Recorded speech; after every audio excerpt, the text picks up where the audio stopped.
to Dark Souls 2! Good evening! Happy Thursday! Let's get the music. I actually forgot about that part. So, I adjusted my camera again. I made it a little brighter because I feel like it got darker and I don't know if I did something or maybe my lighting has changed, but either way, does it look better now to you from like a first impression perspective? I know it's Dark Souls, but I feel like, you know, we can still have a little bit of light, you know, as a treat. Maybe? If you don't notice a difference, that's fine. Looks fine. Yeah, I feel like there might not be too much of a noticeable difference. If I did it on stream, you guys would probably tell, but I didn't want to break the camera again, like I did that one time. I just brightened everything a little bit. Technically, I, wait, raised the ISO? Lowered the ISO? I made it so more light goes into the camera. So it's just like brighter. I think it looks better. It depends too on which monitor I use, because I have two, and I have my scuffed monitor and I have my good monitor, and I think it looked fine, and then I put it on my good monitor. I was like, oh, it's really dark. Whenever I'm making a thumbnail or anything, I always have to put it on the good monitor because I can't be sure if it looks proper. It's actually really funny. Maybe I should just get a better monitor, but this one's fine. It's fine. I don't know why it's so scuffed. I think it's just an older monitor. I don't know what makes the difference. Yeah, we're playing more Dark Souls 2 today. I will not suffer a camera devoid of light. Yeah, that one time, like, I touched my camera and I broke everything and it made the camera super dark and I couldn't figure out what it was. It was the ISO. I know now. I actually, through accidentally breaking everything, I learned how to fix my camera. Like, I learned what things are on my camera. It was actually, in the end, it was a good thing, even though it screwed me up for like 2 streams. That's what they say, you know? If you don't know how to do something, just break it and you'll have to learn, right? That's what they say. That's what they all say, for sure. Yeah, what's up, everybody? Ice Tea, Master MPS with the Raft Snakes. Vodka, Turtle Facts, Crazy Town. Volpine. Turtle, Pyrrhus. Ali, Comrade Kim. Karian Expector, Vodka. Can't do that too many times in life. It depends on what you're breaking. It definitely depends on what you're breaking, because if you're breaking a bone, maybe not a bone, for example, like your own bone. Like, don't break your own bone to learn how to fix it. But like maybe not a vase. But you know, like maybe take apart if you want to learn how to sew and you have an old garment that you're no longer going to wear, maybe tear it apart via the seams and then you can lay it out and figure out how it works, right? But if you want to wear that shirt, then maybe don't cut it via the seams, because then you won't be able to wear it anymore if you screw it up, you know? It's about finding balance. Savage? I'm not talking about break anyone else's bones yet, but then again, if you break someone else's bones, you don't have to deal with the healing, do you? Interesting. Don't break other people's bones. Go to prison or something, probably.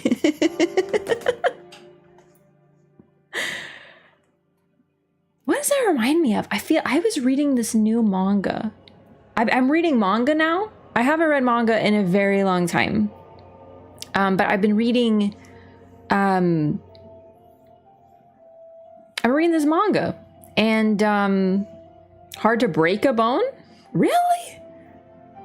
I feel like in theory it is. Yo, Punish Baldus, thank you so much for 4 months. Welcome back. Appreciate the support. Thanks so much. Rav Steak. Hey Daniel, I'm good. I'm really good. It's warm outside. I'm happy.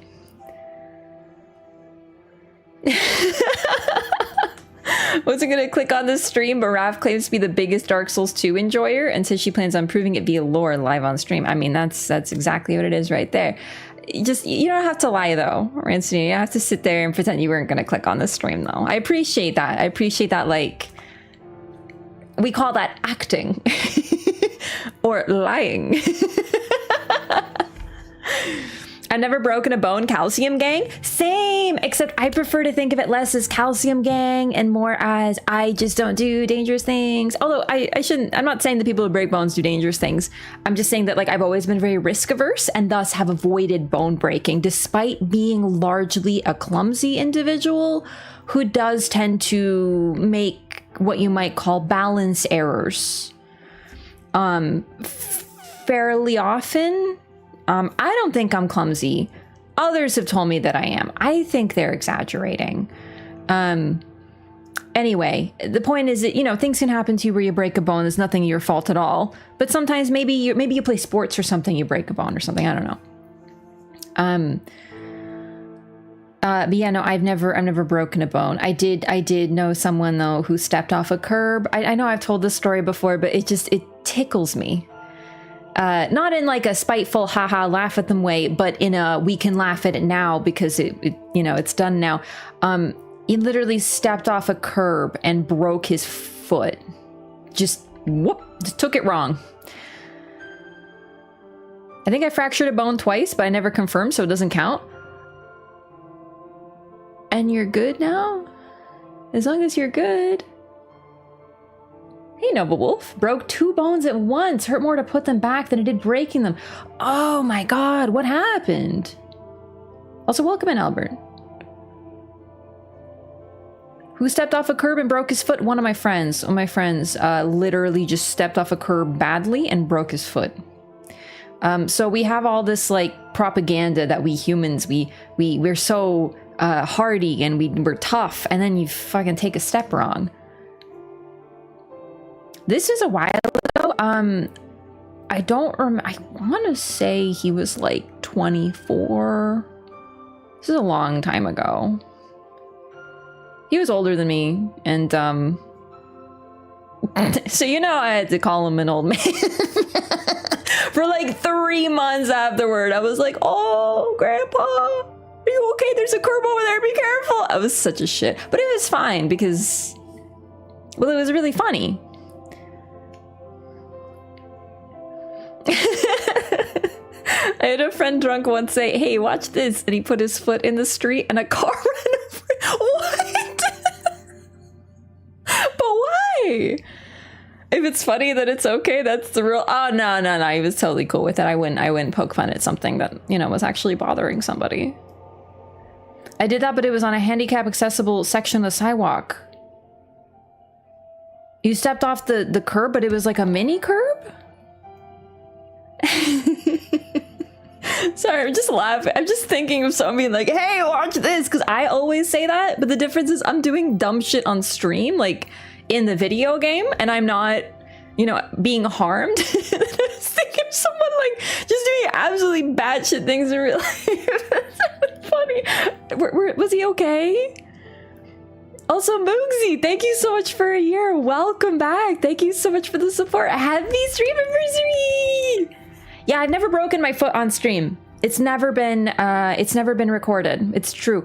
I've also never fallen on stream that you guys can tell, but I have been slightly off camera and I've smashed into something and or fallen, but it hasn't been recorded, so there's no evidence. I was fortunately off camera, so you guys have no evidence of how clumsy I am. Yeah.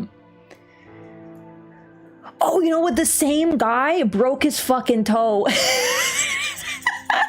remember, no, hang on. He was walking. What did he break his toe on? He broke his toe on the stupidest shit. I don't even remember what it was. A piece of furniture. He's just walking. Toe broken. What a skill issue. Oh, no. I stepped onto the ramp for wheelchairs and rolled my foot. Broke it on the right side. Jesus. Oh, my ankles. Ugh. Dislocated my knee when I was working out. What? What were you doing? Was it legs? Did you get hurt? Like, what happened? Fell off a scooter going real fast down a hill as a kid. Oh no.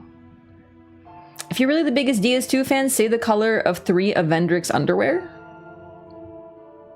Black, white, pink?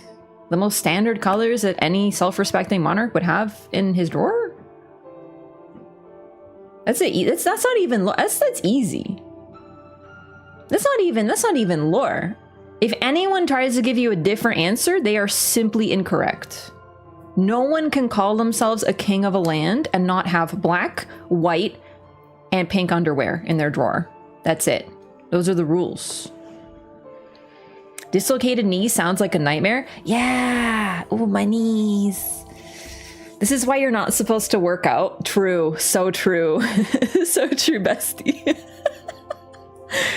Ah, you see, I simply don't move. True, Vendrick is definitely pink. Like, at least one. At least one. What about Kingland? Well, you need pink underwear for Kingland. At least one. At least one. Fractured a rib in a car accident. Oh my god! Okay, what's the worst, like, physical accident that you've had, chat? We're kind of already telling the stories, but now I'm really curious. I want to think of one for me, but I genuinely have not really injured myself that much in my life. I've been very lucky. Is my video frozen? It might be. Mine isn't. Fortunately, I'm out here thriving. Oh god, I fell for it? What, did I just not move for a bit? Or did the stream freeze? Oh, that's not poggers. Huh. I didn't drop any frames or anything. Maybe Twitch. Doing a lunge workout and I lost my balance. This is why you should never do lunges. For real, they told me to work out to stay young. All my injuries make me feel old are from working out. Oh, yeah, that's unfortunate. Yeah, I do know someone who did something. She goofed up her shoulder once when she was exercising and like she had to have surgery a couple times. Broken arm, severely rolled ankle, dislocated shoulder. Those are all pretty intense. Close my thumb in a safe door. Oh, I'm glad you're okay. Broke my fibula a couple years ago. Slipped on black ice and my leg. Oh. Okay, listen, that's a very serious injury. I'm glad you're okay. Hoping you're okay now. But I just would like to talk about the fact, like, I want to talk to a medical expert. Fibula sounds like a fake bone. I'm sorry. It just does. You know how, like, a lie is a fib? Like, it just sounds like you're lying. Like, oh, I broke my fibula. Like, you know, it sounds fake. I'm sorry. Like, I feel like maybe we should rename that one. Maybe call it the Truula so that it's more real. Maybe the Realula. I don't know.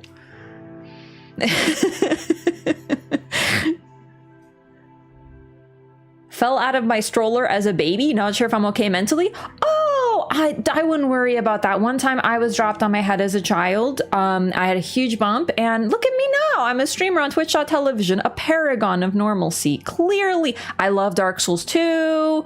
I wouldn't worry about head injuries. Hope that helps.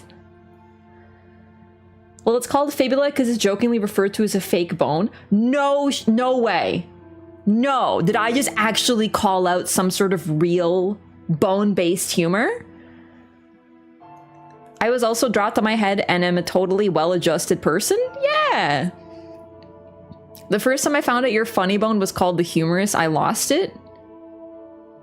Wait, it is? This is where the humerus is? That's stupid. That's dumb. I love it.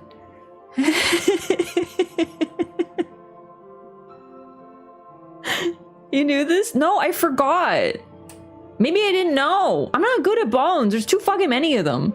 Bro, she telling fibulas. Well, they don't call me a truula. No, I actually forgot, or I didn't know. I don't know if I knew that. That's the best part of having a bad memory is I can't tell if I knew that and I forgot or if I never knew that. So either way, I'm excited. Is the fibia? Is the fibia real? And the skin on top is the weenus? Oh, I know all about the weenus. Don't worry.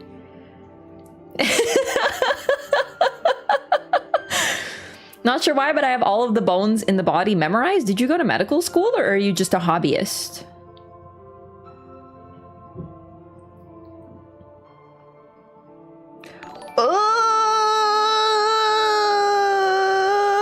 sorry. That's a really awful one. I'm not even reading that one out loud. That's awful. I'm glad you're okay. Thank you so much for becoming a member to the YouTube channel, but like, that's awful. Oh my god, that's a bad injury. I have no bad injuries. I'm sorry. The worst I have. Okay, I'm gonna share my worst injury. It wasn't even that bad. I've talked about it. It's the most raff injury possible ever. Sorry. No, we're talking about injuries. It's a really fucking bad one. Oh boy. That probably hurt, yeah. I was making a costume. I used to do cosplay. And I was... It's really funny, actually. My parents were like watching, I was making this cosplay, and I took an X-Acto knife and was basically slicing pieces of foam out. So I had imagine this is like a piece of foam, and I was cutting this part out so that I can put something else into it. So I was gonna like fit this into this sort of thing. But this was solid, so I needed to cut it out. Because I'm me, I decided to just like go at it like a fucking like Call of Duty knifing gamer, right? And both my parents at separate opportunities were like, hey, don't do it like that. You're gonna injure yourself. You have to be very careful. And I'm like, no, I'll be fine. I'm not gonna cut myself. Like, I'm being careful. And I'm slicing and I'm slicing and I'm slicing. And then eventually, well, I did indeed miss, and fucking I went like right here, knifed my what? Knifing the foam thingy. Anyway, I X-Acto knifed my hand instead. But of course, my parents have a tendency to freak out, so I was like, oh, that's a bad one. It didn't even hurt that much, really. It was just bleeding a lot. Because you know how when you cut your hands, the head and the hands, if they're cut, they bleed. It wasn't even that bad, probably. But I'm like leaning over and I'm like, hey, Dad. And he's like, what? And I'm like, and I'm holding my hand out so that he can't see it. And I'm like, remember how you said that I shouldn't do the thing that I was doing because I would cut myself? Well, I did. Can you get me a paper towel, please?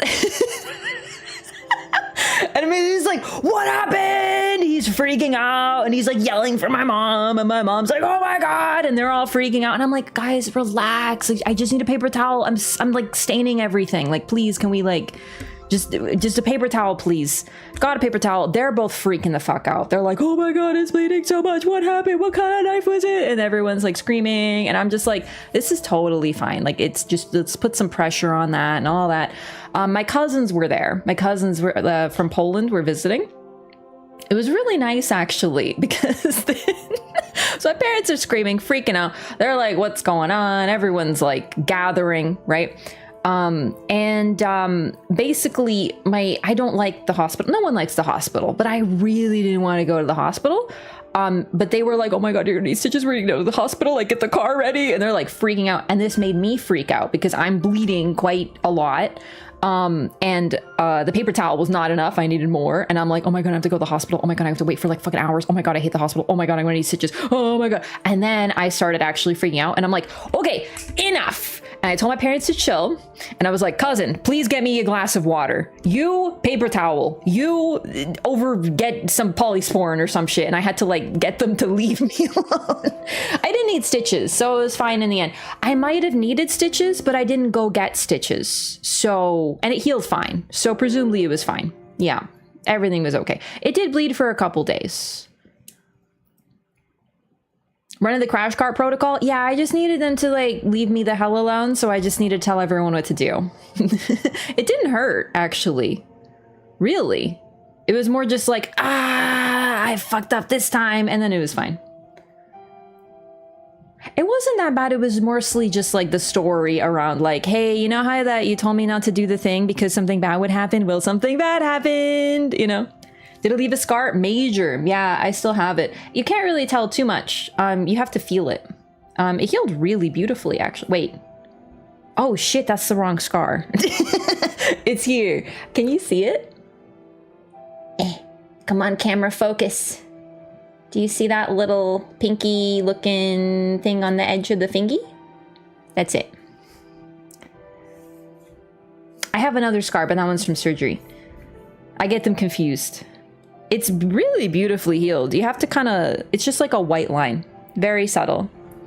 Wow, I totally thought it was this one, but it was here. Oh my god. Did heal really well? Yeah, luckily I was moving very rapidly. Was near the tip? Yeah, like really right along here, all the way down here. I was very lucky not to need stitches. Just washed a doggo. I'm gonna dry and comb her out. Behave?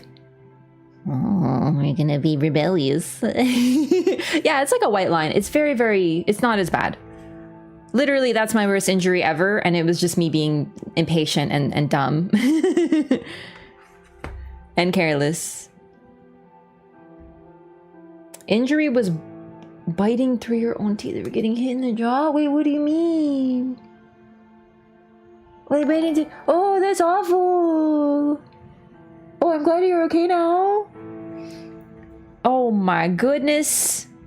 Oh man, that was my story. I love telling that story mainly because I just love how everyone freaked the hell out. Like my family. My family's very protective, but they don't understand the concept of when you have to stay calm. They have no idea, you know? So like I'm normally the calm one because I'm used to like everyone else overreacting. I know you're gonna be like, you're the calm one. That's what I'm dealing with. I know. Imagine how bad it has to be if I'm the calm one. Anyway, so Ursune, thank you so much for the resub as well. Whoa, thank you for 6 months in advance. I appreciate that so much. Thank you so much for 13 months. I'm glad you're enjoying the Dark Souls 2 lore through. It's been very comfy. Honestly, I would say whatever you feel about Dark Souls 2, it's probably been the comfiest Loreathon, hasn't it? Huh? Sports practice, mouth guards recommended. Oh, very much so. One time my cat, what did he even do, that jerk? Oh, he tried to jump out of my arms and he hit me here. This was like 3 weeks ago.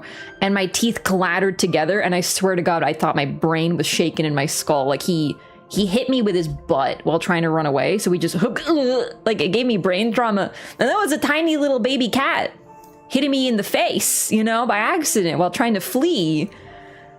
Every time that cat has ever injured me, it's always been when he's like trying to run away because he's scared of something, the big dummy.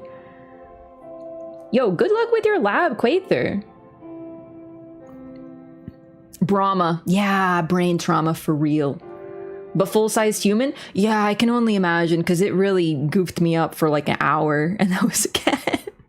Trauma stream. Yeah, we're just like outlining our various physical traumas. I apologize if you're squeamish.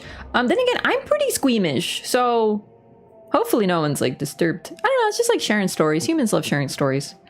My dog ran full speed into my shin when she was 2. Oh my god.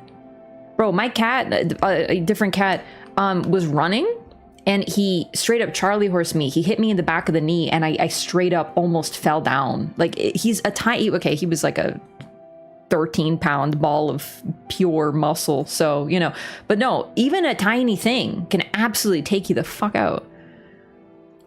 I yelled and she thought I was mad at her. Oh. Constantly reminds me she could powder my kneecap anytime she wants. Yeah. Smacked my finger with a 10-inch trimming knife. Hopefully the blunt end. Oh boy. Oh, shin pain. Y'all ever had shin splints? It's like when you run too much and you don't stretch or something and then your shin feels like it's coming apart or something. A lot of girls had that in cross country. Yeah, I've fortunately never had that, but like, wow, it sounded not fun. My cross country coach would always say that if you didn't throw up after practice, you didn't run hard enough. And I was like, then I guess I'm never running hard enough because that sounds dumb. I'm not doing that then. Like, I'm not about to start puking to prove that I ran hard. I think that was bad advice personally. Like, listen, okay. Like, if you want to like be a professional, I guess you might want to push to the point that you're like unable to continue moving, but I just wanted to run, dude. Where are we at? We're at the preamble. Do you know what I mean? You know how like there's always opening credits to like a TV show? We're in the opening credits right now. In Dark Souls 2, we are Iron Keep? No, I finished Iron Keep. I don't remember. It'll come back to me. Indeed, bad advice? Yeah, it always stuck with me as very bad advice.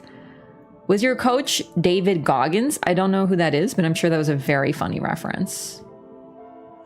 School coaches out here providing or proving why they aren't professionals. Yeah, it was a very strange piece of advice, I would argue. The thing is, though, she was very, like, she would run every day. She just loved running. And I liked running, too. But she loved running, you know? Never vomited for running super hard, and it shows. Don't think cross-country running should equal a cardio stress test. Yeah, because like cross country is about endurance, but it's also about speed because it's a race. I personally never saw it as a race. I just wanted to run and I thought it'd be fun, and it was very fun. But there were some girls there who indeed were taking it really seriously. They were like trying to compete. So they would be a little bit more intense, and the coach was like really pushing them in a positive sense. Working out until it hurts, he's a meme. Like, it should definitely hurt a little bit. Right? Because oftentimes after you work out, like if your muscles are fatigued, that means they're pushing. I just don't think that you should throw up after you exercise. I don't think that's good for you. You know? I found some lore confirmation solidifies that Marika and Ranni were working together. When Ranni leaves her tower, there's a site of grace in her place that points to where she goes next, confirming that Marika wants you to follow Ranni's quest. You know what? Now you mention it, that's a very good point. Yeah. I've actually wondered about that, because now we've sort of with the DLC kind of have confirmation. Rather, I would argue that Marika is the one who controls the grace that guides us, like the literal guidance of grace. Yeah, that's such a nice thing. I have to, I love it. I love that concept, but in the end, they're just trying to show us where to go for Ranni. Like, it's a gameplay and then lore, but still, I think the lore fits. You don't know my life, you don't know my strife. I really like that.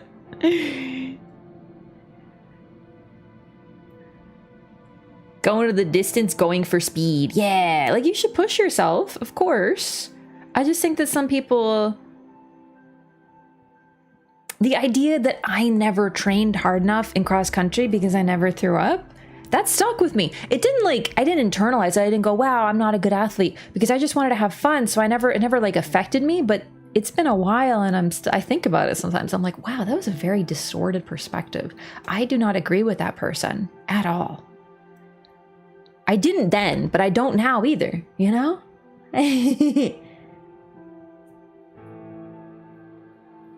Well, anyway, now that we've talked about everything under the sun that has nothing to do with Dark Souls 2, I love it though. Good starting conversation about injuries and such. Oh, I forgot to switch scenes. There we go. Ifragor, let's go. I really don't remember where I was, which is very in character. God, I love Dark Souls 2. It's so disjointed in like the best way ever. I love it. It really does feel like a tale. You know what? I think another reason that the fairy tale feel of Dark Souls 2 maintains throughout the game is because of its disjointedness. And I know we talked about this last time, but really it feels like a fairy tale. Fairy tales don't really care about setting or point A to point B. Like, the Snow White finds herself with the 7 dwarves. Okay, what kind of biome did the 7 dwarves live in? Shut the fuck up, no one cares. You know what I mean? Like, we're not asking for, like, how long by boat it takes to get to the... She just found the dwarves, dummy. And then the queen, the evil queen, finds Snow White. How? Who cares? She's just there, and she gives her a poison apple, dog. Like, don't worry about it so much, you know? Like that's a big part of the fairy tale.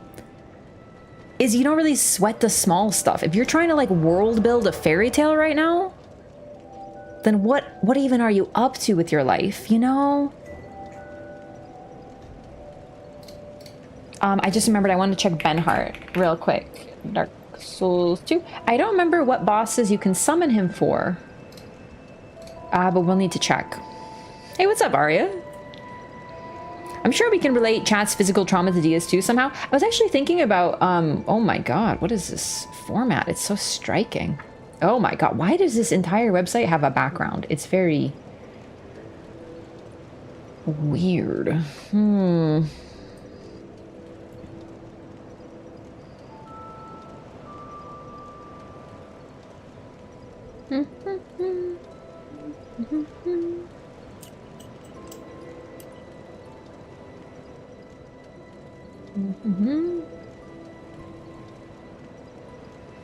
Hey, summon Benhart and have him survive a minimum of 3 boss fights. Oh my god, I can't talk today.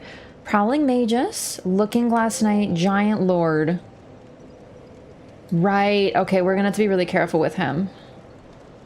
Because we can summon him for DLC. We can summon him for... Okay, it's a good thing I checked. So we want Prowling Magus, Looking Glass Knight, Giant Lord. Giant Lord. Is that like the memory one? Oh, goodness. People looking for hard sci-fi detail in casual fantasy fairy tale stories. It's just like, I'm just trying to express how everything in Dark Souls 2 is very cohesive. It's just in a different way. The memories. Okay, good. All right, I got the gist then. Wonderful. So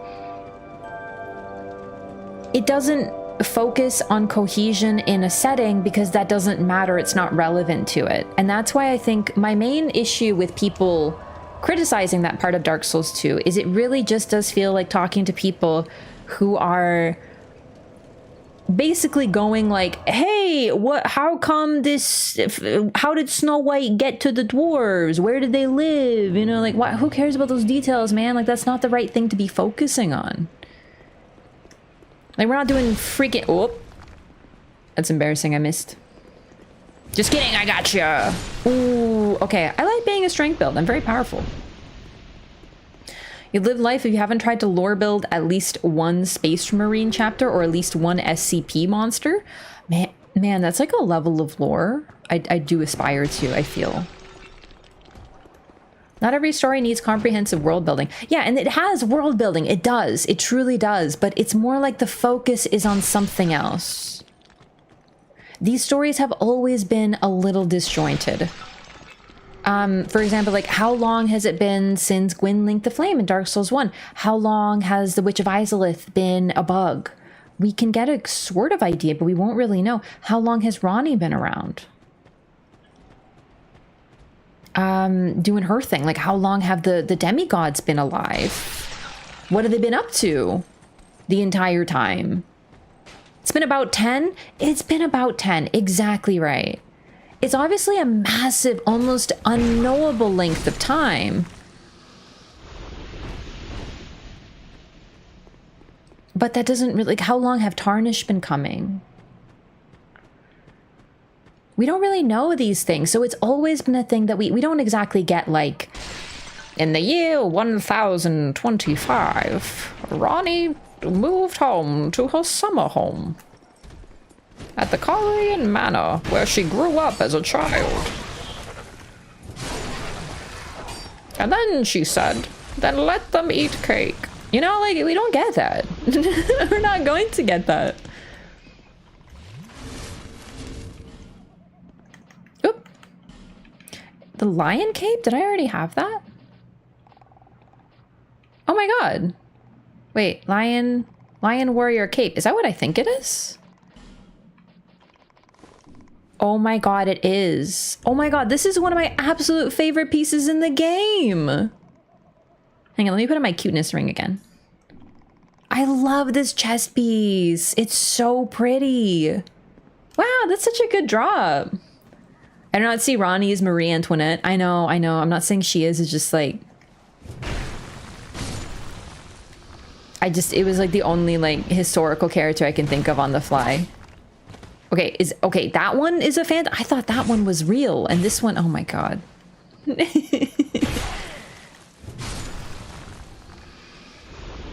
fact that these things look like phantoms, like that guy's a phantom, is probably my favorite thing about these enemies. You sort of ignore them because your brain, when you play these games, sort of processes this differently.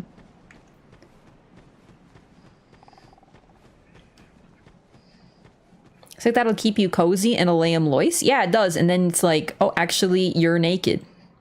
That's why I like it. Okay. So I'm going to change back to Desert Sorcerers for now, but I actually really love this chess piece. I always thought it was a guaranteed drop from a specific enemy that you turn from stone, but maybe I'm misremembering, or maybe I just got lucky, because you can get it as a drop as well. Didn't know that you moved here? Moved where?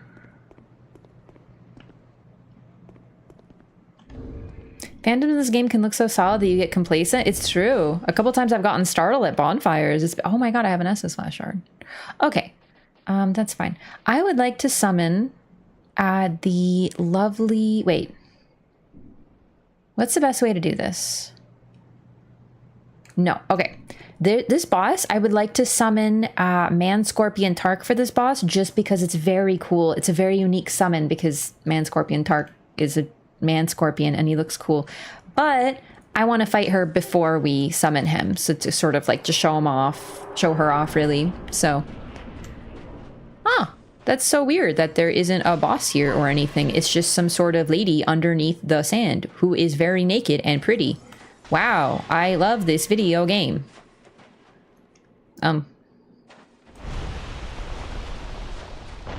Oh my god! Now she's even hotter, haha! Ow! Oh my god, she's a sorcerer.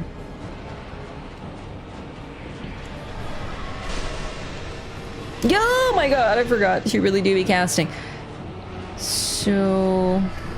Oh my god. This is Scorpioness Najka. Some people say Najka. When I see a J, I instinctively make it a Y sound because of Polish, though. So, like, for me, she's Najka. Hey, baby girl, come here.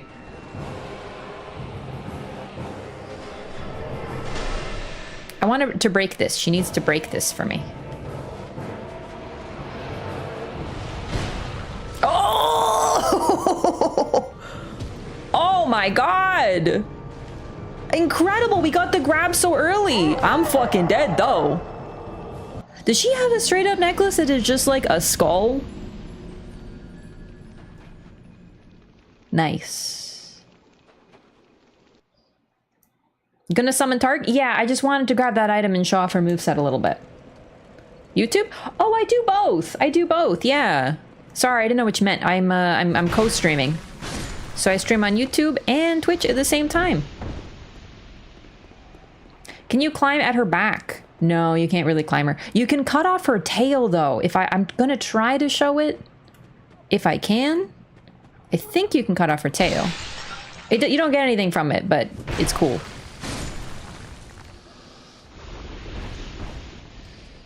Get you a streamer who does both? That's what I'm saying. No way? Yeah, there's a few different weapons that, not weapons, bosses you can cut off their tails. If I'm remembering wrong, please correct me. Like, feel free, because tail cuts are a little difficult to get on a good day, so...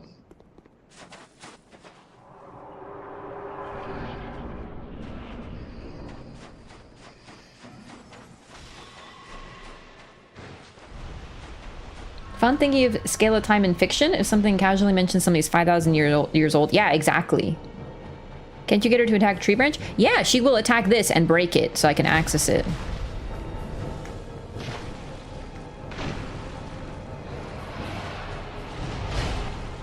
Okay, you gotta stop chabbing me? Stabbing me right in the chesticles. It's getting ridiculous. It's very toxic. Okay, can you break this for me, please? Like, oh my god, I feel like a short person asking a tall person to get something off the shelf and they're being really rude about it. You know? Like, oh, shorty, you can't reach that? Oh, what? You can't? Okay, what are you? This is a skill issue. Be taller. Like, it's not very nice. Can't help it. I'm just that short.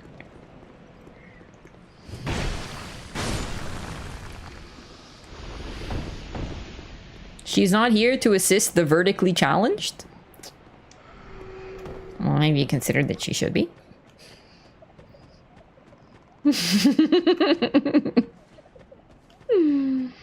Two Raph in the same time, I can hear the echo. Careful. What if you end up with two Raphs? What are you gonna do? I'm actually not that short though, so I'm like perfectly. My mom's actually really short, so she always would ask me to get things. She has okay. I worked at this when I worked retail. I had a couple coworkers who were shorter, about the same height as my mom, or smaller. And they had a step stool to be able to reach product on certain shelves because they couldn't reach it. And they would have to drag it around. And then they would wait for me to come in and be like, hey, time for you to do all the tall person things. Break the thing, Najka. You're killing me, baby girl. Oh my god. Break it. I know you can. Okay, you know what? I forgot. You're supposed to do it a specific way. Do you like retail? Yeah, I mean, it was fine.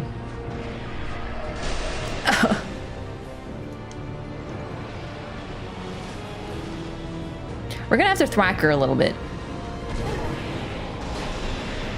Dude, I'm actually getting fucking blasted.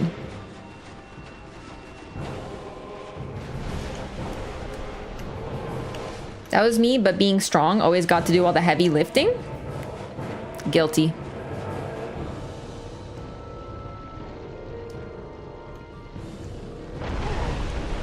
Hey, she did it.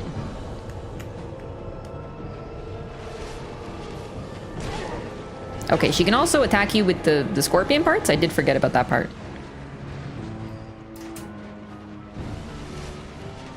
So I'm gonna try to go for a tail cut just to be able to show it off. But if I remember right, it's... There we go. Just a couple of moves that she'll even hit the ground. Alright, I miscounted. I thought she'd do a bit more than that. I'm fine. Come on, I can't get hit with the last one. That's my opportunity for rebuttal.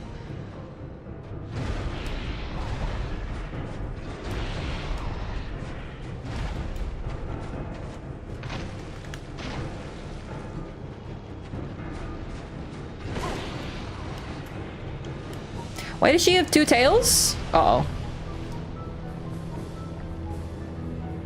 I don't know, probably just like, thought it would be cool. Everyone knows that the bigger number is simply better, right? So, wow, imagine being so dumb that you don't even clear out your arena properly. Like, okay, listen, it was a joke. I'm joking.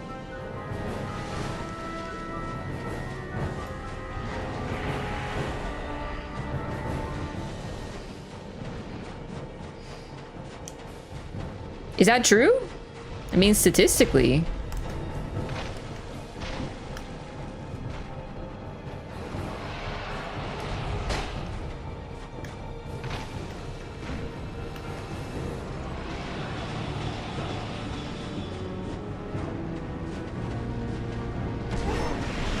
Oh my god, I'm actually getting so owned right now. No! Alright, we'll do it just like that, but better. God, look at this arena. Look at how spooky it looks with all the holes in the wall. Like something lives in there. Because, spoiler, we're about to get into Spooky Town. Who's giving a half scorpion lady clothes? So the thing is, she doesn't, like, have any clothes. But her husband does, though. He's got armor, technically clothes. Still pretty naked, though. I respect it.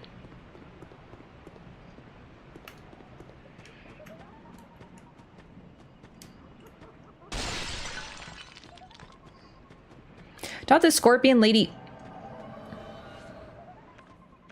Are you fucking kidding me, Florian? What are you doing invading my world? Get out of here, Florian! Yo, Florian!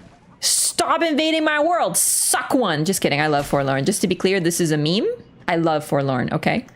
I do. I'm like the biggest Forlorn defender.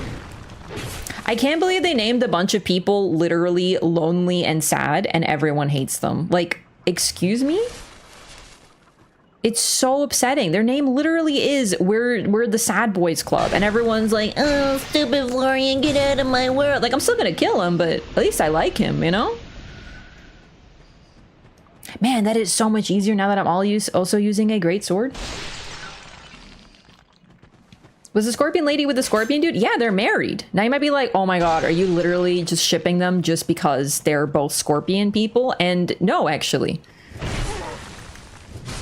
I would, but no. You can talk to Man Scorpion Tark and he literally tells you, yeah, that was my betrothed. To be fair, he never says they're married, he says betrothed, but like they've been engaged for like 1,000 years. So maybe they should like hurry up and put a ring on it, you know? But whatever. Things obviously did not go so well for them.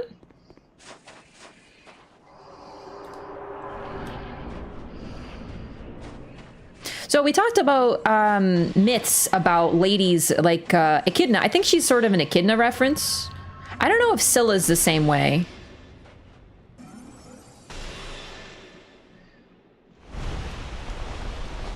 I think it's Echidna that I'm thinking of. In Greek myth, she is a lady whose top half is beautiful and her bottom half is hideous. Now I might be like, oh, that's just like Quelaag. It is. Quelaag is also probably a reference to the same myth, but the difference between this and Quelaag is that Najka hides underground to hide her body for a bit. It's also as if she's luring you in. So she's not a beast, even though she looks like one. She likely kind of is now, to be completely honest with you.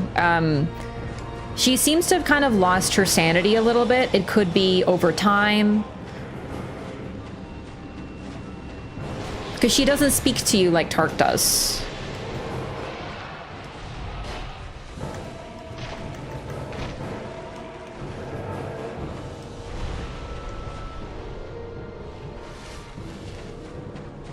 She's also kind of an ambush hunter. So whether she's luring you in and then, you know, attacking you, or whether she's hiding underground to attack you. That seems to be her style. Tark is a super nice guy, but you can't talk to him initially. So the reason might be because he's a beast, but when you realize how old he is, it becomes a little bit more apparent that maybe the reason that we can't communicate with him is because he, there we go! Look!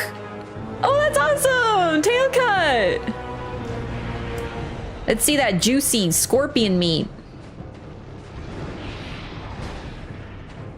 Nice, I got to show it off. Look at that, very Monster Hunter. Yeah, so as discussed, there are tail cuts in Dark Souls 2. They just don't give you anything. However, considering she attacks a lot with her tail, I'm sure you can see the buff, like the benefit, I should say. Don't forget to carve. Oh, dude, I forgot to carve.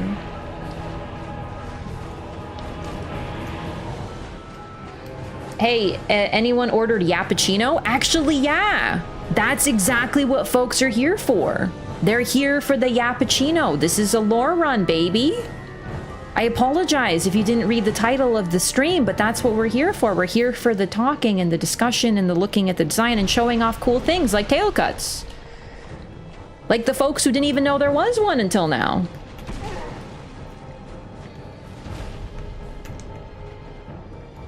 I love Yappuccino, by the way. I think I'm claiming that. I don't think it was supposed to be a positive, but like, joke's on you. This is like literally what people are here for. Echidna is the prototype. Oh, baby, sliced and diced. They're different sizes, actually. Isn't it? Oh, look, now she can't do it. Oh, silly. Huh, I've actually never cut both of them, so this is interesting to me as well.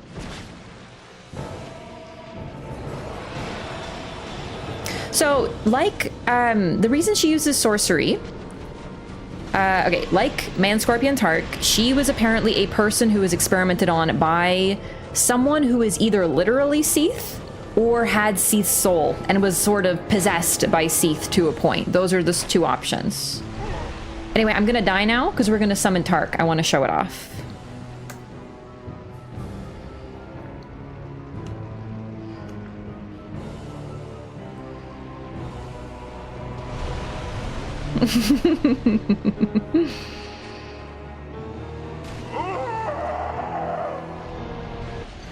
A lot of the time she's dismissed sort of as like, oh my god, it's Quelaag at home. And yeah, definitely she is very much like Quelaag at home. It's the same idea of a design of a lady who is also a monster. But what's interesting about her and Tark is they sort of reference the myth, first of all, of Echidna. But Tark gives us a ton of lore about Seath. Directly or indirectly. I'll take 2 Yappuccinos. Name on the order is I Forgore. Okay, I'll write you down for that, but no promises because I might forget.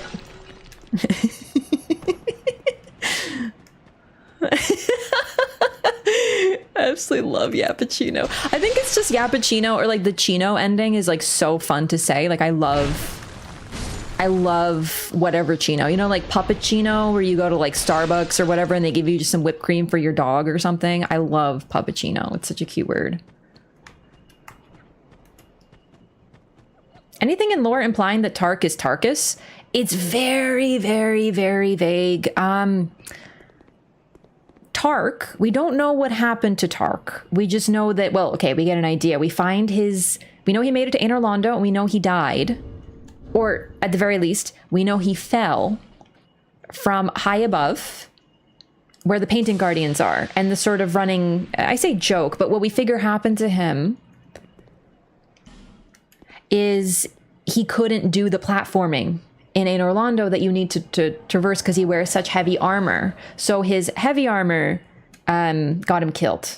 Basically. Yeah, so it's implied. It's implied by where we find his armor and what we know happened to him. We know he likely made it to Anor Londo.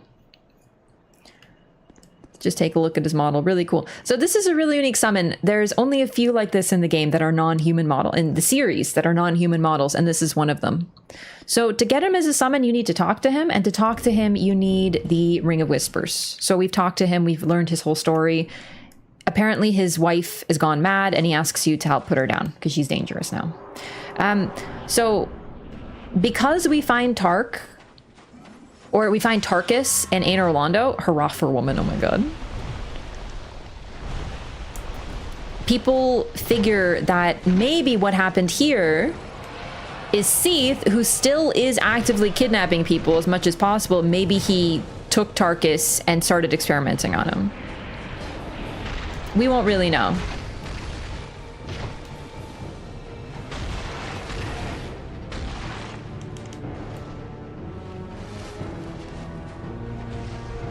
Dude, you're gonna ass beat Tark. Also, she is like way bigger. Which is interesting. Okay, I don't know what scorpions are. I think they're related vaguely to arachnids, like in a similar family. I really don't know my creepy crawlies super well.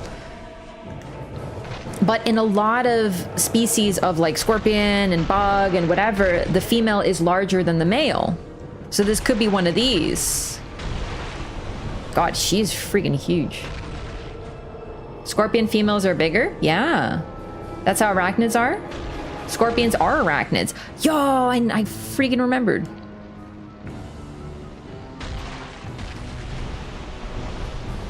All right, we're gonna take her out. It's not gonna be really cool fight. I don't want to say forgettable in a negative way. Frankly, Dark Souls 2 has a lot of really cool design fights, but they're not the most memorable. I really do like Najka. I love the whole story with Tark. She's a fantastic design, but not too much lore.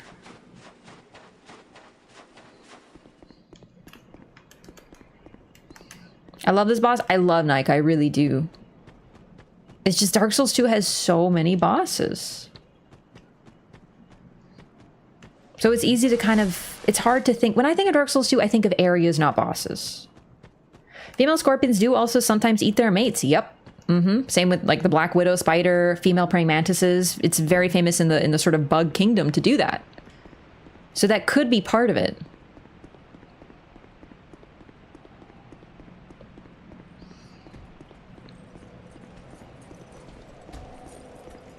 Why do the trees have faces? Genuinely, I don't know, but it's pretty freaking cool, don't you think? Yo, Krabby and My Patty, thank you so much for the 5 gifted subs. I appreciate that so much. Thanks so much for the support to the community and the new butterflies.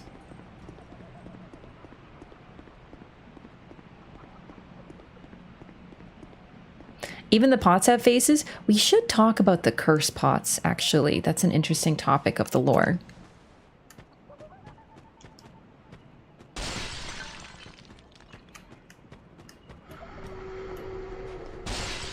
Oh, I actually...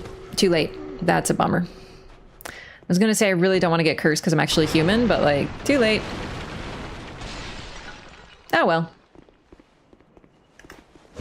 Yeah, thanks so much, Krabby. I appreciate that. Gonna tell my kids this is Bonnie Village. Yeah. So curse in FromSoft games, specifically Dark Souls. Curse is a really interesting status effect. It's, you cannot remove a curse. You just transfer it. This is lore from Dark Souls 1. You cannot remove it. You just transfer it to something else that's alive. Purging stones are literally stones that remain alive. They sort of, they were probably hollow, like people who went hollow, and thus they turned to stone, and they remain alive in some way, shape, or form, and thus you can transfer your curse onto them. You cannot remove it. So basilisks, and in this game, the vases imbue curse. It's actually, this game, curse is a little different, but the vases are likely cursed, and maybe they were used, they're full of angry spirits, or like vessels for something that is able to curse you. The Shaded Ruins is a really interesting area because we don't know too much about it. We don't really know what happened, who hung out here. Also, I'm really hoping, oh good, we can go talk to Vengarl, and by talk to Vengarl, I mean 1v1 Vengarl. 1 second. First, we'll talk to you. So we got to put on the Ring of Whispers in order to talk to him, else we just get this.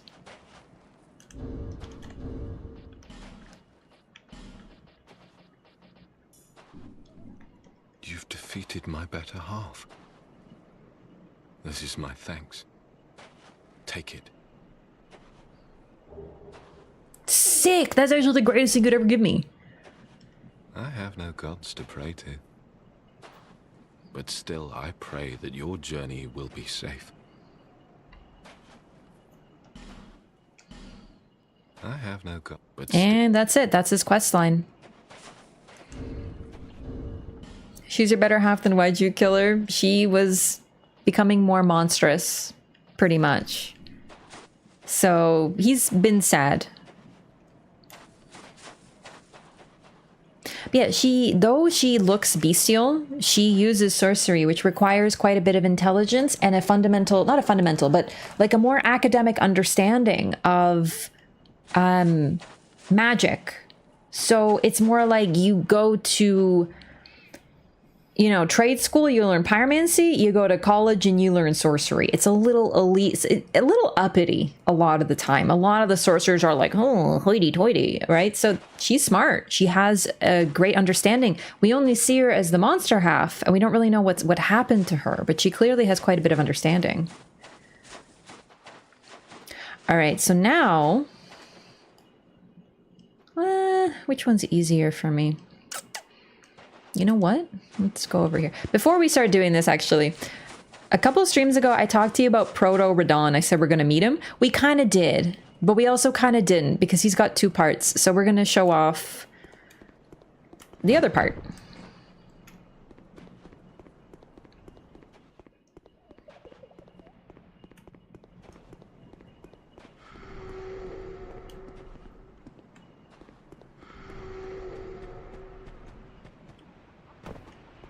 Also, in this game, the curse makes you more hollow. It works differently than it does in Dark Souls 1 as well. So this kingdom likely fell because everyone went hollow. Maybe. At the end, in the end, all we have are ruins. What's up with the copied moveset? Vengarl is a really fucking cool enemy. What's your favorite DS2 area? I actually can't decide. I'm not sure. I really like Dranglake Castle. Is that a shard you found? Hit to see, however.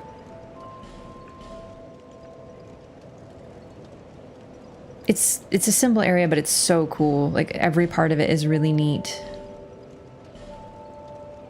Majula, of course, is a hub, but in terms of, like, enemy zone, oh, man, I don't know. I like a lot of areas in this game.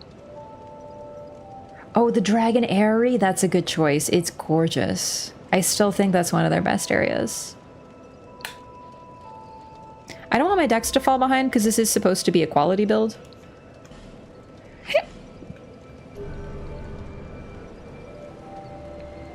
Do you think they were just searching what moveset to use with their existing repertoire? Are there lore reasons? I think it's just reused.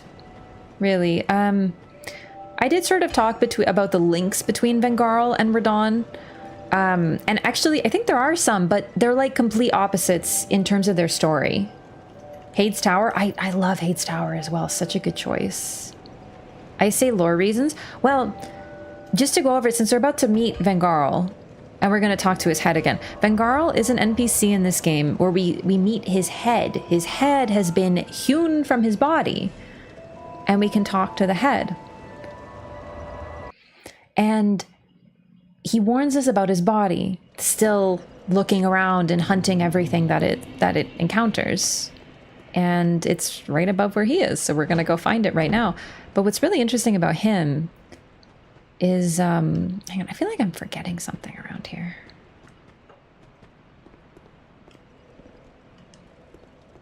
DLC is a whole nother question. I don't know who I would pick for DLC.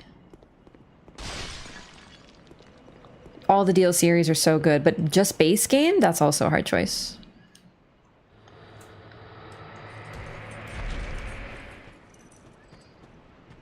So Vengarl has Radon's moveset, basically. It's the same moveset. Lion Warrior Cuffs. Huh, is that the same thing I got last time? That's so interesting. Hang on. It is. So it looks like it isn't a guaranteed drop. It looks like I just got lucky each time. That's really weird then. Yeah, this is Proto-Radon. This is Vengarl. He doesn't aggro if you find it from this direction.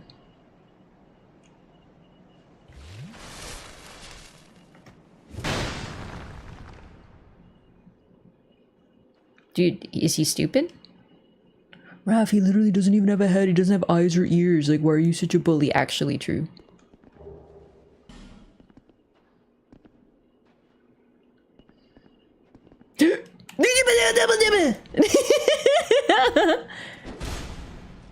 So I'm gonna try to show off his moveset. He doesn't respawn if you kill him. But yeah, he's holding two massive curved great swords. Kind of a large type individual. He uses the cross slash. Oh my god, I'm getting like double sword slam. That's his own thing actually, that he doesn't do that. Oh my god. He even twirls and everything. God, I love him.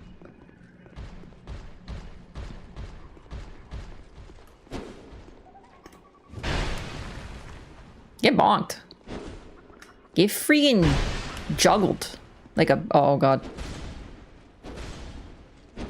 Ooh, look at that. Twirlerino.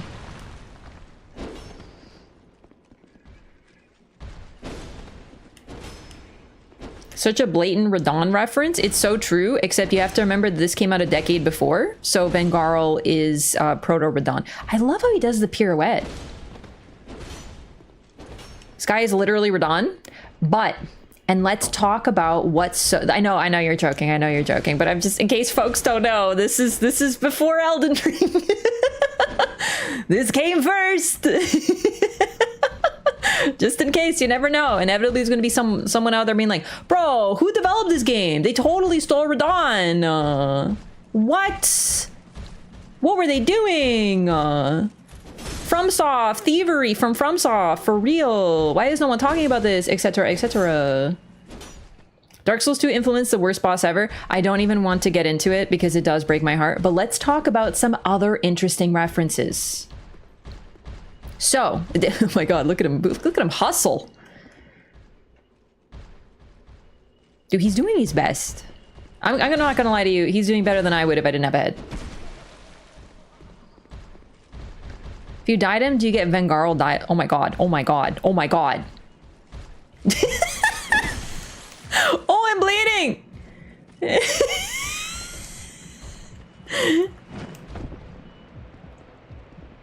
Yeah, that's right, go home. Shuffle our way back home. How does he find you so fast? Wait, what? Did I never open this? Oh my lord. I knew I was forgetting something. It's the Black Knight halberd. Okay, my brain was telling me there's a Black Knight weapon over here, but I couldn't find the dang thing. Oh my god.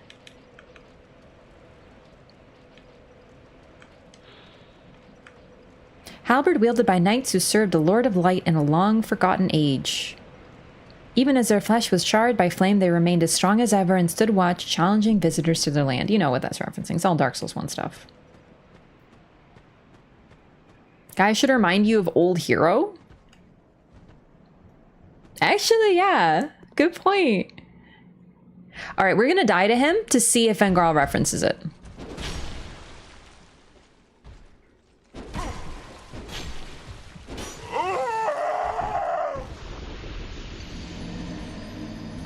All right.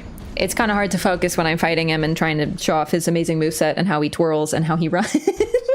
But Vengarl, when we talk to his head, is a man who finds out for the first time when he has some peace in his life that he loves peace.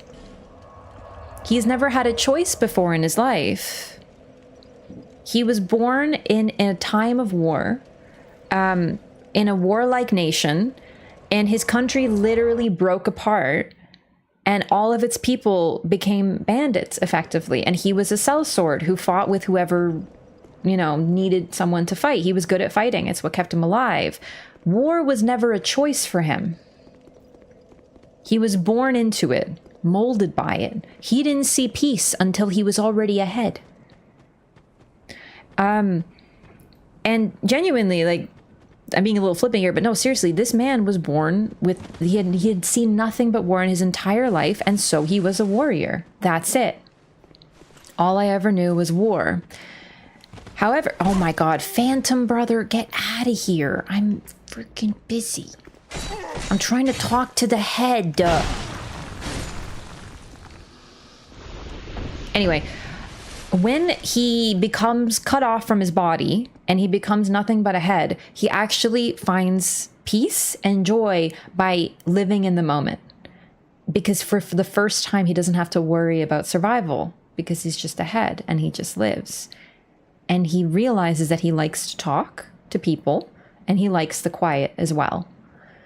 And he appreciates peace because he never had it. And I guess you could make an interesting argument about the reversal of this, but throughout Elden Ring, before the DLC came out, when I talked about Radon, if you've been here, you remember I talked about how he is a man who sought war despite being born in peace. And to talk about peace in the era of Elden Ring, it was a very small period of time that there was peace because they were always fighting wars for the Erdtree. And Caria Manor and the Carian royals were enemies with the Erdtree. However, when Radagon married Renala, there was peace for the first time. Some of this peace occurs because every other enemy was dead. Don't get me wrong. It's kind of like they were kind of done with war. But that was a peace that was brokered by marriage. Radon being born was a symbol of this peace. He was born in it and knew nothing but it in his entire life, and yet he sought out war. He idolized Radagon and Godfrey, both of whom really like war and conquering powerful foes. And what's really interesting too is you kind of see the tragedy of it, that he didn't appreciate what he had. He never did. He sought war, and that's why he ended up like what happened with Mikola. Now I know there's tons of different theories and people think he didn't choose it. Okay, but taking out the Mikola part, what we see of Radon as a general is he loved war. He was the what is it, the Lord of the Battlefield's Lion, right? Like he loved war and he liked proving himself and he was good at it. And then it's sad to think of a man who never appreciated peace, even though he had it, and instead sought war, compared with Vengarl, a man who was not royal, not born in peace, and had no choice but to fight, but never wanted it. But they have the same moveset and the same model. It's actually kind of interesting how they're reversed from each other. I've always found Vengarl's story very interesting, probably because it's a man who did nothing but fight, who realizes he didn't even want it. It's actually quite beautiful in its way. And this is the other reason that I have such issues with Radon is I can't, while I love the story, like I love the story of someone like that. I love Godfrey, like this great warrior. Rah! They like fighting people. They like violence. They like beating people up and proving that they were stronger than others. It's good for a character, but like, woo, a little troubling other than that, huh? Again? Well, this is a pleasant surprise. I was born in Feroza. It's a land in the distant east. When I was born, we were already mired in prolonged conflict with our neighbors. Eventually, our kingdom fell, and our people scattered. No new dialogue. I've been a sellsword ever since. All I ever knew was war, and I can imagine no other way to live. What a fool I was.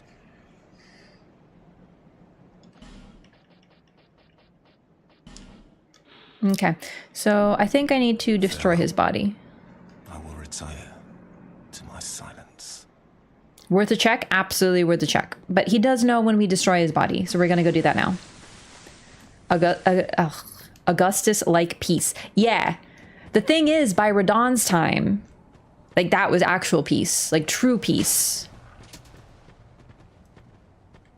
Because they had no one left to fight, and Radon only knew peace. That's it. He only knew his parents as a married couple who presumably loved each other.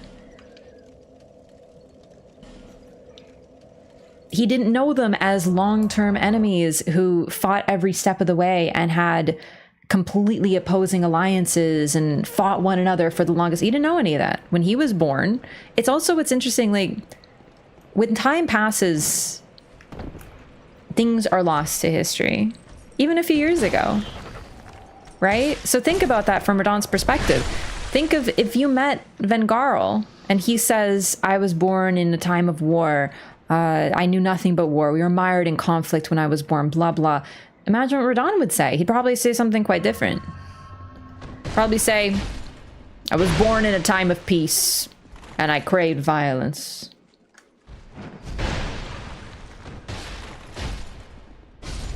Man, I wish you could do that to Radon.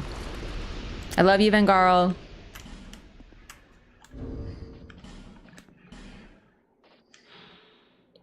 Armor of the ferocious Vengarl of Ferosa. Vengarl was known as a raging, deadly warrior. Even Ferosa's Lion Knights, by the way, I actually completely forgot they were called Lion Knights. Interesting. A motley crew of rabid fighters kept him at arm's length.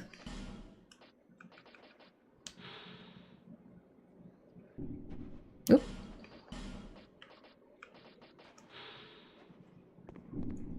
Same lore.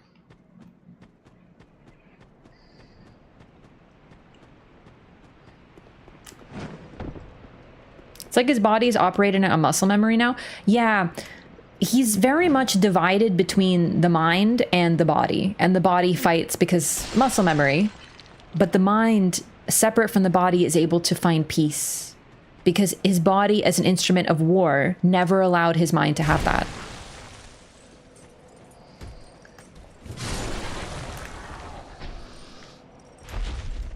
And a reason why Vengarl's body is located in different places in regular DS2 versus Scholar. In the other version, Vengarl's body is next to the Rottens primordial bonfire. Or wait, Duke's dear Freya's. That I actually don't know. I think they probably just wanted to make the bodies closer. I'm not super familiar with all the changes between Scholar and Vanilla because I've only played Scholar, so unfortunately there's a limitation there.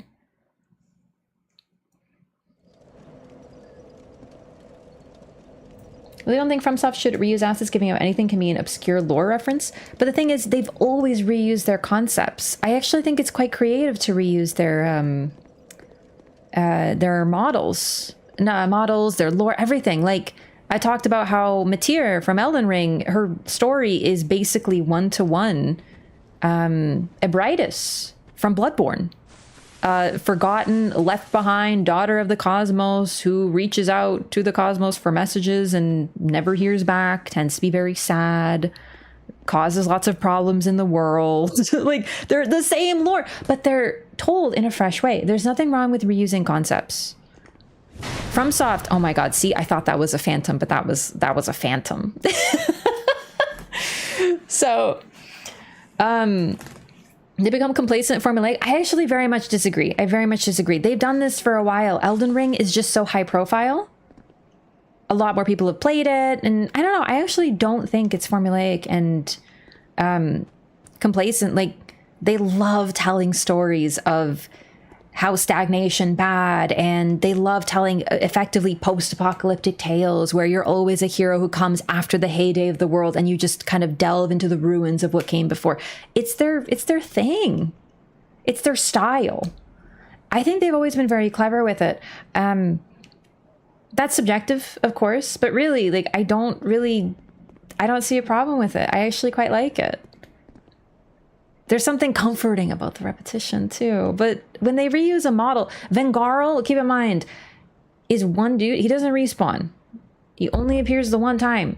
And that's the only time. That's what they reused. I think it's a pretty clever reuse, especially since apparently 90% of the community doesn't even like this game. Back again.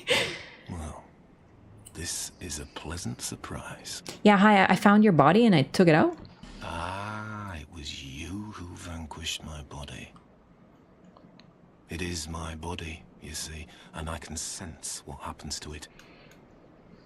I do not mourn for it. Good riddance. If you wish for help, summon me. I'm rusty in battle, but will fight by your side. What's really interesting is when you summon him, he is intact, right? You don't just summon a head. It's very much like Egon, actually. The idea of summoning a warrior who's no longer in his prime. It's not the first time, I know, but it's very comparable to Egon, who is in so much agony that when you first encounter him, all he's doing is screaming, but you can still summon him because his soul still exists on the mountain. He sells more things now. Red Rust Sword. Straight sword of warrior Vengarl of Ferosa. This sword is battle-worn and terribly rusted, but remains a deadly weapon owing to its incredible weight.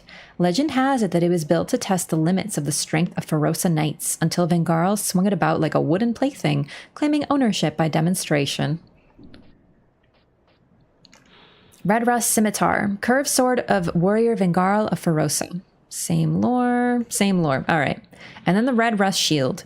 Shield of warrior Vengarl of Ferosa. The chisels on the face were carved by Vengarl to count the heads he claimed. The shield is terribly rusted and worn, but incredibly powerful, as if the deeds of its previous owner have rubbed off on it. Okay, I would like to buy them, actually. I don't know which one I'd prefer. So this is very strength. Also strength, but this is more strength. I want this one. We'll buy them all, but I can only afford 2 for now. Farewell. May we meet again, one day soon. Eventually reach a point where it starts becoming stale. It's true. I just don't think Vengarl and Radon is it is a good example of that. It's interesting to find everyone likes things. Everyone likes themes and tropes. Humans love tropes. We love patterns. We love the same story. Anyone who ever says, oh, I don't like it when they do the same, I want to see something different.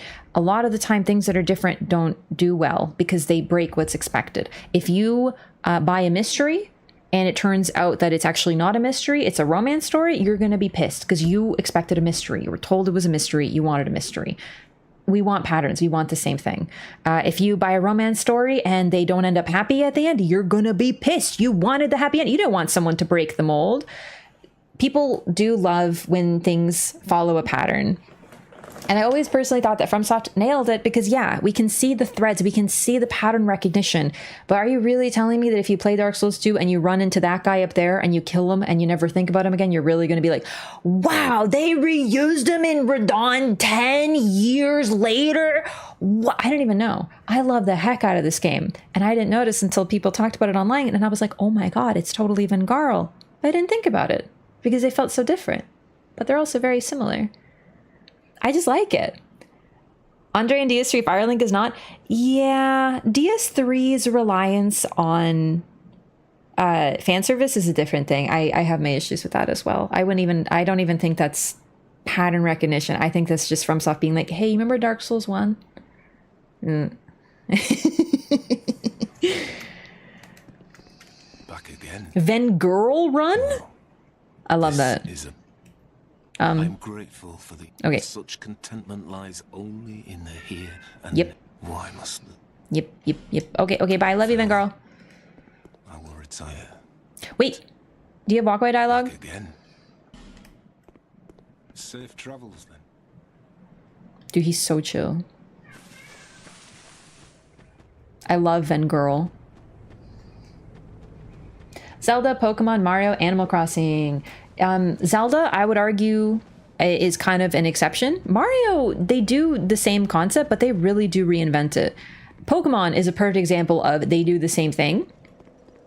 But I fucking love it, dude. I'm sorry. I don't want Pokemon to be like, oh my God, why don't we have Pokemon? But it's like super adult and like violent and stuff. And I'm like, no, I don't want that. I don't want them to fucking innovate. I like Pokemon, dude. I'm very simple. Create third-party games like Pokemon Coliseum. That shit was great. But if I want to go in the world and I want to catch my Pokemon. I don't care about all your fancy adult. I want to be a small child playing Pokemon again. I don't care. I like the same thing. Like, I'm totally cool for it, right?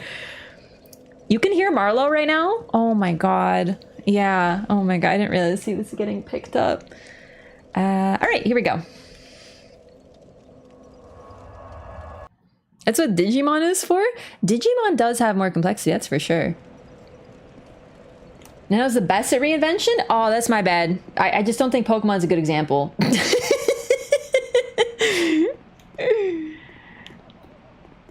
You'd have them do an open world with first 151? I mean, I don't know. I like the 151, but I think like the first 3 gens are my favorite. Like all 3 of them are really good. But then I like Pokemon from almost every gen. Like I have favorites from nearly every gen. I'm like a huge Pokemon fan. You know this. I don't pretend that it's like innovation or something. I don't care. I like it. I like when you play the Pokemon games. It's my favorite. Shin Megami Tensei if you want challenging Pokemon. And the thing is, they did make a Pokemon Souls-like. It's called Pokemon Legends Arceus, and it's really scary, and I don't like playing it. I literally play FromSoft games, and I love the heck out of them. But when I play Pokemon, I want Pokemon. I don't want the Pokemon to beat the shit out of me and kill me.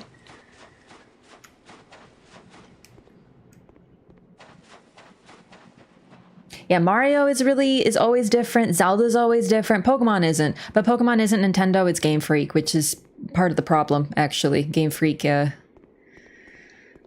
have like literally the biggest IP on the planet, and they still treat it like, oh, we can't have, it's a little indie studio, can't expect good performance. You know. Beat them up back? I'm trying, but they're really mean.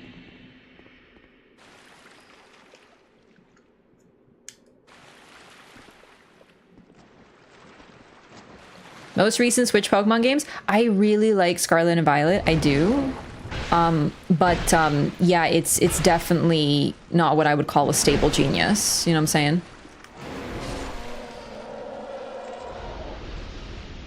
It's a Mammoth Man. We fought one of these before. And now we're sort of in a zone with them. Oh boy, this zone's gonna get spicy.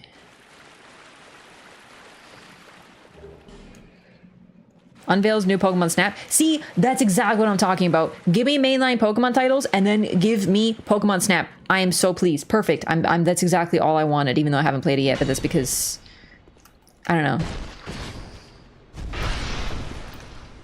Calling FromSoft stale is unfair. It's true. They like fantasy games. Oh my god, we got the gloves and armor? That's fantastic. No, they always are doing different things. A lot of, like, okay, we joke that Elden Ring is Dark Souls 2 too, and it totally is, but Elden Ring is still its own IP, and frankly, I think we can tell by how successful it was. Not that success is the only measure, right? But people are really positive toward Elden Ring. It attracted a lot of new people into the series, and that's a really neat thing. People were interested in what it had to provide, and that's a really, really good sign. Most people enjoy the experience, even if it is really just Dark Souls 2 too. So Ferris gets a whole area named after him. What's his deal? So this place is full of Doors of Pharos. Well, I'll get to show it off.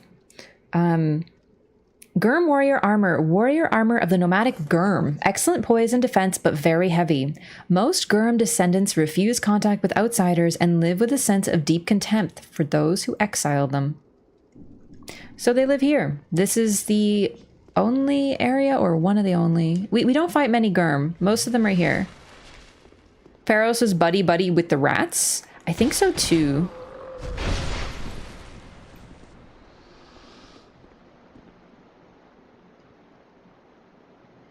No teeth. Marlo, I know you want me to play right now, bud. So, this is what I've been saving. Oh my god, I forgot to read Scorpioness Najka's soul. Soul of Scorpioness Najka. Najka was born of the misdeeds of an ancient being, a frail soul from the beginning that soon succumbed to madness. Seath. But maybe literally Seath, but as I mentioned before with Man Scorpion Tark and the whole souls come back, we learned this from Tark. I think when we get the Duke's Dear Freya, he'll have more dialogue for us. We'll come back and visit him. Souls are influenced by the souls that came before, and that's sort of what happened with Seath. Whoever made Tark, they likely were a possessor of Seath's soul.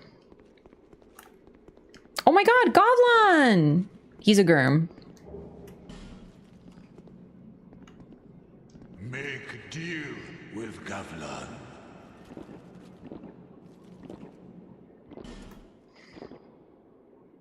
Did I not buy the ring? Oh, I have one. We're good. Okay. I will buy this just because I like you. You're such a good salesman. Many deal, many thanks. It's a loud ass meow. I feel like I changed my mic settings or something. It's more sensitive. You guys shouldn't be hearing that. Like, I mean, Marlo's really cute, and I like that you guys can hear his voice, but it does concern me that you guys can hear him. 1 second. Marlo!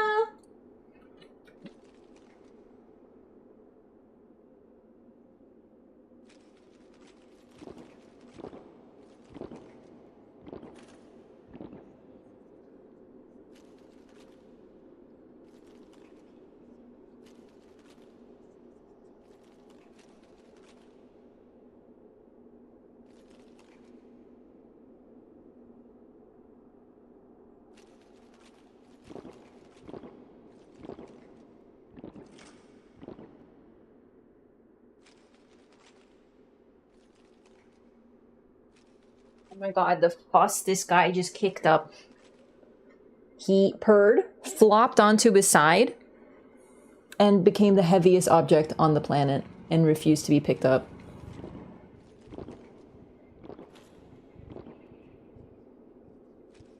But fortunately, I am strong. He's so pretty. Look at how cute he is. Look at his pretty face. Oh, sorry. That's my, special blur the background filter. It's trying to censor my cat. Oh, he's so good. I love you, Marley Bean. I love you very much. I'm sorry we can't play right now, but I'm playing Dark Souls 2. You have to understand.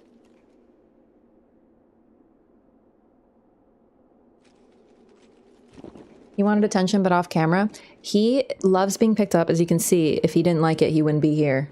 But he favors being pet on his carpet. He has a carpet, and he runs to it and wants to be pet specifically there. He wants me to throw his toy specifically on the carpet. So when you hear him meowing, he doesn't want attention. He doesn't want to come in. He wants me to pet him on the carpet. A little disgruntled looking. It's just his face. I swear, he's a happy boy. Who's my good baby boy? Look at this happy cat. Oh, I love you, buddy. You're so sweet. Thanks for being so cute.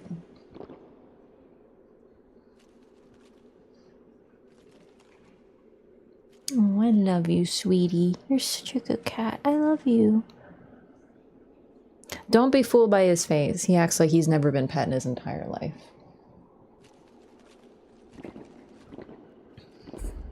Move the carpet to the game room.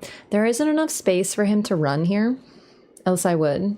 I was thinking of getting another little one to see if he'd want to hang out on it here. He does hang out with me. He'll sleep over there. Oh, look at these nice cheekies. No, don't blur the cat. Oh, look at those nice teethers. That's a pretty cat with good teeth. Yeah.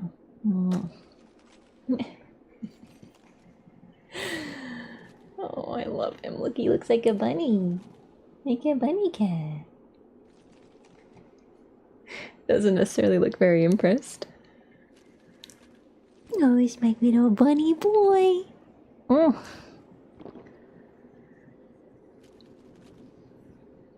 Resting cat face from the top down angle. Yeah, he really is very sweet. Very well behaved. I am spoiled by this cat. Genuinely. I forget that most cats, like, I love cats. Even if they're mischievous little critters, they're cats. But this cat is the most well-behaved cat on the planet. I don't have to worry about anything with him. Although I did try to trim his nails the other day and he did hiss at me. He was definitely kicking up a bit of a fuss. Like, he's never done that in his life. He hissed like 4 times. I had to stop. Oh, are we getting impatient, buddy? Is it time to go? He really does look grumpy. Okay, you can go. You can go, my love. Bye-bye. Love you. Oh, the fluff. Anyway, he hissed to me. So I gave him a break, and then I went back the next day. And while he was chilling, I grabbed his paw, snip, snip, snip, snip, snip, done. No complaints. What a whiny baby he was. Hey, Meister J, thank you for 29 months. It is the best moment to announce the sub anniversary. Hey, Marley, you just missed a resub. Marley, you want to say thanks? No, he doesn't want to, but he knows, Maestro Shay. Thank you for 29 months. Marlo hunt mice? He's a purely indoor cat and no mice, fortunately, so he's never needed to. He seems unimpressed, maybe try a tier 3. Yeah, he doesn't even get out of his cat bed for... No, just kidding. All right, let me just make sure he's out. 1 second.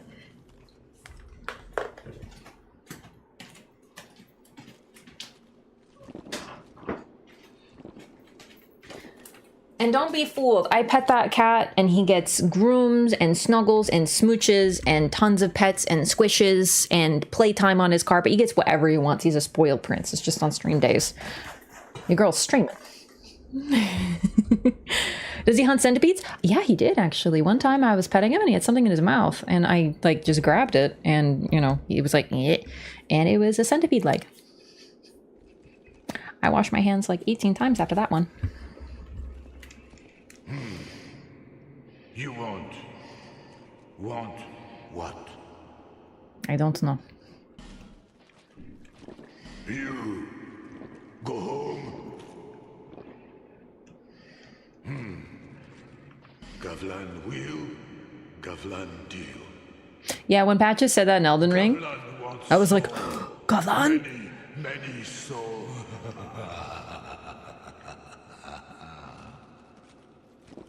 what you want. I would like you to like maybe upgrade your shop You will, a little. you deal. Marlo plays Dark Souls IRL? Yeah, he does. You Bye. Bye.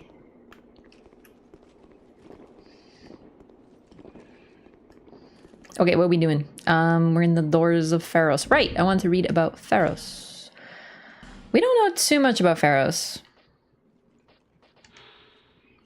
Pharos Lockstone. Stone activating a creation of Pharos the Vagabond. Pharos the Vagabond was a legend who wandered the lands, creating contraptions to help those in sincere and dire need.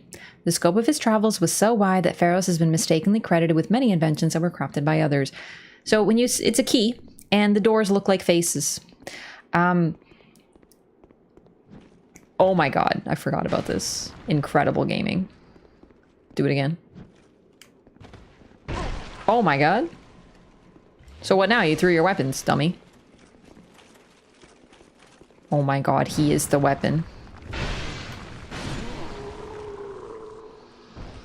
Gurm or something. First playthrough I killed Gavlon, very sad. Oh no! He is in this place where his people are for once. You knock those axes out of the air. Really? Ibe.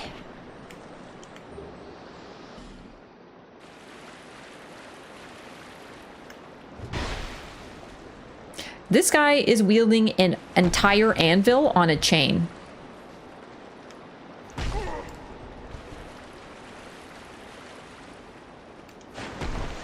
I wish I could wield an entire anvil on a chain.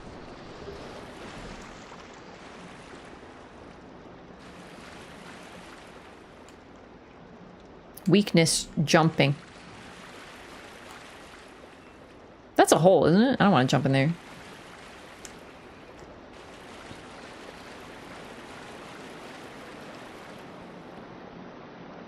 So, we don't know why Pharos built so many doors here, but most of them activate traps. Also, with the lore being a little ambiguous, did he even make this place or did he not? I think he did, personally. Oh my god. We're getting drops like crazy. The Gurm Greyhammer, which if I'm not mistaken is literally the anvil on a chain. Or not an anvil on a chain, anvil on a stick. 40 strength. A great hammer used by the nomadic Gurm, a makeshift weapon created from a blacksmith's anvil, as heavy as it appears. Crafted rather shoddily, but each hit landed is certain to inflict serious damage.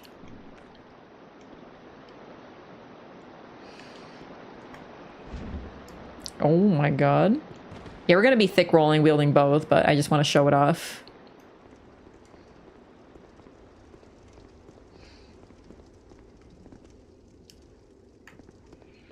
Cut content video for the gutter. This area of illusory wall basically threw away an entire city with Gurms.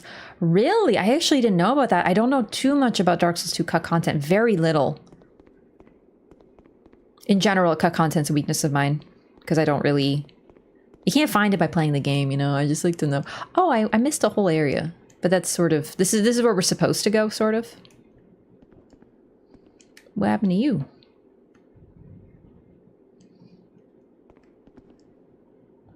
Okay. Very helpful. Visions of Beast, it's short like a dream. Oh my god, it's Bloodborne! It is kind of Bloodborne, isn't it? Ow, my ears a little. Then the hammer backstab looks really funny. Let's see if I can't show it off. Hang on. Oh, hell yeah. Brightstone Cove, Seldora. God, I love this place. It's scenery, you know, might ask, you know, little left to be desired, but yeah, it's okay. Yeah, the Gurm are nomads. They lost their home.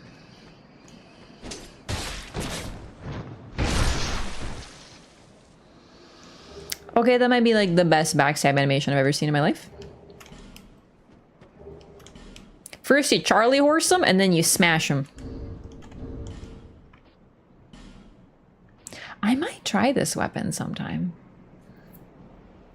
Seems kind of funny. Maybe I'll be a hammer gamer, but I'm really liking the greatsword so far. I also would really like to try whatchamacallit's weapon.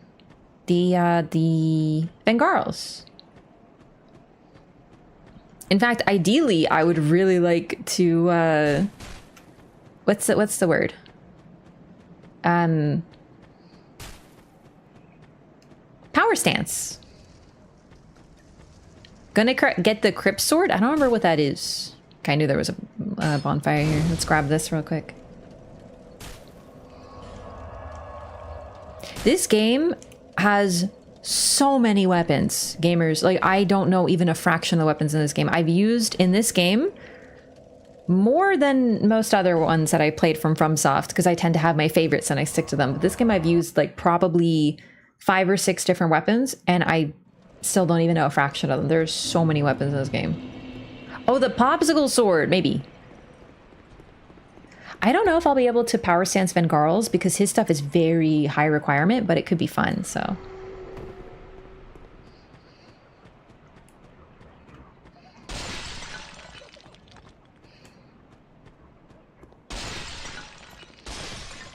Whirligig saw run in Bloodborne. It was neat. I do love the Whirligig. Why am I here? Did I not grab the bonfire in the Doors of Pharos? I sure didn't. Oh, dang it. Oh, well. I'm getting a little spoiled by Elden Ring. I'm kind of forgetting you have to actually grab bonfires. They're not like 20 feet apart anymore. Sounds like they were going for a game the scope of Elden Ring. The thing is, as much as this game is not as big as Elden Ring, of course, it still comes the closest to having that vibe and that sense of exploration that Elden Ring does. It's an absolutely massive game. It's not even close. None of their games even compare in terms of scope. Each of the others has a different focus, but that's sort of the thing. I think it's disingenuous to go back to our previous conversation to say that FromSoft is kind of getting stale or repetitive, because unlike most other studios, they are actually trying to innovate. Like, look at all their titles. If they were Ubisoft, for example, we would be on Dark Souls 13 right now. Then we could talk about being stale. Why not? Why would they bother making Bloodborne? Why would they bother making Sekiro or Elden Ring? Why bother with that? Like, let's just, everyone loves Dark Souls, keep on making Dark Souls, dog. But they like making new things and changing their entire game quite a bit. Each of their games has a completely different focus. And this game's focus was scope. And this fairy tale sense of whimsy. Yep, I totally forgot about this. And then Dark Souls 2 Dev Hell led to a very safe DS3. It is very safe. The one thing about Dark Souls 3 too, Dark Souls 3 as well, I should say, is it very much focuses on bosses. You can run through. We actually mentioned this on the Discord today. We were talking about it. Dark Souls 2, one of the issues with Dark Souls 2, and this isn't even an issue because I like it, but you have to engage with the game. You cannot run past enemies. There are a few places where you kind of can, but generally you can't just sprint to a fog wall because you will get hit out of the fog wall by enemies. You have to play the game. In some areas, you have to be very methodical and take your time, and that's part of the struggle. You cannot just run. In Bloodborne and Dark Souls 3, once you know where you're going, you can just run. Even if you don't know where you're going, you can just run in Dark Souls 3. And it's really good, nonetheless. But Dark Souls 3, rather than engaging with the level, you have to get good at bosses. That's it. And the bosses are very, very good. The focus on bosses and some area focus was definitely a part of Bloodborne. Especially with all its jump scares and things coming around the corner and stuff in Bloodborne. You still have to engage with the level. But once you know, you know. Dark Souls 2, you have to fight enemies. They will follow you to the ends of the earth. Oh my god, it's the rats. DS2 demands to be respected or you're getting ganked. It's true, you can't just run. But if you don't like the areas, then that's going to be a negative for you. But it's just a different design philosophy.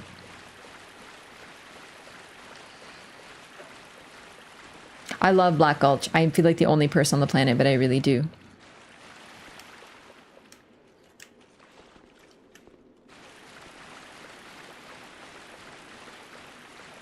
You know what's another thing too? And now this is an interesting one. I think another reason that Dark Souls 2 is so interesting to me is because it's so mysterious. Like, who made the Doors of Pharos? Probably Pharos. Why?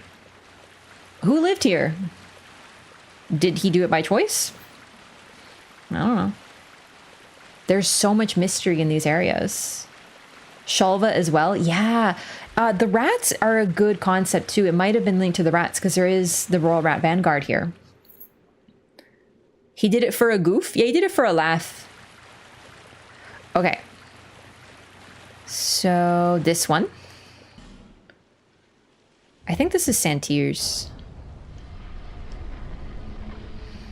Can I fit? Yeah.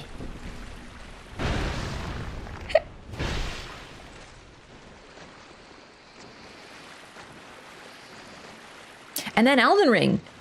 There are some areas you kind of have to run, but once you get to a bonfire, there's like no run-ups in that game comparatively.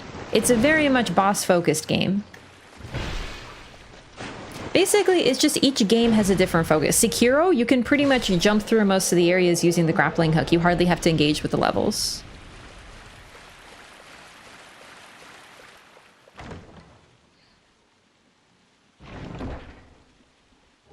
Santier's Spear. This is a really cool weapon. I used it once. It's very strong too. Apparently got nerfed. Probably had a reason to be because it's already like ridiculously strong. Where is it? There it is. A spear that was embedded in a stone statue. According to an old local legend, a great spear was used to defeat Santier, the walking statue. Perhaps this is that very spear. But it will be difficult to utilize such a thing in the manner of a spear. Your only choice is to swing it around and smite foes about the head.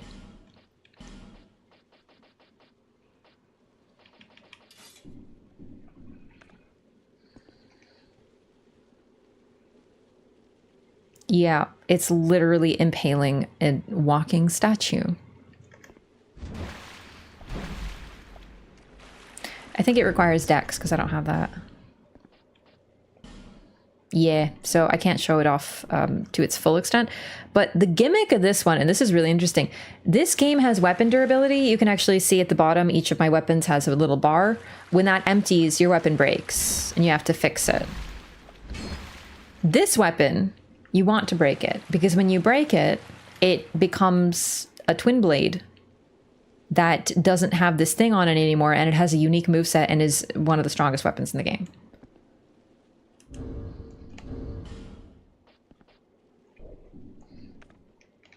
It's very fun. It has a unique moveset, super cool stuff. I think I'd like to break it, but unfortunately I don't remember how I broke it before. I know there's a technique, so... The gutter video content by Illustrated Wall. Oh, I do love Illustrated Wall's content. Which game do you think was most balanced? When it comes to PvE, I don't know. I think that's very subjective because it also depends on sort of how you engage with it, maybe what weapons you use, your play style, whatever. But when it comes to PvP, this game, I think it's pretty inarguable. This game has the most robust and interesting PvP. Is there totally broken shit as always? Yeah. Yeah. But it's the only game that you can pretty much use whatever and make it work in PvP. It's really, really interesting. Best part is once it breaks, no more worries about durability. Yeah, exactly. Yeah. Once it breaks, it takes on a new form and it stays in that form. Yeah. All right, let's go up. If I can remember where to go, I'm sort of like blanking right now on where I'm actually supposed to go.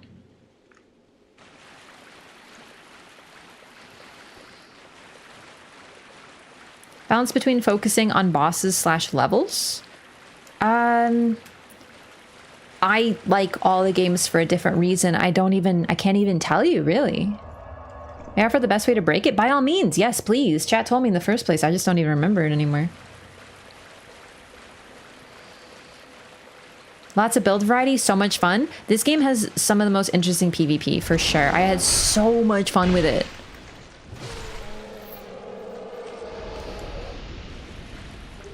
Oh, I got the rusted mastodon helm. Nice. Beat up a bonfire. Is there a particular one that's good for it? What did I... Oh, the helmet.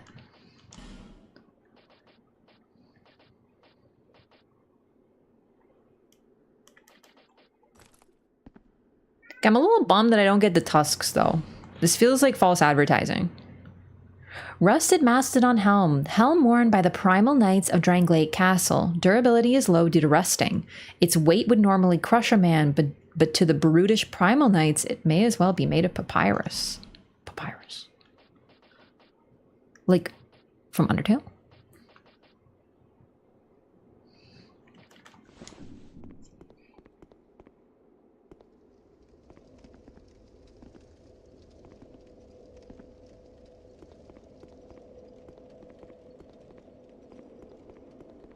Mana weapons in this game is crazy.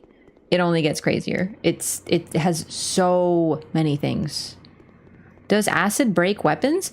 I don't think it works for Santiers. Baseball! Holy shit, you really can hit them out of the air. Baseball! Fuck! Strike one! God, I love baseball.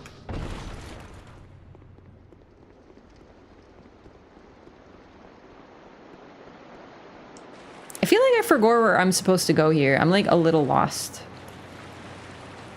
You charge the mound? I don't speak baseball.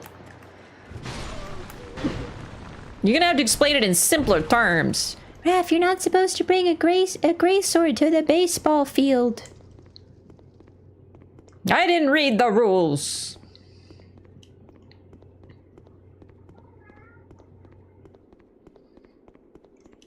I don't know how to get to the rural rat dingus. I'm so lost. Like, how did I get lost in a place that's like 2 doors?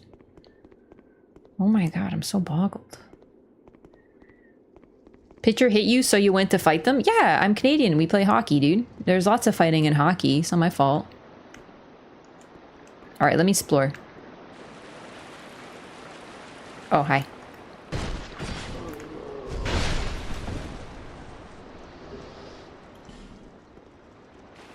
Spin to win in the pile of corpses. Oh, I didn't even think bodies would work.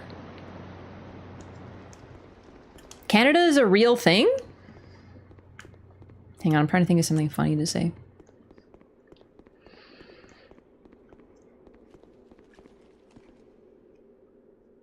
Yes. You may laugh now. I went to a fight once and a hockey game broke out. Every time. Seriously, they do so much fighting. I don't really like hockey. I didn't say I was a good Canadian. I said I was Canadian. Canada's not real. Nopers, Canada isn't real. Canada can't hurt you. It's true.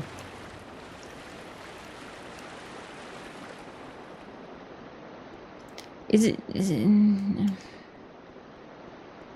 You know how Jimmy Neutron has the brain blasts? I feel like I'm having a brain block right now. I'm in like the opposite. Canada wouldn't hurt anyone if it was real. Yeah, we like diplomacy and such. Canadians are real nice. Canadians are pretty nice, but also like they're kind of jerks sometimes. Just like any people, really. Like Canadians are just like any people, I would say. I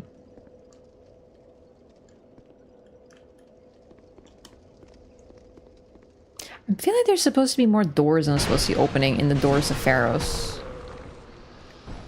Just like everyone I've known in my life mostly was Canadian, right? So, as a rule, I knew some nice people, I knew some just like people, you know? Canadians are very polite.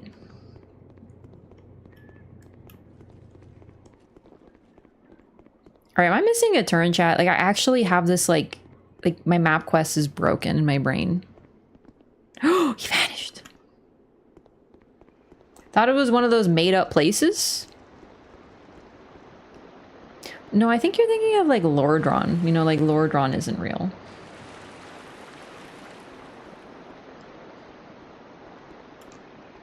Go west? I'm on my way.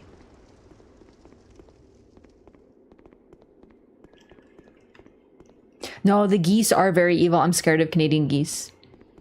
They're mean. They will fight you.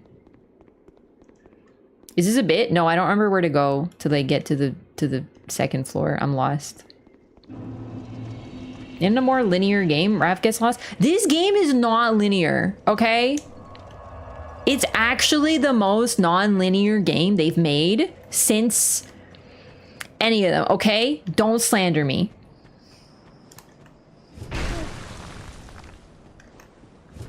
Guy from Alberta. Listen, don't listen to anyone from Alberta, all right? I don't listen to anyone from Alberta. I'm sorry.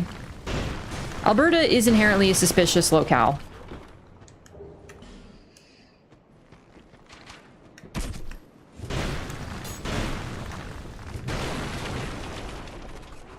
Look, we got the Falconers from Volgan again. Also, boar.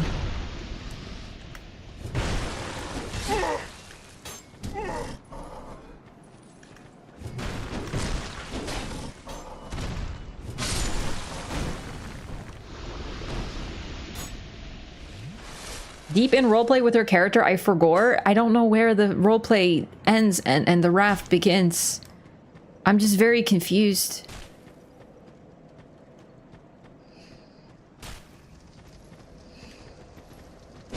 Ah! Can we talk about the tent physics, by the way? Did you notice how the tent, it moves and then you can actually enter the tent and you can like move aside the cloth? Elden Ring could never.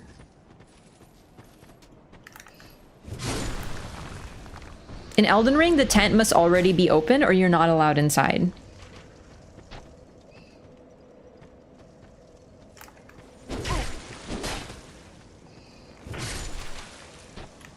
Outrageous Hog Easter egg? Is that the one? Oh.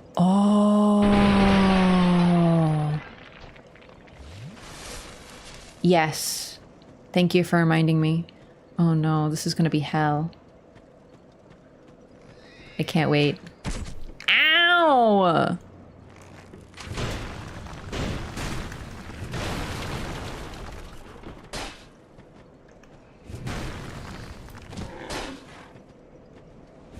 This is just like Gaius from Elden Ring. Yeah, there's this really weird Easter egg. I might need a reminder. Where the fuck do I take the pig? I don't remember. This is gonna take a while. Also, wait, chat, is it past the Magus and Congregation? Like, should I do Magus and Congregation first? Found this game as the most open-ended and hardest to remember which key opened which door. Definitely. I think also the fact that there's fragrant branches of yore that block off certain paths. So the path is not... It's very non-linear. It feels very open world. Before Elden Ring, this was the open world Souls game. The mages and Kong first? Gotcha. Okay. Spiders dropping from the ceiling. Isn't that right before this, the mages? But still, I'll fight the Congregation first. All the way before Dukes. Oh my god, that's even further than I thought, huh? Well, we can do it. Okay. Basically, this pig, one of them, you get them to follow you, and it'll sniff out an item for you that you can pick up. It's really fucking weird. So close. Oh, I remember. Okay, I got you. Oh god, that's so far. Oh, it's a nightmare. Whee! Ah, oh, fuck. I gotta remember. How do you get the pig to follow you? Do you just like, you just walk and then he does? Or...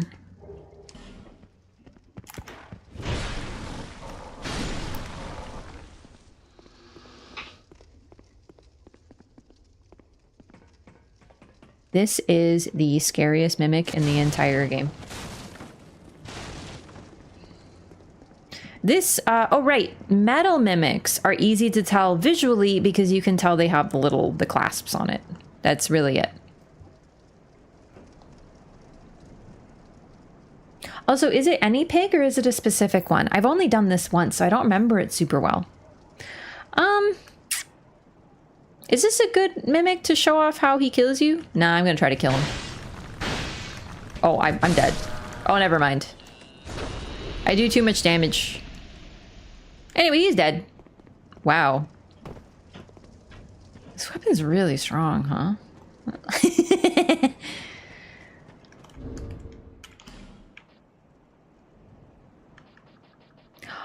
Oh, right. We got the dark. Oh my god. Can we talk about how many Alon Knight leggings I have right now? Oh my god.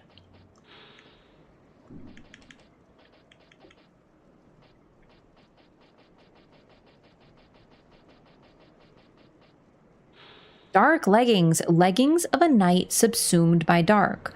No one knows the true identity of these men who are said to freely manipulate dark. Old foreign legends describe them as poor souls who chase the lost art of life drain. This is the Dark Wraith set. This is where you get it. From Mimics, interestingly. And that's the lore we have, like a retelling of the lore. Needed one of the Majula pigs? Oh my god, could you imagine? And then we got, is it a catalyst? Here we go. The Staff of Wisdom. Staff of the Lost Land of Olafis. Sorcery dedicated catalyst. Cannot be used to cast hexes. The crystal at the tip of the staff greatly augments spell strength. Already a finely crafted staff, made even more effective by its crystal, the brilliance of which has been polished over time with powerful magic. A crystal. If you're thinking of the crystals from Dark Souls 1, you probably should be.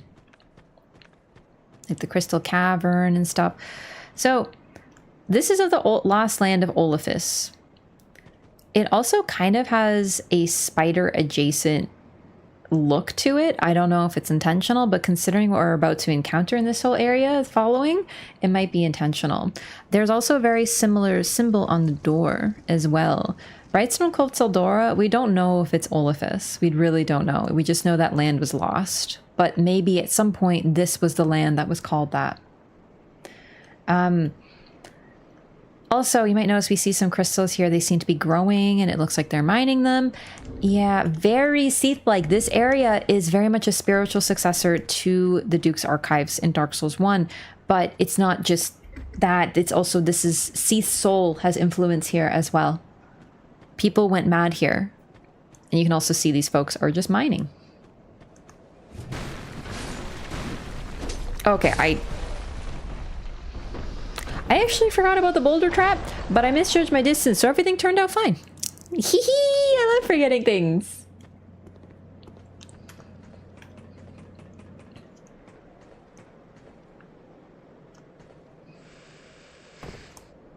Probably tell by, like...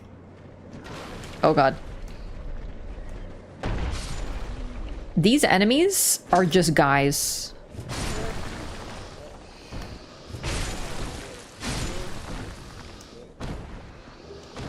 Just miners.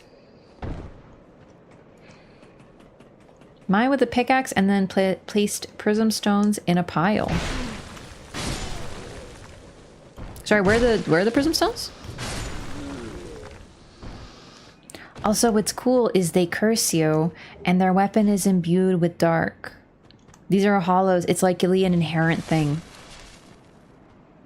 Oh, when seeing... Sorry, I missed the first message. Cosplaying Miner Invader in the stream here. I love that. That's funny.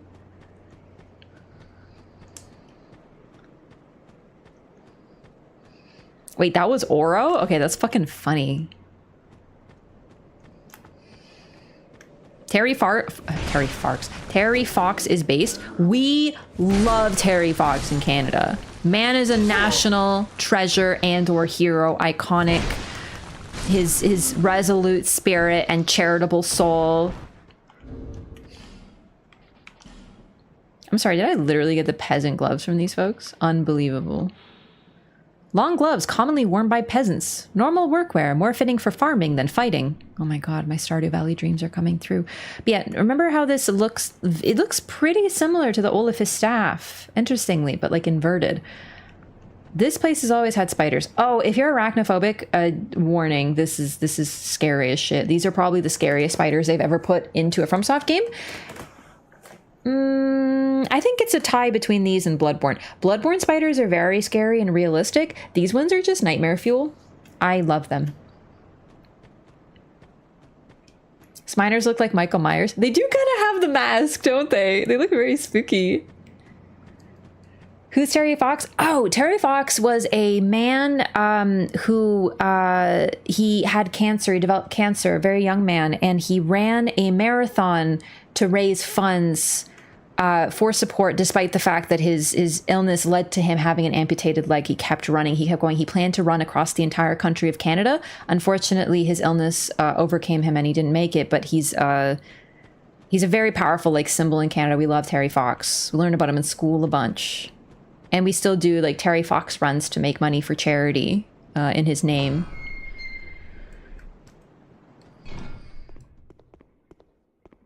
Some details might be missing. I haven't learned about this in school, but like almost every year. Yeah, he was a really, really sad story. But also a like an inspiring one, you know? He's a symbol of inspiration.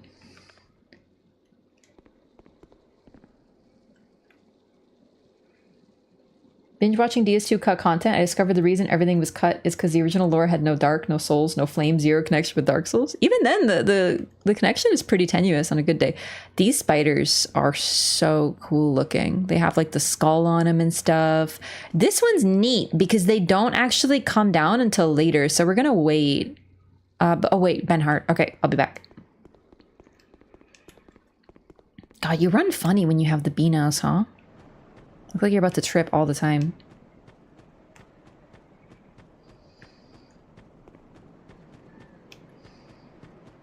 Years old when he died. Yeah, he was very young. We just learned a lot about Terry Fox because he was Canadian. Caelid is just red Alberta. I don't think Alberta's swampy though. Like I don't think it's like a biome fit. You know what I'm saying?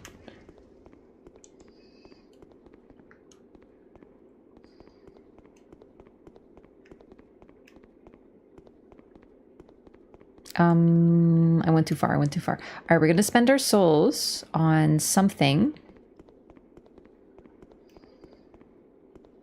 The Deep Accursed. Oh, is that what those creepy monsters are called? The scary spider things? Alberta is mountains and plains. Yeah, it's a very beautiful area full of natural beauty. Really dense forests and such. Gurm's Respite.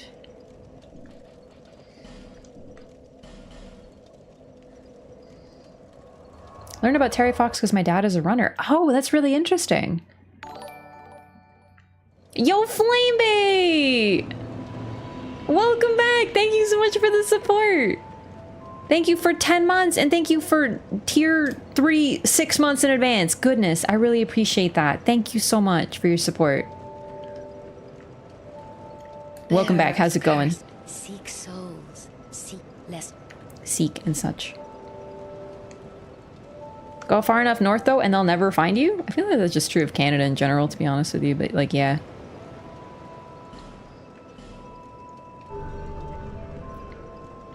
So I'm gonna summon for this fight, this next fight. It's a... I like this fight because it's small and simple and dinky. It's all my favorite things. Speed of the bonfire with the spear? Maybe eventually. I'm not too fussed about Santiers. It'd be cool to show off at some point, but there's other like weird niche stuff I want to show off first.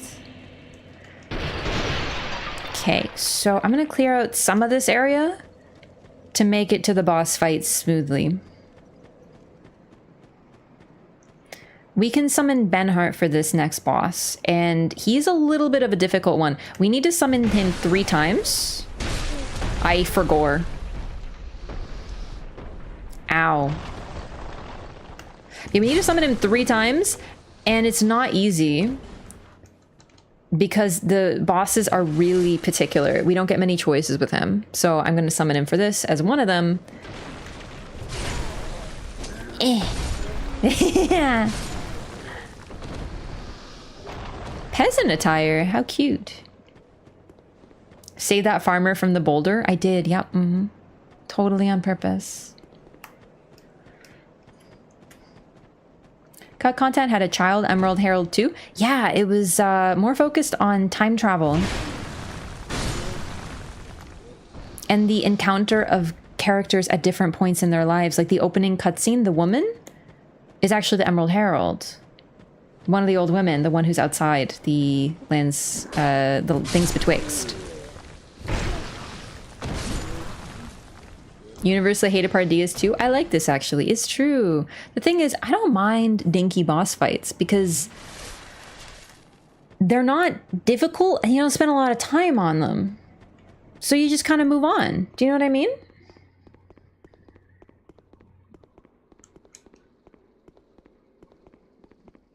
Okay, just taking a peek over here. I should light that torch.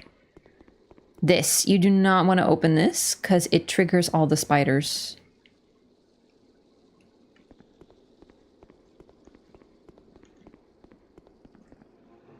Wait, there's also an illusory wall around here. I don't think that's the boss fight, but it also very well could be.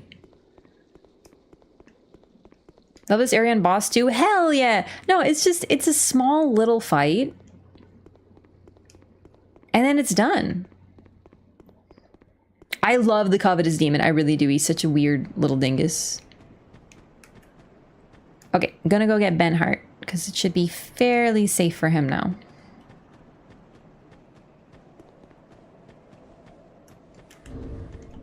I'm gonna keep doing that for the whole run.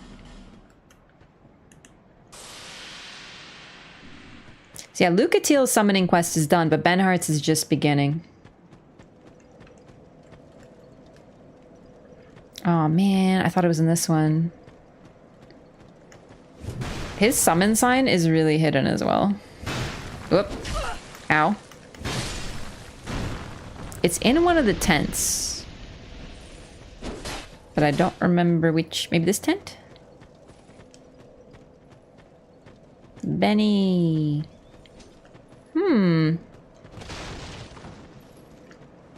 I did exhaust his dialogue.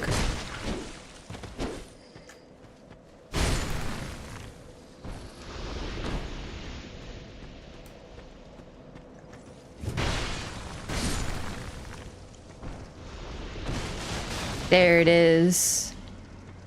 Come on, Benny.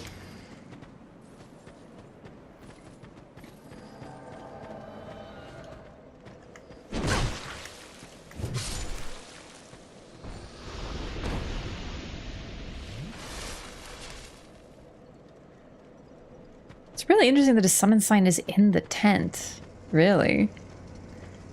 Oh, problem solver. Let's go.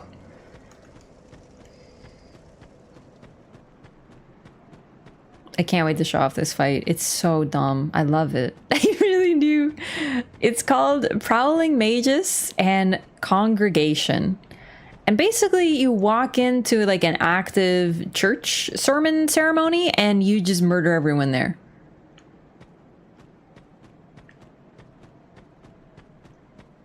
The Congregation, I mean, everyone's hollow. So like they started it kind of, you know, they should have just like not been hollow, dummy. Okay, don't start any problems here, Benny, okay? It's just spiders. They're cool. Benhart just wasted 10% of his sword's durability smacking that palisade. I know, what a dummy. So we're going to want to light these torches as well. The spiders will eventually come after us, and they fear fire. So the only way to keep them away is by wielding a torch, basically. Okay, this is the boss fight. And then this is the illusory wall that leads to, I think, the priestess garb? Something like that. We'll get this later. Benny, I really need you to move. Ah!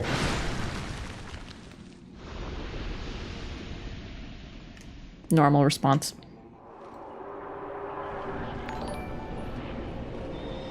Oh my god. Oh, Jesus. This sermon sucks. Yo, Rob, thanks for the re-membership.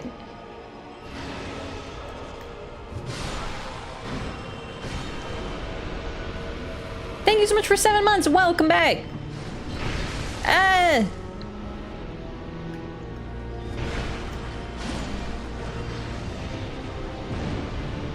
Man, this is so chaotic. I love it. Oh my god. Get out of here, congregation. You got it, Benny. Fuck him up. That's it. That's the boss.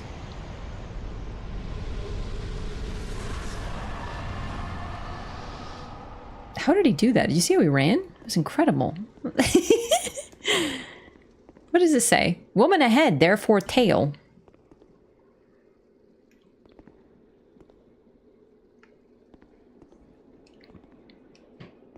Souls gamers. Close there, they almost got you. Yeah, I have once or twice died to them, but at least I think it was a New Game Plus. Okay, let's talk about the statue, because they are not at the like front of the church, or at least this is the front of the church. We walk in the front of the church and disrupt the sermon, but they're all facing the statue. And what's interesting about the statue, holding a book, woman reading book, holding book, and then holding what looks like, at least to me, this always looked like either fabric or hair. I thought it was hair personally, but could go either way. Like from this angle, to me, that looks very much like a strand of hair, likely used as a, not a catalyst, what are they called? Like a seal? Prayer talisman? Yeah, but very notably, I think this is supposed to be Velka, a depiction of Velka from Dark Souls 1, and these folks still worship Velka.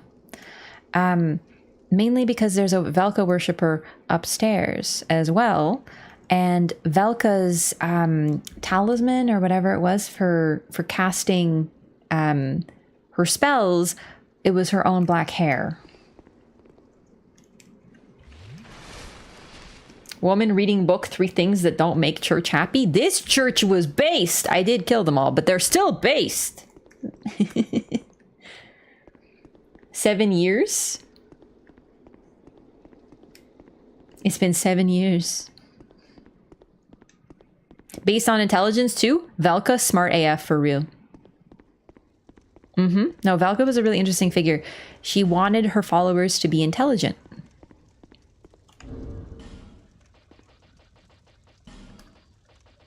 Not necessarily faithful. She's always been interesting for that reason. No. Where is it? Priestess garb. Priestess headpiece. Traditional headpiece worn by Drangleic clerics. The clerics of Drangleic have retained their nominal status throughout the ages, but were always at arm's length from the royal family, as if their existence was little more than a formality. It is customary for clerics to wear different garb depending on their sex, but the reason for this practice is unknown. This is a woman's headpiece. I think, correct me if I'm wrong, fashion, despite what you may think is slightly a weakness, this is either exactly or very reminiscent of the Firekeeper garb from Dark Souls 1, like the one that Anastasia wears. Chimes in DS2 for miracles and hexes. It looks like a talisman, though. What are they called in Dark Souls 1? Because that's where Velka's hair is.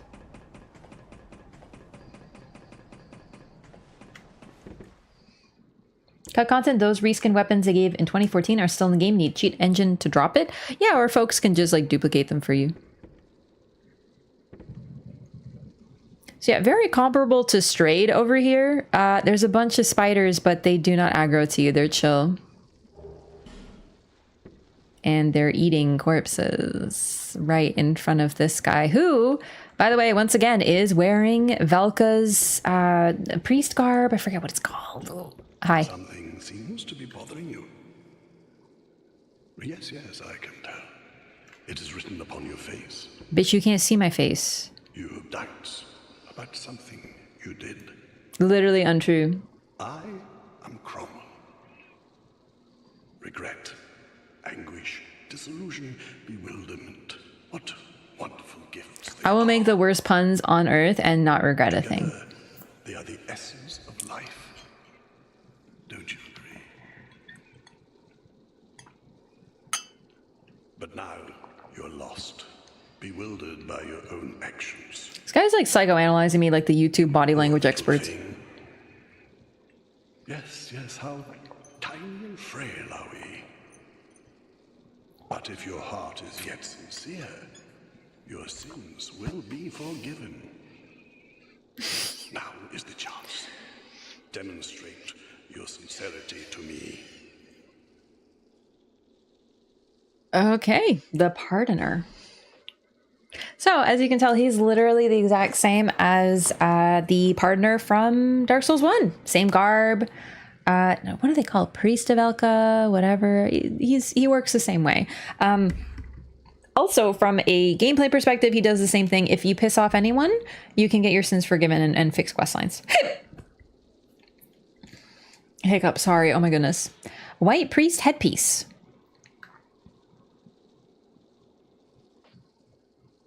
The clerics of Drangleic were not viewed with particular reverence, and their positions were only preserved as a nod to tradition.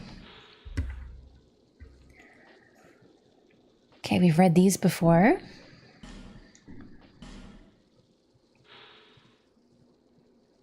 Great Heal, a glorious miracle only accessible to a small minority of clerics. Only a select few have learned to recite this epic romance in its entirety, but those who do are amply rewarded.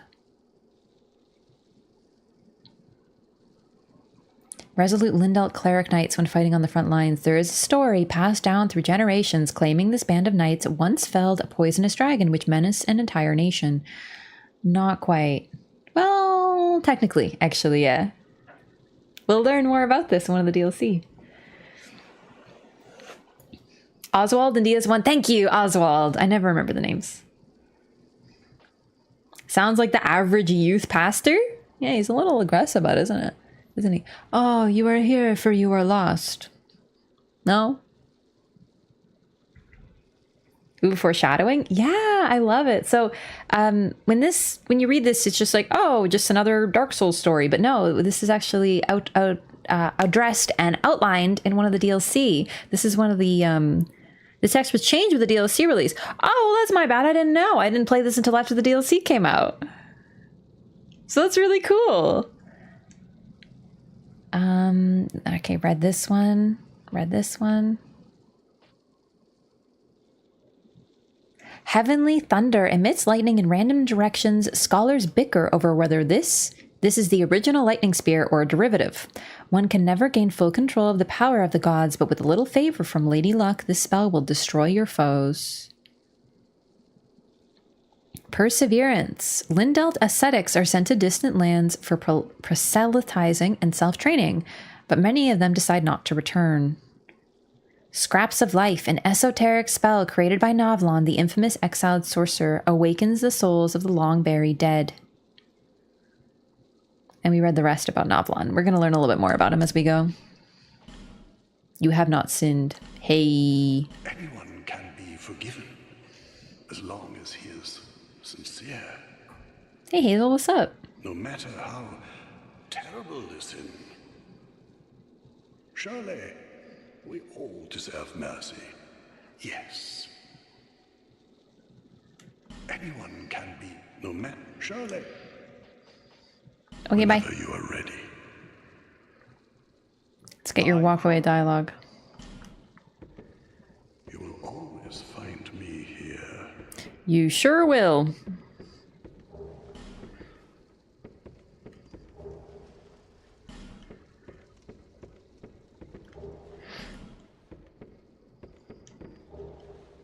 All fading souls, and then the cleric's small shield.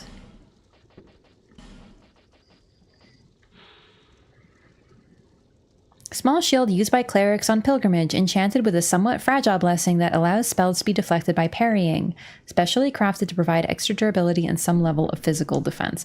So likely, I mean, Cromwell probably didn't work with the clerics. Same spider from Bloodborne or a descendant? These spiders? Oh, they're their own thing. Spiders are just sort of like... I mean, they're an RPG enemy, you know? Usually finding a man in an attic full of corpses is suspicious. Yeah, but he's just a Valka worshipper. It's like par for the course for them. Do you know what I mean? Imagine how OP that is. He doesn't have to ask for forgiveness because he is the pardoner, right? Okay, let me see if I remember. Oh, we gotta light some torches, first of all. And then see if I remember where you have to go to get this pig going, because this is going to be a journey.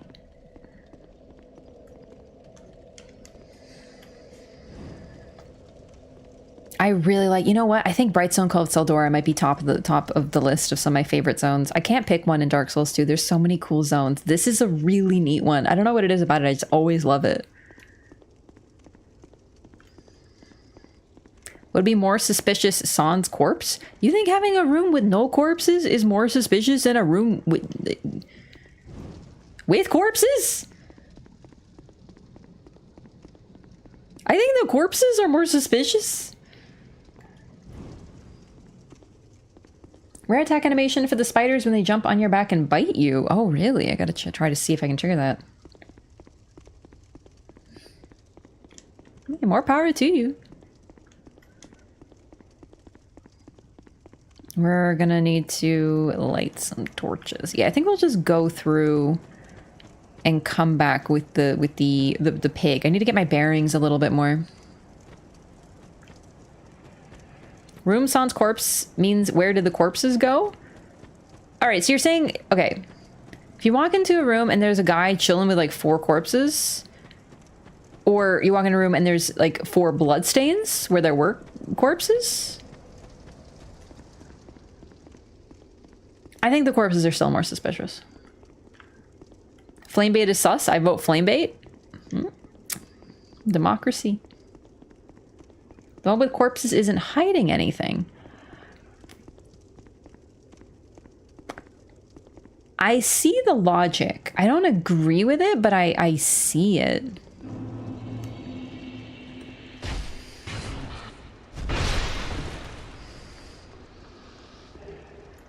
Right? Like, there's something nice about just honestly being a murderer.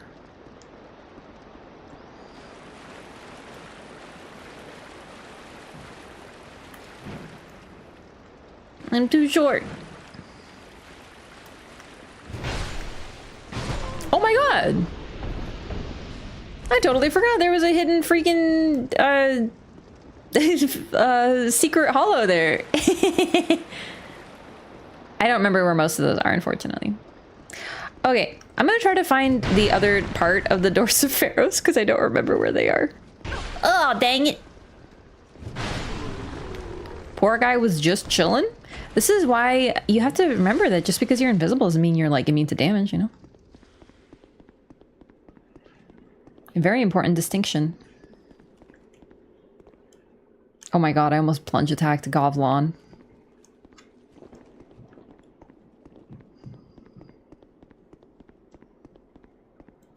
Okay, like I know there's more to this area. I don't know why I'm having like such a crisis at this time.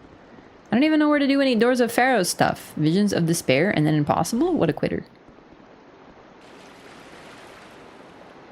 Oh, you probably mean the Titanite guy. Wheel and deal and then you murdered him? I didn't murder Goblin. I just like thought about it for a second.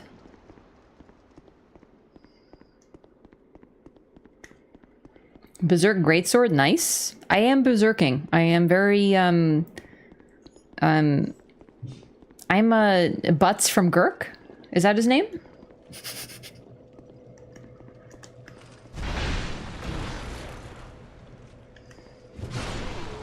Something like that. I'm just like Butts for real.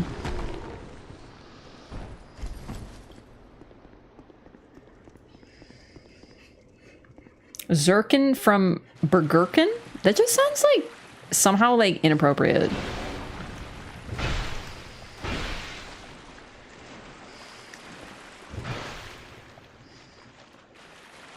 Actually it's Gatsu from Burke. Katsu? Like the pork dish?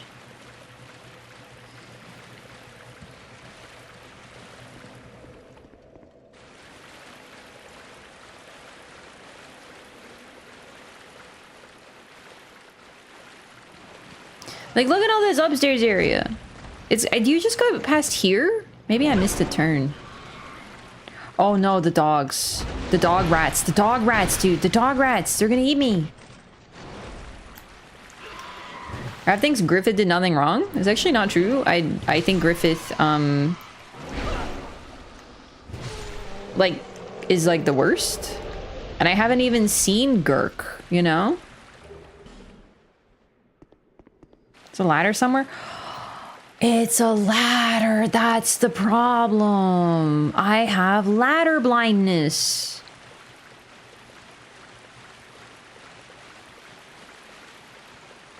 Also, there it is. Yep. No, I have, this is a problem that is not, it's not the first time this has happened. Oh, I forgot to tell you. Remember how, this is way back when we were in the Iron Keep where there's the, there's a ladder where there's all the traps. And the ladder leads to... It leads to, I'll just show you what I'm talking about when I get to a bonfire. You can turn off all the traps. And there's also a bonfire up there that serves as your fairly short run up to the old Iron King. I didn't find that on my first playthrough. I didn't see the ladder. So basically, I had to run all the way across all the traps and across all the falling bits to get to the old Iron King. With all the traps active.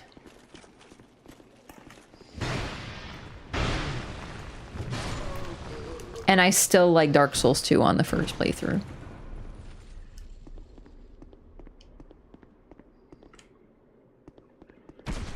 Ow! Okay, I should have been paying attention.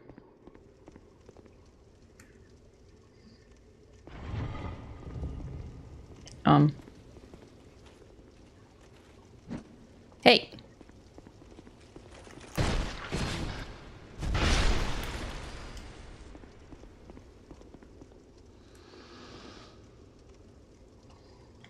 What happened to you?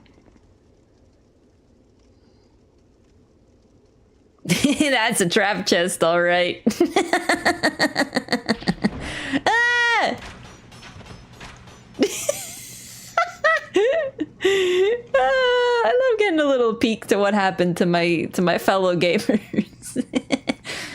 Sounds like the Beta Chaos run back? Nah, the difference with the Beta Chaos run back is you can just run, but in Dark Souls 2, there's a bunch of enemies that literally are wide as the entire hallway, so you have to deal with them, and they block you. You cannot. You have to kill them. It was kind of a nightmare, honestly.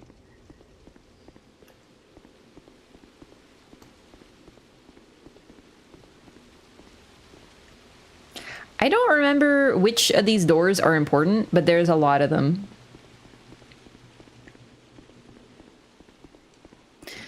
Oh boy, I have a troubled relationship with this boss. I sometimes don't like it very much. Most of the time. You might notice it has no run-up. Might be a reason for this.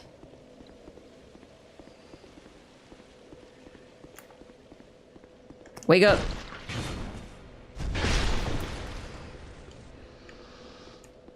This bonfire is the one you beat up. Ah, lovely. Okay. Oh my god. I thought he was real. He tricked me. You say there's a ramp you can open up? How do you open the ramp? There's a ramp?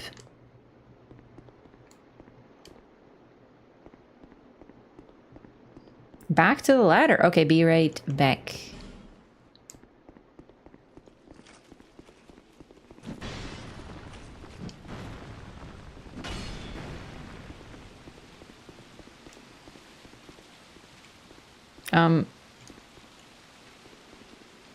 I got lost again. This is, Ah, okay, wait. And I guess you open it with a Pharaoh's Lockstone? Yeah, listen, you might notice there is a lot of Pharaoh's Lockstones here. I need some of those to play the game, so I can't just use them all. Like, I'm gonna... I'm gonna ask for a little bit of sneaky, cheeky advice, you know what I mean? Very back of the room, there's like 3. Ah, dang it! Gamba?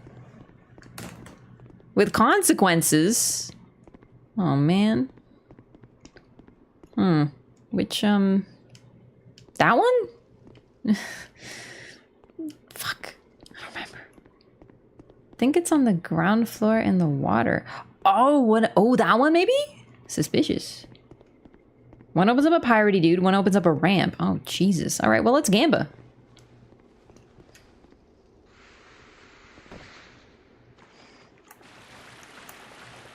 Are you alive? Oh, no, you're just stinky. Wish they were made DS2 as originally planned, but released with a different name without being Elden Ring. Oh, dang it. You took my joke away from me. I just saw that. Please do a good thing.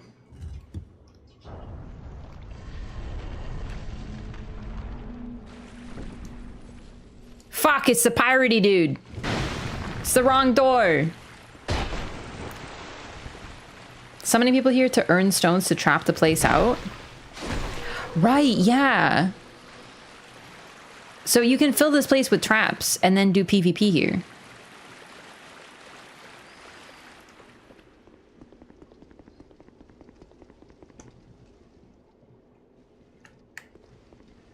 Is he doing it in there anyway? There was probably like something sweet in there, like a candy or something.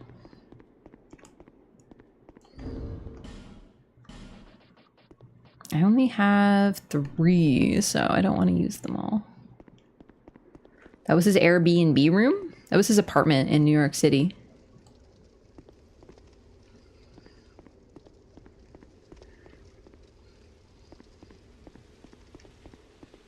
Paid good money for that, too. My god, they're so... Oh, wait. Shiny? Oh, we found a Pharaoh's Lockstone! This is the greatest trade deal in the history of trade deals, for real! Okay. I don't think I ever opened the ramp, actually. So, I don't think I've done this. Well, either way, we can come back. I can always look it up. Ooh, how do I get over there? I never opened every single door, activated every single trap here. Okay. Ordeal's End. This is the worst named bonfire in the entire game because it's not the Ordeal's End. It's actually the Ordeal's beginning. Because that boss can be somewhat challenging, in fact. This is probably... This is the Capra Demon of this game. It's the ads that are the bigger threat than the boss itself.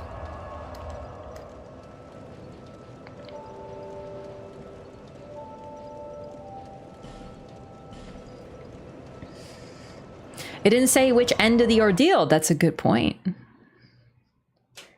It is the upper level that opens up the ramp on the bottom level. Oh, okay.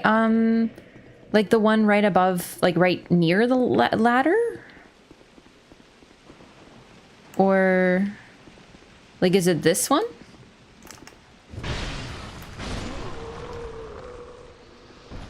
I'm willing to open one more since I got a Pharaoh's key.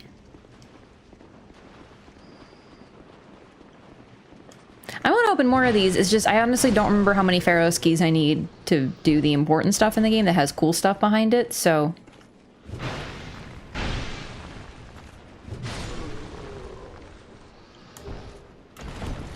I'll just do this one.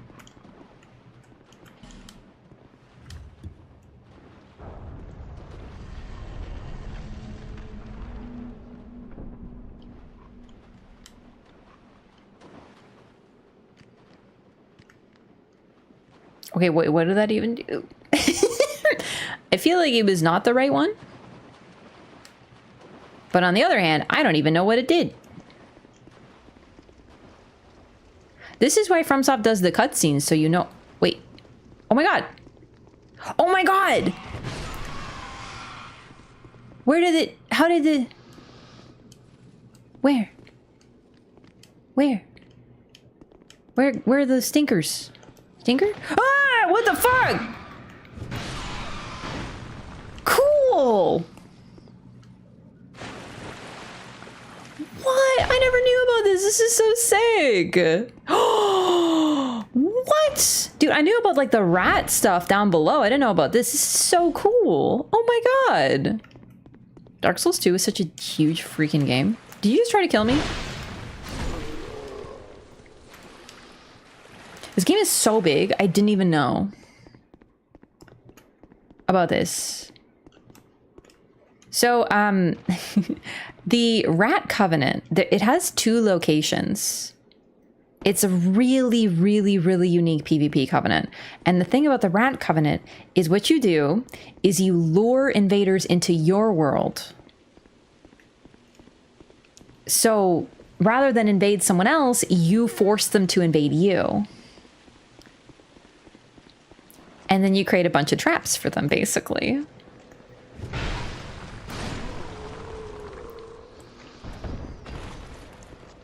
Something like that, anyway. Rats are weird.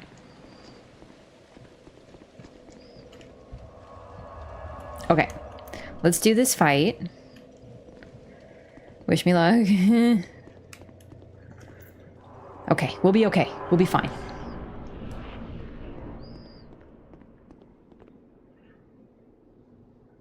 It's literally 4 dogs, and then there's a big dog. But the thing is, it's not actually dogs. They're rats. They're actually rats. They may not look like rats, but they are rats. Oh, Jesus! But it's a dog. I'm toxic? Okay. Yeah, you're kind of seeing the issue with the video game. Help.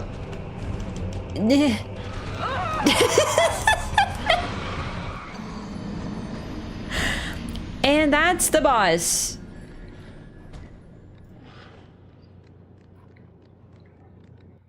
It was really close. We almost, believe it or not, like that was a good run. We'll get him next time. Just you wait.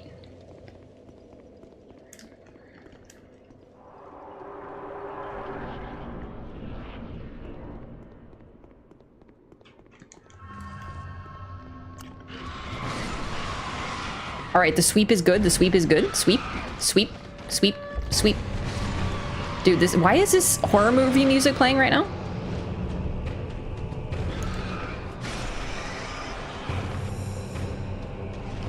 Also, he's kind of cute, actually. Hit the baby dog rat. I'm toxic because he knocked it down so I couldn't kill it. Fuck, no! Toxic is so quick. If you get toxic, you're basically done. You're not truly Birking without a crossbow in the offhand? That's where I put my binoculars.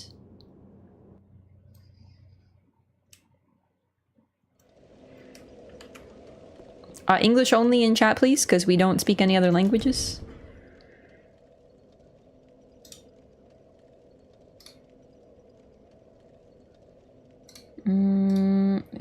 Is it this button? There we go. Perfect. Cute in a stray mangy dog sort of way? Yeah, like cute in a way that it'll like bite you and kill you. But I like the lolling tongue. I find it so carefree.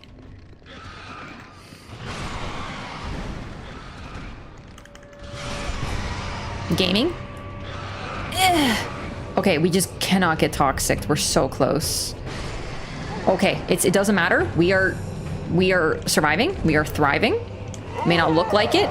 Fuck! Did we get toxic? I was staring at the dog. The dog rat. The rat dog. The mangy mutt. I think the Desert Pirate set would have good poison toxic resistance. I think it does. It's just, there's so many dogs. It's just like Capra in that the dog rat creatures are the difficult part of the fight and everything else is relatively easy. Not easy, don't misunderstand my words, but relatively. If you get hit twice, you're toxic.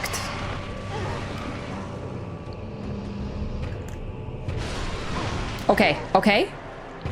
Genuinely, this is the run.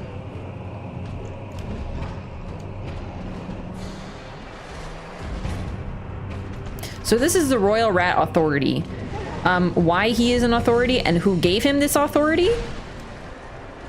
From a lore perspective, I know who did it, but I question why.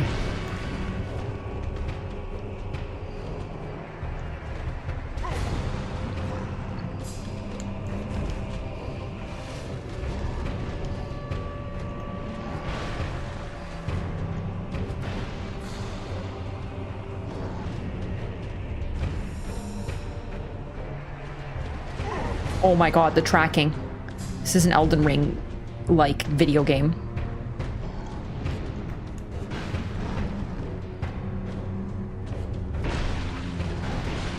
Oh my god. Dude, he's so quick, actually.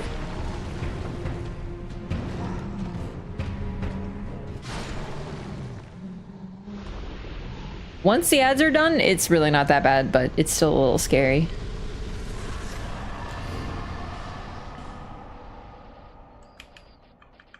Rat tail, a severed rat's tail. Demonstrate fidelity by offering it to the Rat King and strengthen the bond with your covenant. The Rat King is proud and merciful as any king true to his stature should be. The Rat King looks favorably upon those who follow the path of right, even disgraceful humans. What I like about this idea is that even the Rat King is a little troubling, not just because it's a PvP covenant. That part's actually not that relevant. But to prove devotion to the rats, you kill a rat and cut off its tail and present it. It's a little twisted. Because that's what the other rats would do too. And then the soul.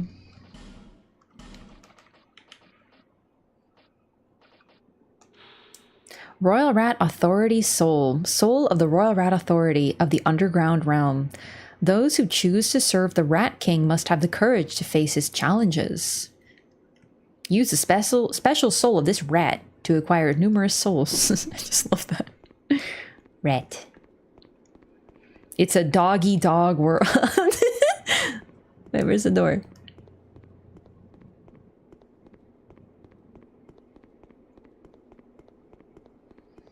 Toxic is really strong in this game. Poison's strong, so you can only imagine how bad Toxic is.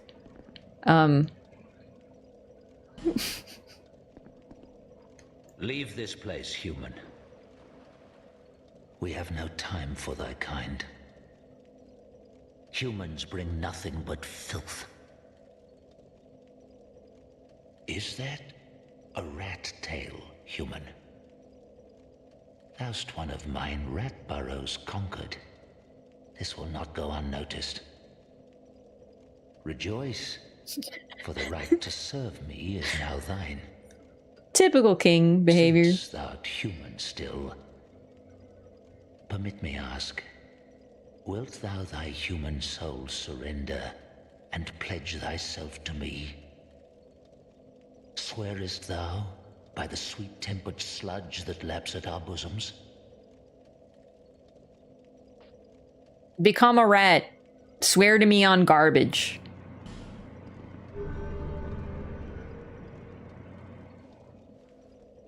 I translated it for you from rat Shakespeare language. Thou hast the eyes of one who perceiveth true beauty. I do think the Rat Authority is Thou cute. mayst serve. Take this ring. It was forged by a human who was once among us. Crest of the Rat. The ring draws to thee those who would defile our burrow. Wear the ring whenever thou art near, and destroy those who would dare provoke our ire. I will grant unto thee all thou shouldst so desire. Rat? I prithee serve with a true rat's honor. I am no longer Raf, I am Rat. Ratterino. With 2 T's. You better give me my T's. Why are you kind of sounding like Mesmer? He does not sound like Mesmer. Okay, Mesmer sounds much sexier.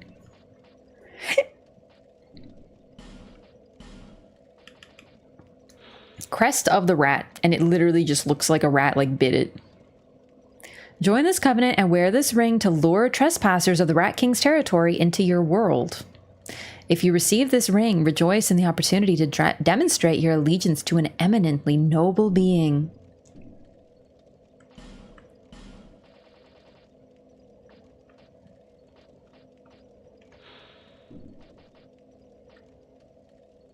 Oh, right. Who built the ring?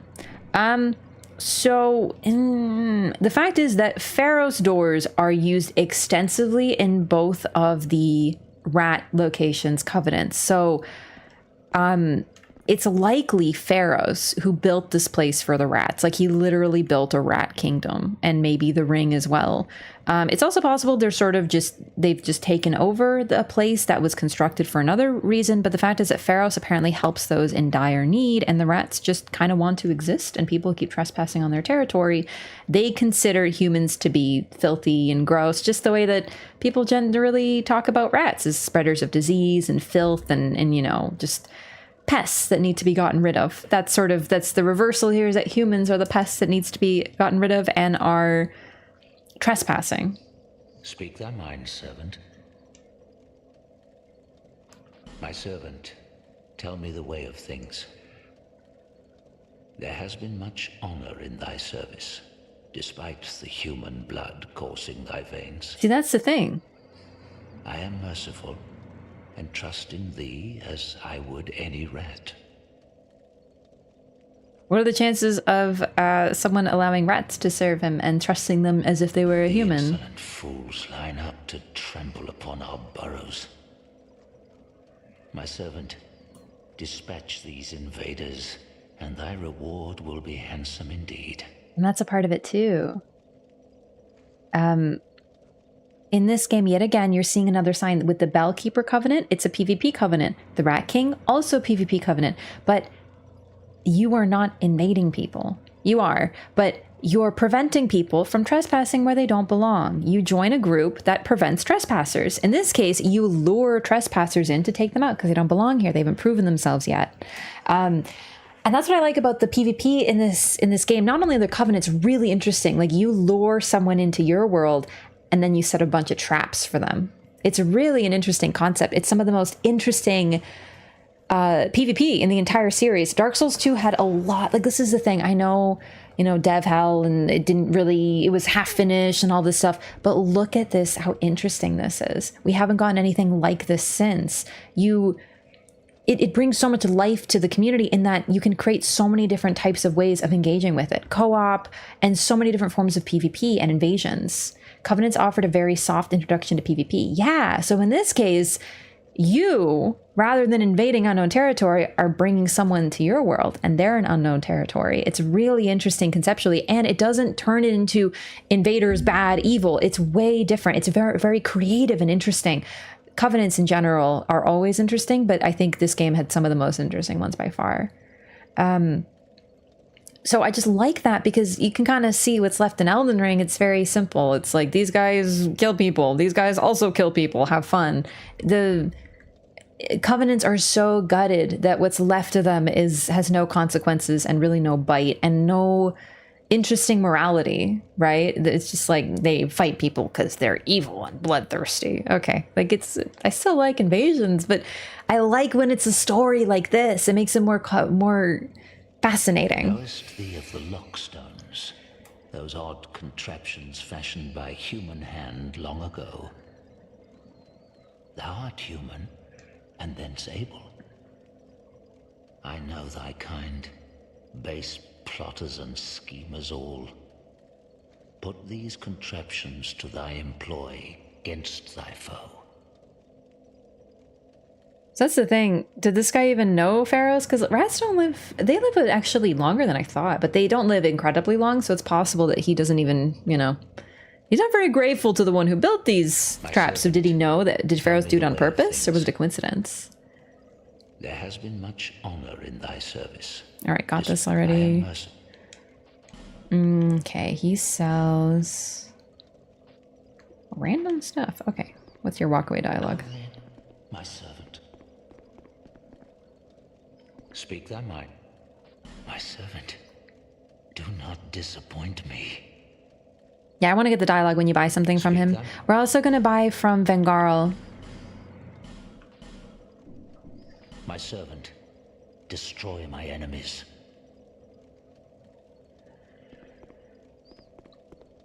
Is there any specific dialogue for a fruit, or? Evasions are critical in the lore. I'm not even saying they're not still critical. The concept of online and the brief interactions with people that are for good or for ill are still present in Elden Ring. Like the core is still there. It's not just tacked on. A lot of people always say that online is tacked on to these games. It's very much baked into the lore. You're meant to play online. You don't have to, absolutely. Like, I love playing offline as well, but I also love playing online. Like, these games are meant to be very online, these experiences that we have with one another.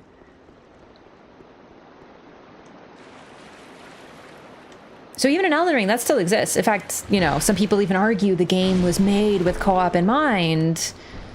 But then they also say that the online is tacked on and that PvP is bad. I'm sorry, but you can't have it both ways. FromSoft clearly wants you to engage with this game on multiple levels. The only problem is that in Elden Ring, it's really hostile to engage in PvP. It's really brutal. It's the toughest in the series. There is no way to just try it and kind of dip your toes in, like in this game and in Dark Souls 3 as well, and Dark Souls 1 for that matter. And that's kind of the problem too, is it's a lot more bare bones, but it's still key to the lore. It always has been. Almost about to use the L word about this game. Love? Okay. We're here. All right, so Benhart, time to go to Brightstone Cove Seldora.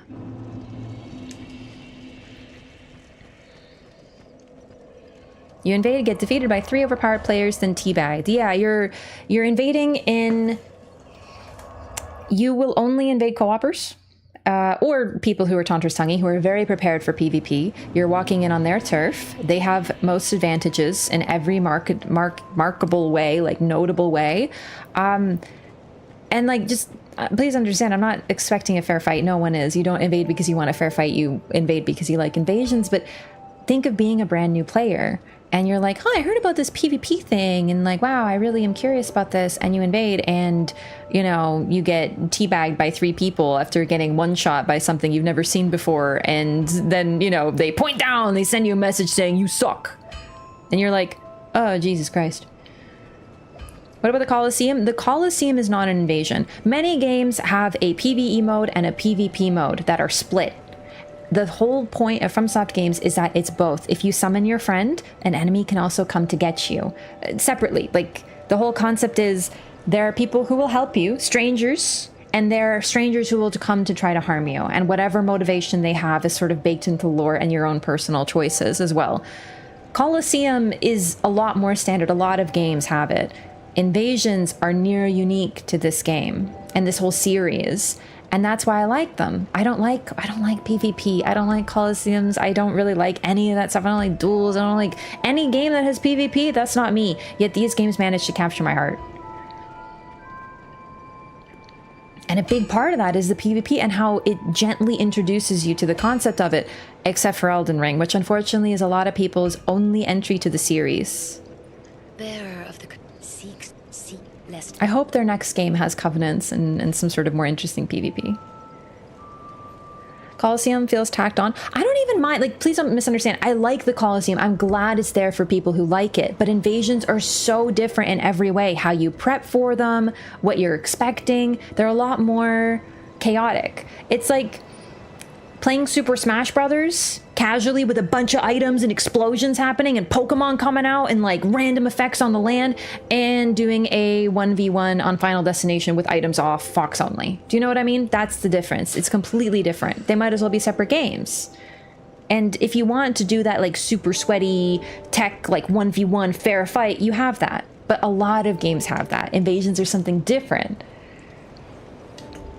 Biggest tool is to use the PvE as your teammates? Sort of, but these games also have something that the host can use that turns enemies against the invader, the giant seeds. I think that's in 2 and that's in 3. I don't know if it's in 1. I haven't delved into that game. You keep crying. You keep just staying at the door and crying like a little baby. What's going on? Oh, you're so cute. So, like, I love... And the thing is, I don't even necessarily want to use the PvE. My favorite thing to do is to use elevators and to try to trick people onto them, or like have little mini arenas. Like, I love playing with the world, and I love that there's a pit over here and they might fall in, or I might fall in, or there's an enemy that'll come here and swing at both of us and we'll both get hit, and then it's so chaotic and fun. Started in DS2, the giant seed? Ah, I thought so. Okay, perfect. Kijis, you're so distracting. And the thing about Elden Ring too, for better or worse, there's a lot of massive areas where there's no enemies. So you can't even use enemies against them if you want to. Right? Like, they can just run around them or just keep sprinting. And that's fair play too. But in Elden Ring specifically, it's a lot harder to use the enemies against people if you choose to do that.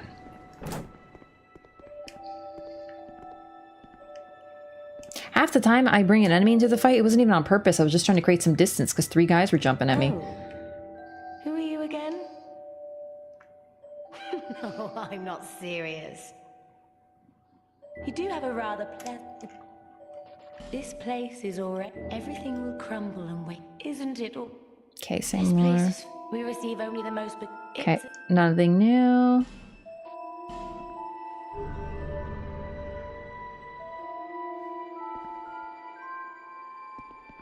Elden Ring makes it possible to build for 3 people, though? It does, and it kind of needs to. Satisfied? Oh. But the thing about Elden Ring, I don't mind, like, oh, it's always 3v1, but it's just, imagine being a new player who just, you know, heard about PvP in these games and wanted to try it out, and your first experience is just, you know, like that. It's a little sad.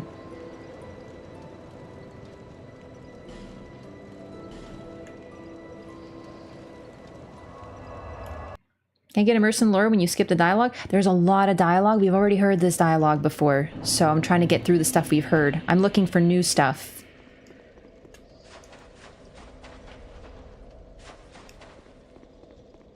Trust me, I know, sorry, but if I listen to literally every single line every time, we'd never get done here.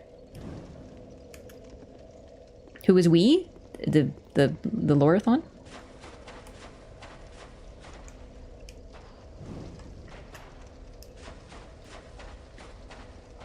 It's live, but it's still episodic. We've done things, you know? Unfortunately, progress is made. If you missed it, I'm sorry. But that's what the VODs are for, at least. So yeah, now you cannot avoid the spiders. They will come at you. But they hate light. So you pretty much need to go through this area with a torch at a certain point.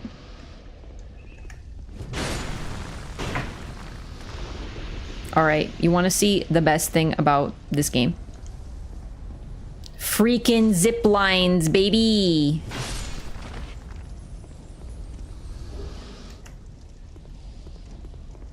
DS2 Loreathon chugging toward its inevitable end. Yeah. We listened to every bit of dialogue once, but if we talked to Shalqua every time I got it, I'm sorry, it's just, you know, eventually we gotta... Oh, here we go!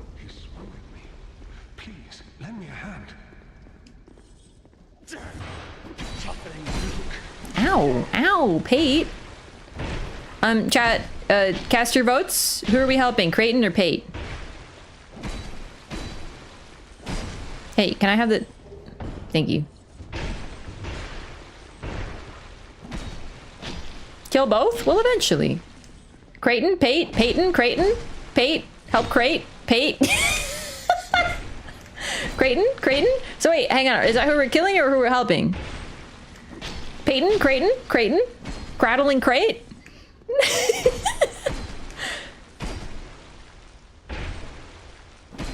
Help dude with sword?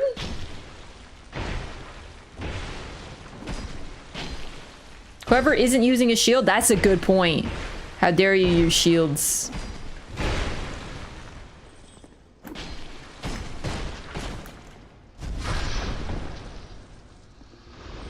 Bye, fake patches.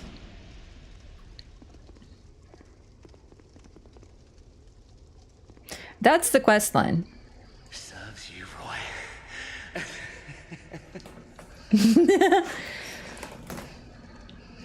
Hey, wow.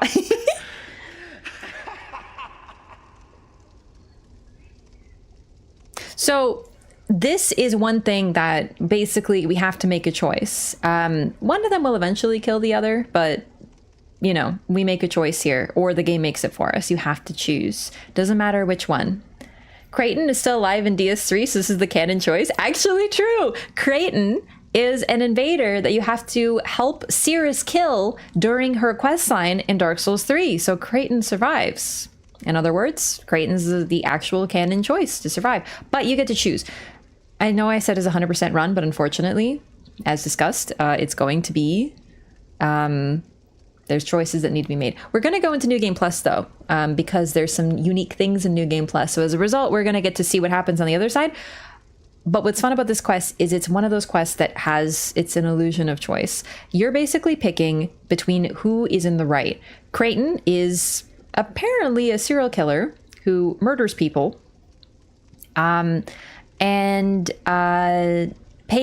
is trying to clearly kill you, but he always has plausible deniability. He's very smarmy about it. They're both not good people.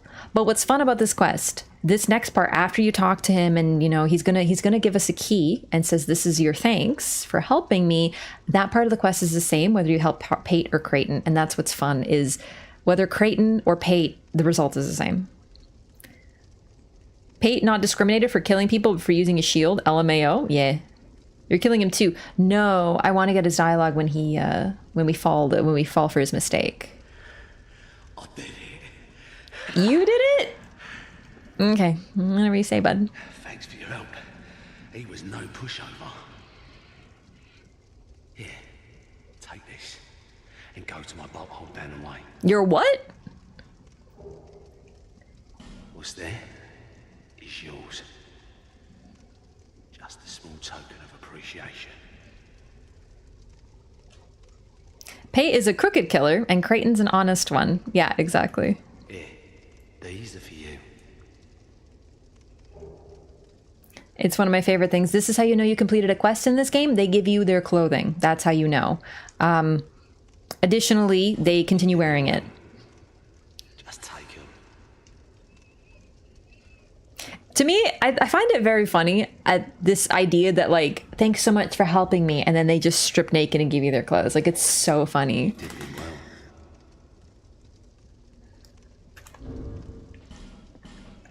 Oop.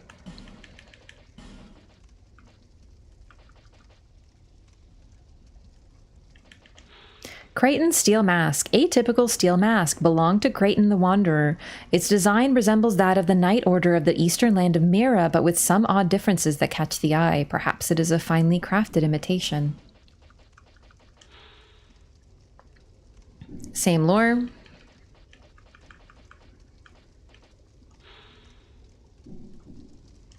Pretty sure all the pieces are the same, but we double check. And that's it. I guess we'll go find his bowl. And go all the way in.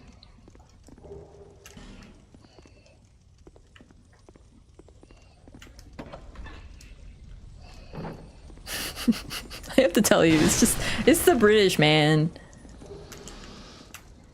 It sounds very particularly sussy when it's British. Okay, so, you might be like, holy shit, is this fucking Dead Space? Yeah, a little. Oh, I did not mean to fall that far. Some mistakes were made at this time.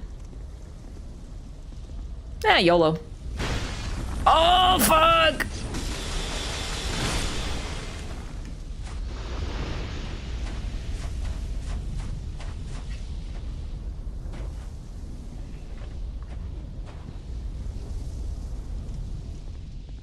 Troubling room.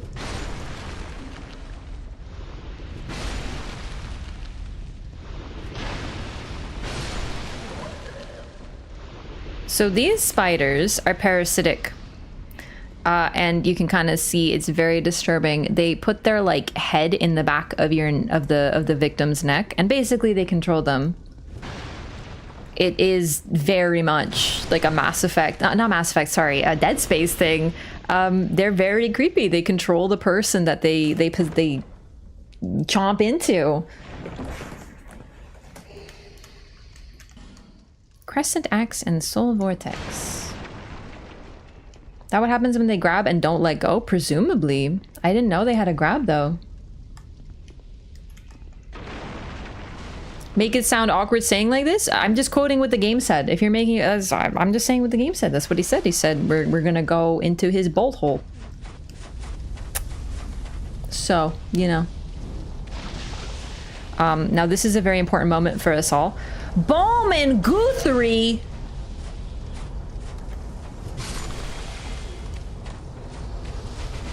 Holy shit.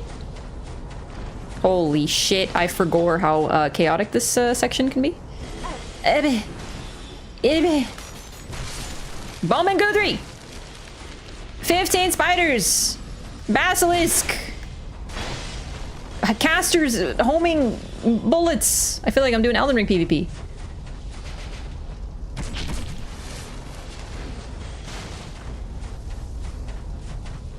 You don't hate the player, hate the game, you know? I'm just saying exactly what Creighton said. I'm a lore gamer. I have to quote it like the game said. That's what he says, so...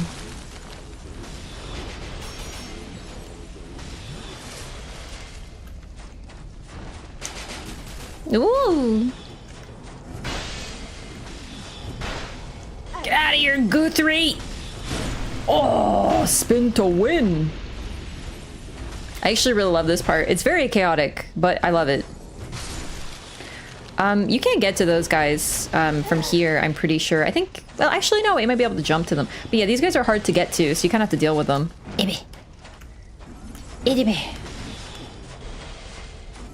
You kind of have to fall from above to deal with these big nerds. Oh, wow, I got the Royal Swordsman gloves from Guthrie.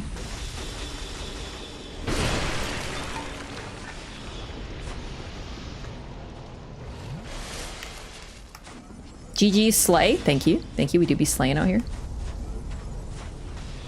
Fuck, I forgot. It doesn't open from this side. This does, though. Ah! Quickly, close the door. Surely this will help.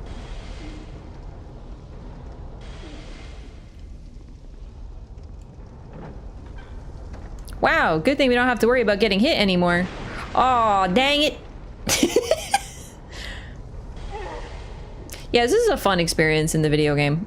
This is a very important NPC who is giving me boss weapons, and I'm constantly dealing with fucking Shooty McGee over there.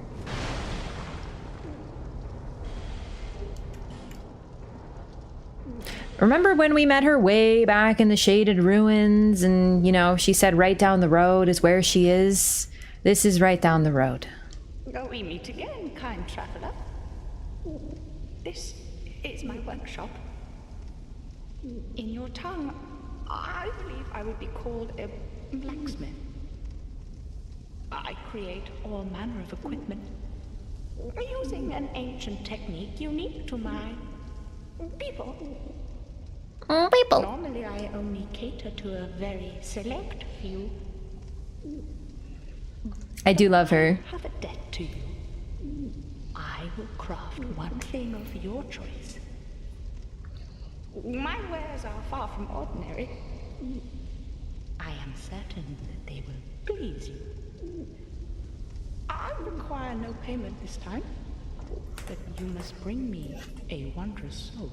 A wondrous soul? My technique absolutely requires it. I trust you will understand. So, she likely made these dolls. She's a blacksmith. Her ability is to take souls and turn them into things. And presumably she is familiar with the soul arts as well and was able to do things with all these dolls. Maybe bring them to life, considering their cores are all empty. Creating golems with the soul arts. Very comparable to other beings and other bosses, NPCs, like other figures in this game. It's very important. And this is a unique one because she's the only one who can do what she does. Stray does something similar, but not quite. So these are our 3 options so far. Lost Sinner, Old Iron King Soul, and Dragon Slayer Soul. I'm probably gonna wait. Some of her stuff is very expensive. I don't remember what's most expensive, but the first one's free. So we want to get a really pricey one if we can, and then have to buy the rest eventually. Marlo, you're so cute. Do you want pets? Can you hear him? Is he like loud enough to be heard right now? Yeah? Want me to pay you?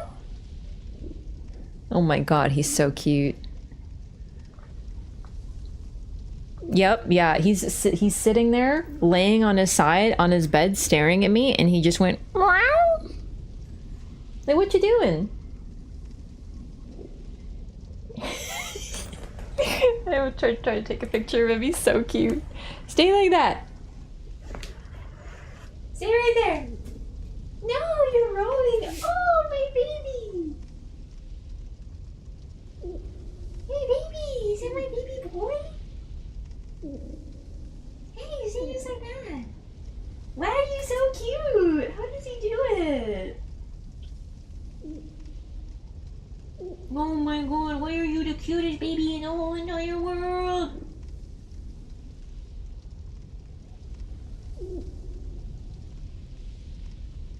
Oh, you're so cute. I'm sorry, he's out of line of sight, so I'm just gonna post the picture on the Discord, you'll see.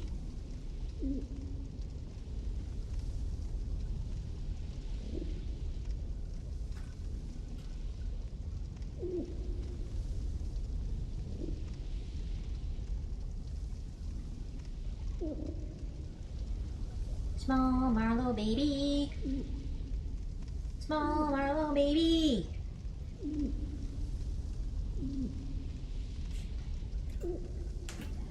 Ow. Okay. Hang on, I'm posting it on the Discord. In the pets channel. He moved when I came close to him because he wanted pets, but he's so cute. I can't believe how cute he is. Please ignore all the fluff on his blanket. It's literally his blanket. I do wash it, but you know how a cat is. They lay down for like 5 seconds. And you got freaking cat hair all over the blanket. So. Yo, MCP, thank you so much for the sub. Welcome in. I appreciate that so much. Thank you for taking advantage of the September thingy, the Twitch promo. I'm so good at this. Thank you so much for 6 months in advance. I really appreciate the support. Thank you. Enjoy your butterfly and emotes. Can we get some round snakes in the chat, please? Good job, Marlo. Proud of you. I am perpetually proud of him. He's very cute and sweet. Yeah, you can join the Discord with the !! Discord command in either chat. I think it works. In Dark Souls 3, what happened to the crow people? We don't really know. There's clearly very few of them. This is the only one we encounter in this game.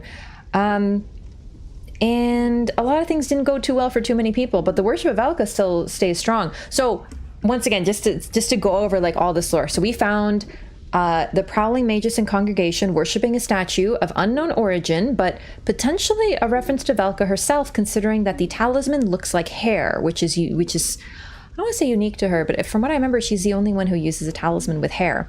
Then upstairs, we have a pardoner of Valka, who talks about sin. He doesn't directly use the name, but he's still using the same garb.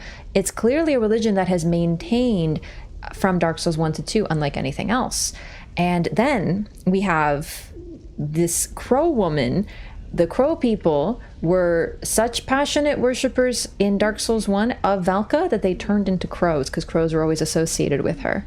And apparently they've become a people. We don't know if this is supposed to be the same like species, but I think the use and the location of all of these things associated with Valka, even tangentially, being linked to Brightstone Cove Seldora is not a coincidence. Isn't how my cat is at all, mostly because she doesn't have hair, but you know, okay, if your cat isn't a sphinx. If I wash the cat pillow, they won't touch it in 6 months. Oh my god, okay. Do you remember I told you that Marla was using his bed again? I'm gonna digress right now. This is important. This is important lore. Marlo has a cat bed. I got it for him, and I used it. He didn't like it. He didn't touch it. So I used it as a foot pillow for like 8 months. And then I was like, maybe he'll like it now that it smells like my feet, which is weird, but my cat loves feet. So in all seriousness, it smelled like me, so it might be more familiar to him. You know how cats are with smells or whatever. So I gave it to him, and I would put his paws on it, and I was like, wow, look how comfy this is. Wow, this is so nice for a little baby kitty. And when you know, he loved it. He started sleeping on it all the time. It was his favorite place. Every time I was looking for him, he'd be in his bed, the foot bed, of course. Weird creature.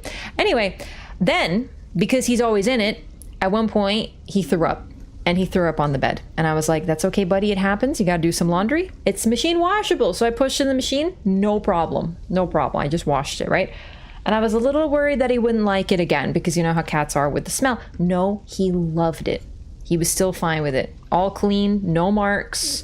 And then he kept sleeping. Yeah, he basically went, I threw up. He kept sleeping in it. I was like, oh my God, that's a win. A week later, he threw up in it again. And I'm like, oh my fucking God. Like, can you try to get it outside of the bed? I washed it. It was fine. Literally fine. No problem. It happened again 3 times in like a month. And now he doesn't touch it. He hasn't touched it in months. That was too far. 1 wash, okay. 2 wash, he'll tolerate. 3 wash, no. Now he sleeps next to it. He presses his head against it, but he won't sleep in it anymore. He's literally against it right now. In all seriousness, he does try to throw up on not the carpet. He's tried a few times. Why didn't you name him Miyazaki? Listen, when he was a kitten, I didn't know that he would be such a foot individual. I didn't. Unless the crow people were relegated to Ariandel and were corrupted. Oh, you mean Ariamis? Oh, sorry, no, 3. Yeah, it's likely that they're still in the Painted World, considering where they came from. So the Painted World in Dark Souls 3 of Ariandel, people straight up lived, were born, grew up, and died there. A whole subculture formed in the Painted Worlds. We don't really know how they link together. That's still mysterious. But it's possible that they're still there, considering there are like the crow enemies and the crow weapons. Like there's still crow culture. We don't know too much about it though.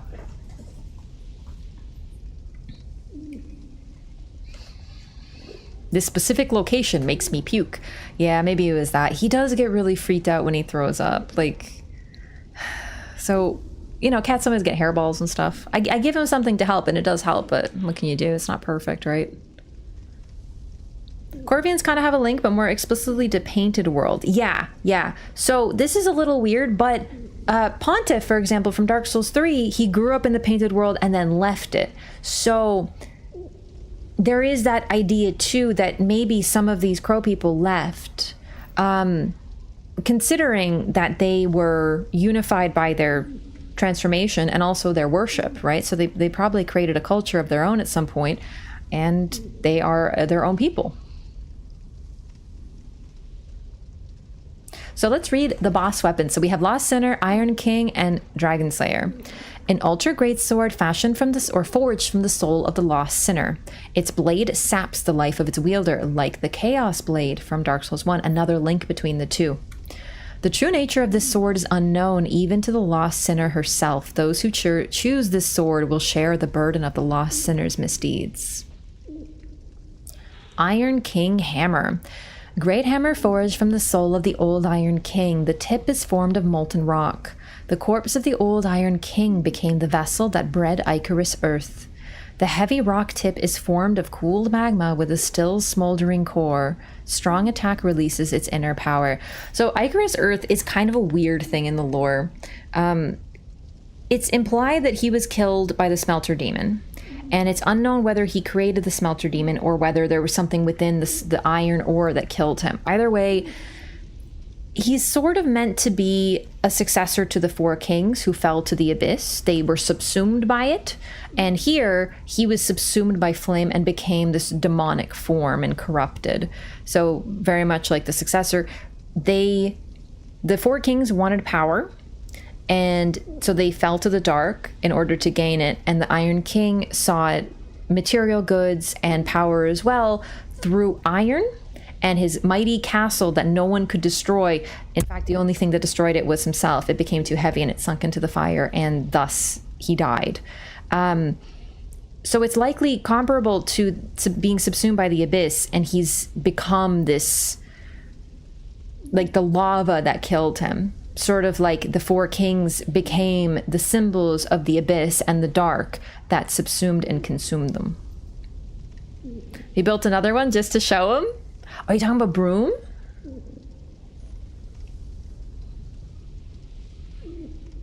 I kind of want to try it, maybe.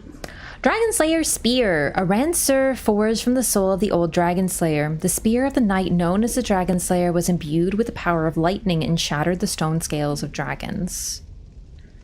So it's interesting that we find the Dragon Slayer near people who were the Dragon Riders. And I feel like, I know I already talked about how the Dark Souls 3 thing kind of doesn't fit with what's going on here, and it's kind of hard to reconcile 1 to 2 to 3 with specifically Ornstein.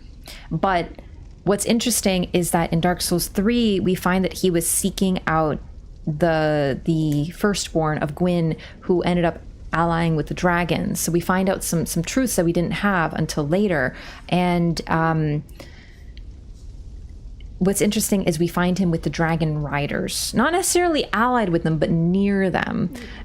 And I always thought that was interesting because it's almost like foreshadowing that Ornstein sought out the one who sided with dragons. We also don't really know why Ornstein was seeking out the firstborn. Was he seeking him out to join him? Was he seeking out to kill him for betraying Ain Orlando? Was he seeking him out to ask him back to rule Ain Orlando because it was in trouble? Who knows? We really actually don't know. We can, just kind of depends on what you think about Ornstein. But he left Ain Orlando for a reason. Everyone else betrayed it, but was he still loyal in his way to Ain Orlando, or did he leave it? Did he betray it further by joining with the not the Iron King, sorry, the Firstborn, or did he seek out the Firstborn to try to bring him back in a show of loyalty to Ain Orlando in a different way? Worth noting, the Drake is sleeping outside the church, not like it was trying to attack him, seemingly. Yes, so he's the Dragon Slayer, but he doesn't seem to be slaying dragons anymore. Exactly. I think that's very significant. So it's hard to figure how he went from A to B to C, really. But even in Dark Souls 2, there's still some interesting things that it's almost like they had this idea of he wasn't who we thought he was in 1. The idea of him being an illusion in Dark Souls 1, I think started because of Dark Souls 2. I'm not sure. I wasn't too a part of the community at this point. Like, I didn't know about these games yet. So I don't know what started what theory, but I think that's a part of it. All right, that's all we have for now. The Murakumo, a curved greatsword said to have been brought to this land by a foreign warrior. Sorry.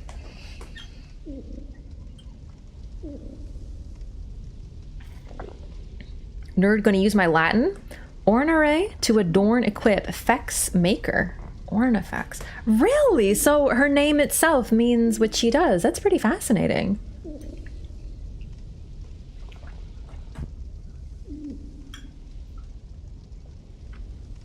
Better to see he was killed by his own creation that got out of control, literally the Frankenstein's monster. Yes.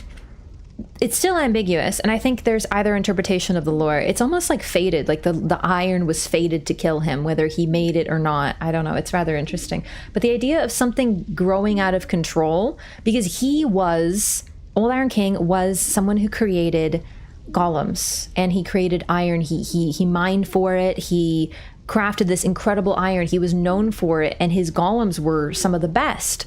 But it turned on him. The flame that he used to smelt his iron turned on him. And it's typical hubris, but the question is, did his creation do it? Or, because it's a smelter demon. What's true? Is it a golem or is it a demon? The lore is very ambiguous on this. Ornstein was trying to get the old band back together. Yeah, I think so. But it's also possible that he realized the error of his ways and decided to join the Firstborn because he was always loyal to him. Studying engineering right now so my future Iron Castle doesn't sink into the landscape. Smart. Basically, cool lore. I do love this sword. I've used it before though, so maybe not this run. Nothing too interesting in terms of lore. We've read most of this before in other similar items, so that's why I'm skipping it. Devised by Strayed. Devised by a master sorcerer, but his name is long forgotten.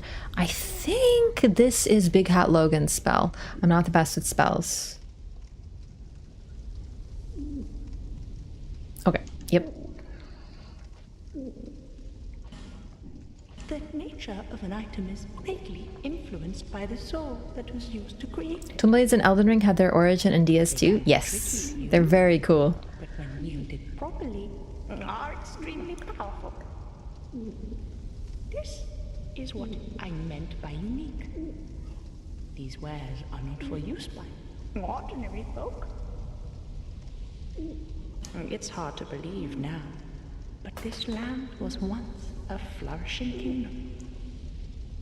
Its king, Vendrick, came close to unlocking the essence of the soul. What a dazzling soul he surely had. Imagine what I might create with such a powerful soul. Come again, if it please you.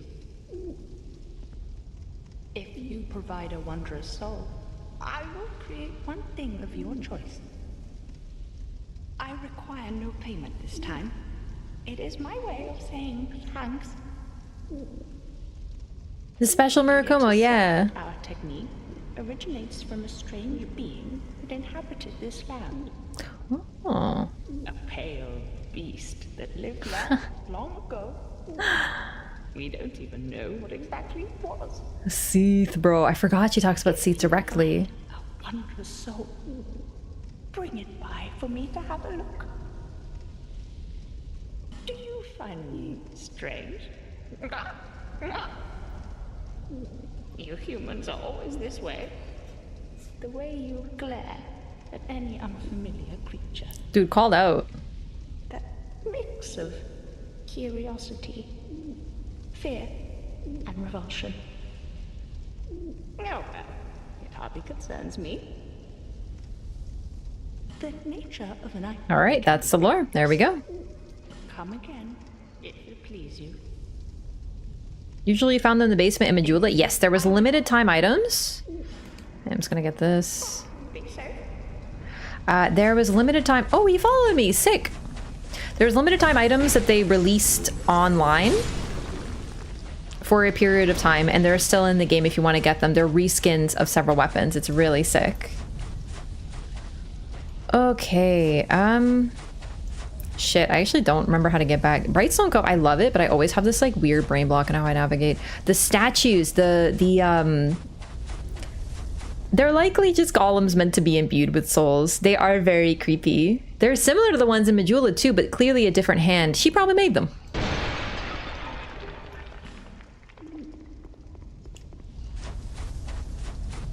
Yeah, they're a little creepy for sure. Imagine entering that room and not knowing what the heck's going on. Can I traverse here? No, I can come from the other side though. Shit, okay, how do I get back? I really goofed up when I fell, I tell you. Might not be able to. Might just be trapped. Oh wait. Here. Here. No, this is just this. Let me in! Can I backtrack in this level? Not all the way. There's some weird paths.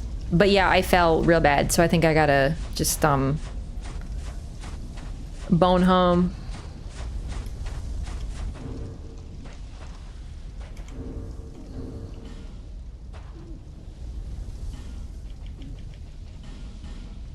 Might be forgetting a path though, but really it's the it's that door I need to open. It's a key one. Is there a hidden wall here? I don't remember there being an illusory wall, but I could be once again forgetting. Brightstone Cove, as much as I love it, I do forget a few things.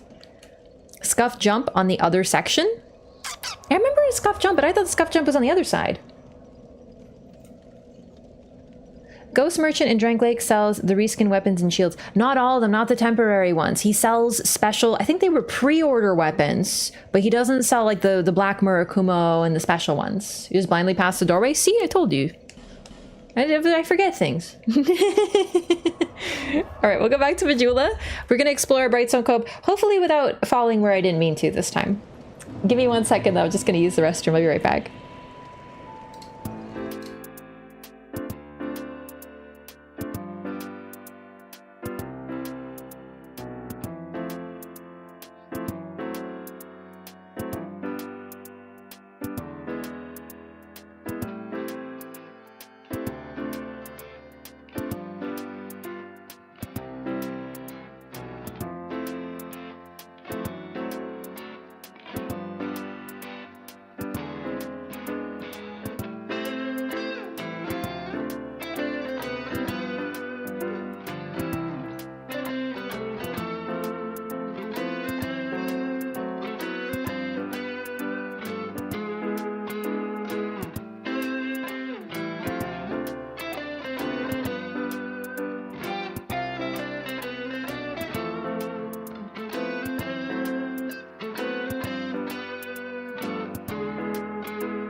Hello. Thank you for waiting. I had a watermelon break as well.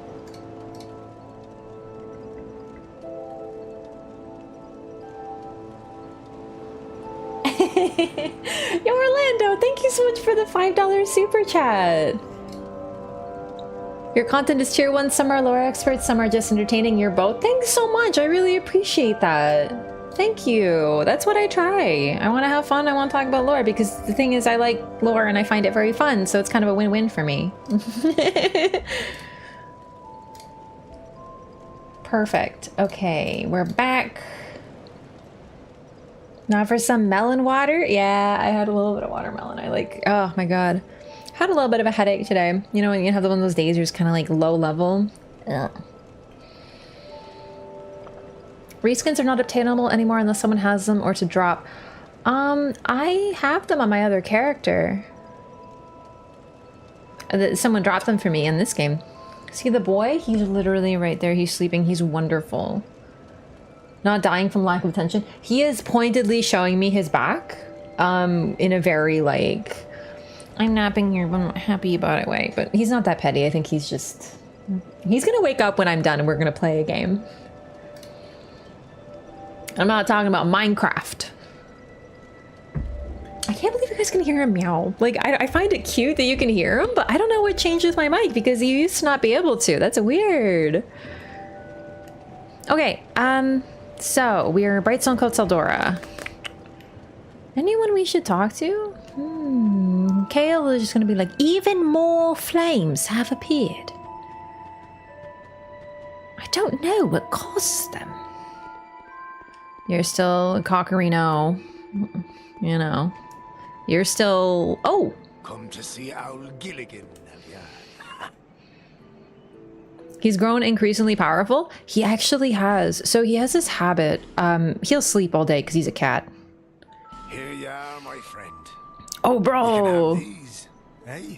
It's a little bonus, you know, for your big purchase. Bro! Come on, don't look so glum. Maybe a I'm nice trying to be present. nice here. You're hopeless, I tell you. What? Don't waste my time. I literally bought an 8,000 soul item from you. But no, he has his new habit. He sleeps all day because he's a cat, you know, he doesn't have a job or anything. So he'll just like wake up and wherever he is, he sleeps in random places. He emerges from where he is sleeping. And he will just go, meow. And I'm just like, hey buddy. He's alerting me that he's awake. Like it's his warning. He's like, hello, I have awakened. And then he would like pets and attention. And if he doesn't get it immediately, oh, you're gonna hear all about it. It's really cute. Marlo the unemployed. He's so cute. I love it. I tell him every day that his job is being cute and he's so good at it. I know now. I know every time. He might be like, oh, he's probably just hungry. He wants food or something. No, dude, he wants to be acknowledged. Don't we all?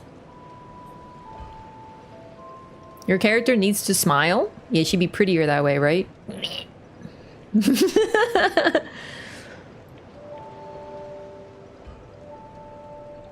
Where? What did I get? Oh, the mellowed scimitar, of course. Look at how freaking pretty this is. Scimitar of Laddersmith Gilligan. Nothing notable about this weapon except perhaps the luxurious jewels embedded in the hilt. If your aim is to appear dazzling on the battlefield, this might do just a trick. And he also, I purchased this from him. Ladder miniature. We've read it before. We need this for a quest.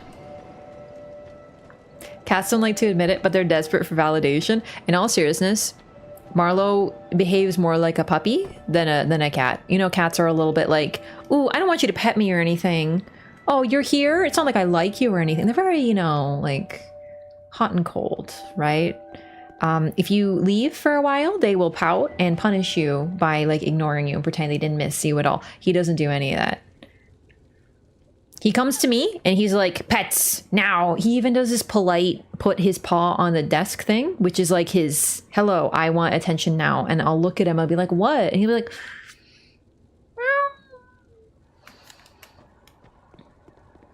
maximum arms reach so they can't be picked up. He does run from me when I try to pick him up. He knows when I'm streaming and I try to pick him up, yeah.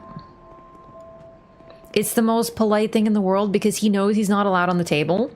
And he doesn't really care to be on the table, but he knows if he puts his paw on the table, I'll give him attention immediately to stop him.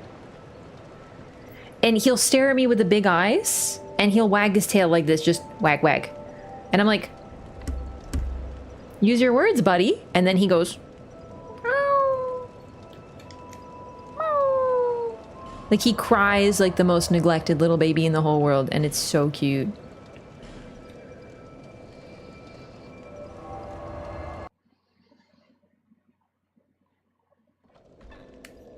Must be confusing for Marlo to watch you talk to Shiny Square for hours.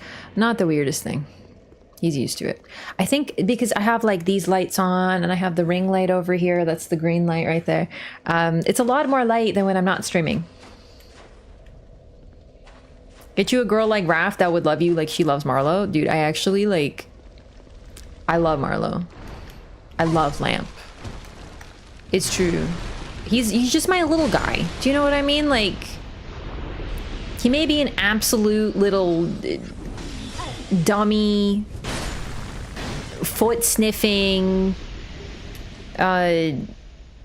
weird little guy who likes to lick table legs, but he's my weird foot sniffing, table licking guy. You know? That's my special little guy. Get you a cat like Marlo? I genuinely like hit the jackpot with the cutest cat in the whole world. Yeah. Okay, so I want to go over there. There's also no. I want to go over here. I remember now. I want to do a little whoosh and a little whoosh. He stopped licking the PlayStation, thankfully, because that was definitely an issue I had to deal with. Okay, do not shotgun blast me with magic, you absolute nerds. But he likes licking metal things. So the table leg of this desk is metal, and I'll just hear lick, lick, lick, lick. And I look and he's just licking it. And I'm like, you're being weird again, aren't you? Machine gun? Okay, sorry, but it's like you know, you're correct, but it is something like the AA-12 from Call of Duty Modern Warfare 2, so it's also very comparable to the type of blast that was. Therefore,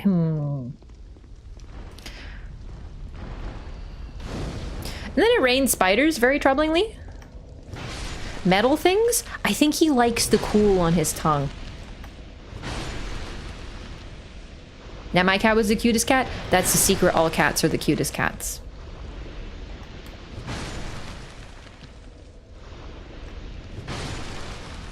Sumi's not doing it for the flavor of the PlayStation? You don't know, have you ever looked at PlayStation? Maybe they're yummy. Illusion ahead. Is that true? Illusory wall, by the way, not here. I love the way that people structure their sentences in this game. I don't know, maybe if we start licking PlayStations and table legs, we might find that they're rather delicious, but I'm not about to start, honestly.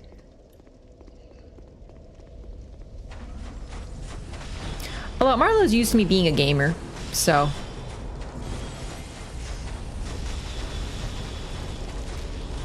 This is a basilisk without the big eyes. This is just what they look like.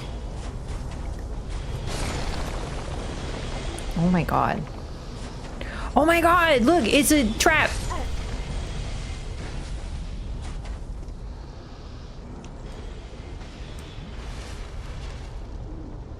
Oh, there it is! Yeah, I just turned the wrong way.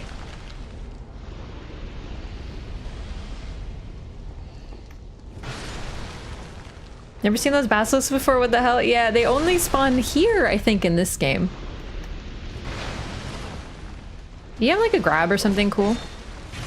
Oh, you just kill me. Okay. Jesus Christ. So, very notable, these enemies will not attack you when you have a torch out, but the ones that take a human host are still able to go after you because they're not bothered by the light, because they're controlling you who is not bothered. They can still hit you, but they won't be able to face you and they attack over to the side. So basically this is a lot easier with a torch.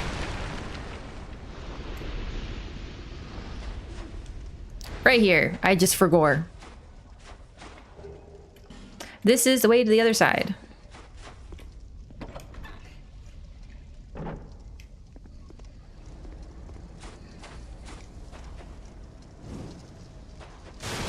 So this is very close to Creighton's bolt hole.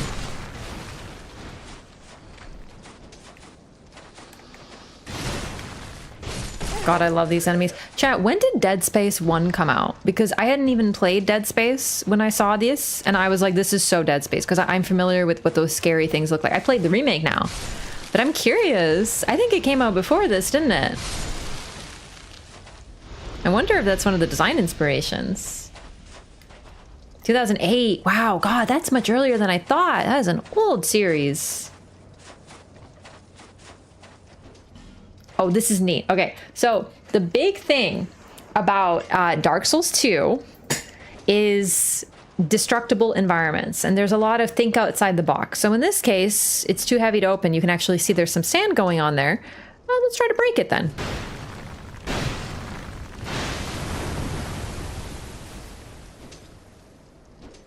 We did it.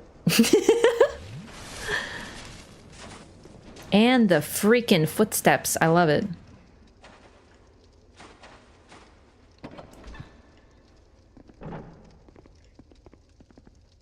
Use Seldora Den key. I forgot to read it. Remind me to read it after. So, cool. This is the, oh. I can actually read it now. Why not? Bluetooth mode. Bluetooth mode, by the way.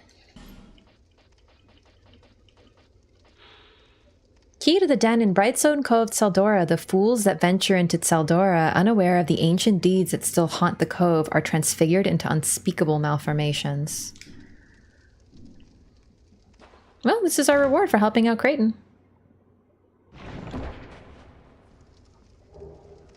Engraved gauntlets. Cool. Oh, shit! I'll leave a nasty scar.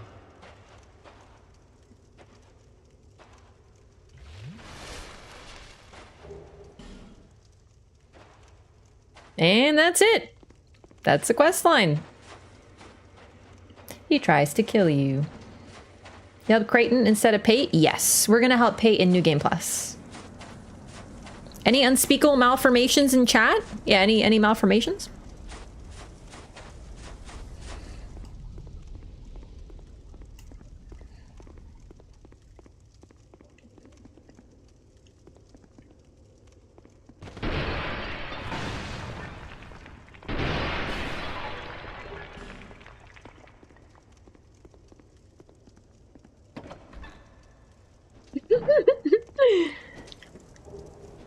All right, so there's a couple like drop downs that you have to do to get a few items and such. Hang on. So let's go a little further. I'm gonna grab a torch though.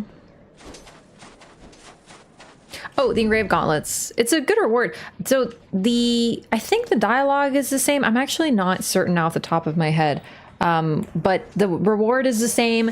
The bomb in the chest is the same. Pate and Creighton do you dirty. They both do the exact same thing. So it's one of those false choices basically, but it's fun because they hated each other and they were completely at odds, but they're the same. It's just fun. Engraved gauntlets. Stone gauntlets engraved with odd writings said to bring good fortune to their wearer. The wealthy merchant Fiorenza searched for these rare and precious gauntlets his entire life, but was not the one who found them. Rare chance normal attacks become critical hits. I actually wear them because the effects are just neat. And they're actually pretty. Not as pretty as what I had, but I might wear them for a bit.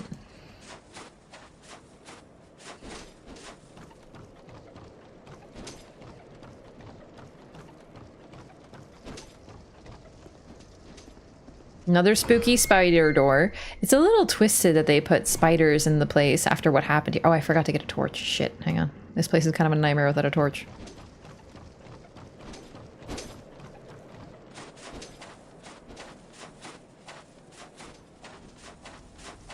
That'll happen when two people gotta share one bolt hole.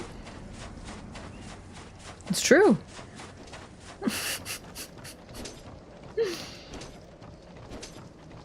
Occasional crits are kind of worth it. Yeah, I like the gauntlets, so. Oh. God, I love this design. Look at them. I love their pointed forelegs and the like green of them. They're so bright and colorful. They're very disturbing, but I just love their design. They're probably my favorite spiders because they're so stylized, but they still manage to be very scary.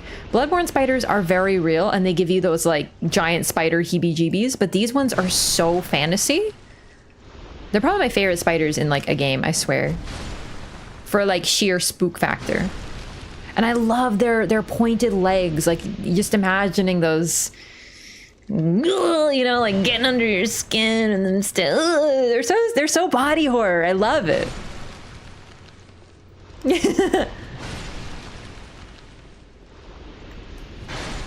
Now imagine if all these guys were swarming me because I didn't have a torch.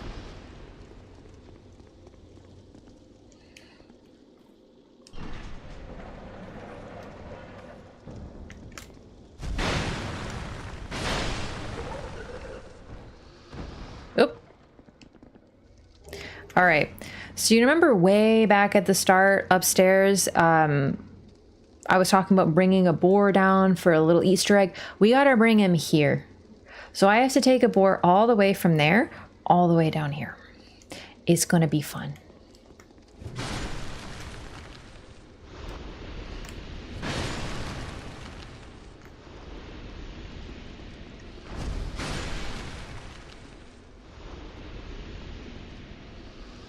It's locked. Thought NBC invades you here?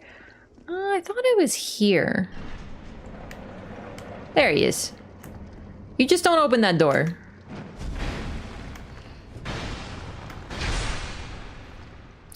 He's got a pickaxe and the porcine shield. If you see it on his back, it's a piggy.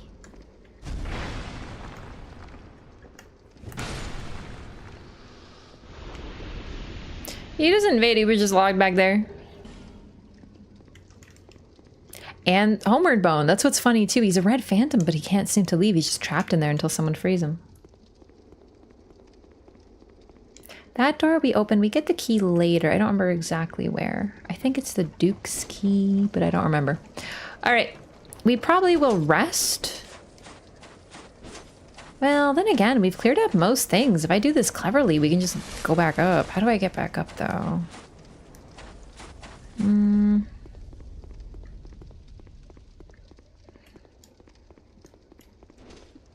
I don't think I can get all the way back up. I don't remember this area super well, but...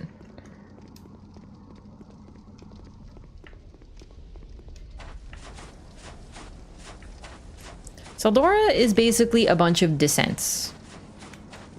I don't think you can get all the way back up. Looked for a way back but couldn't find it. Yeah, that's what I thought. Okay, well let's just go then. Hang on, how do I get... Right, I can do this.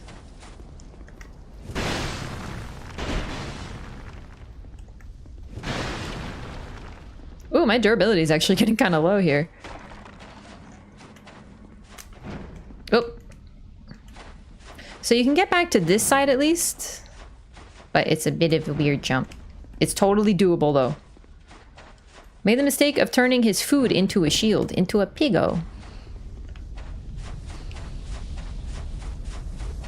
Oh look, someone got turned into... So this means someone in another world was transformed into a... Like they were petrified by the basilisk. God, I can't believe how active this game is. It's more active than freaking Bloodborne.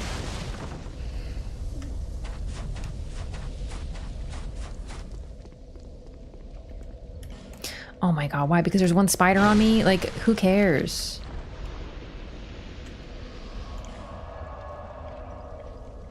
All right.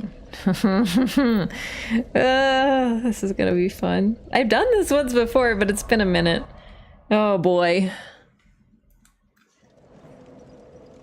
Oh man, imagine turning your favorite food into like a hat or a shield. I would make like a bludgeon made of sushi or something.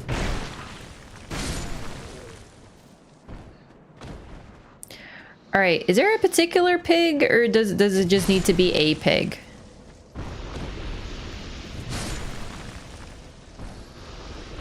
Pigo! Come, pig, come. Very carefully, kill the falconer.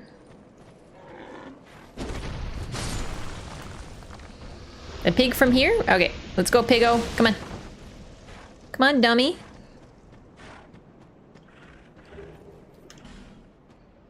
Alright, so far, I feel like this pig is not the cleverest pig that I have ever pigged.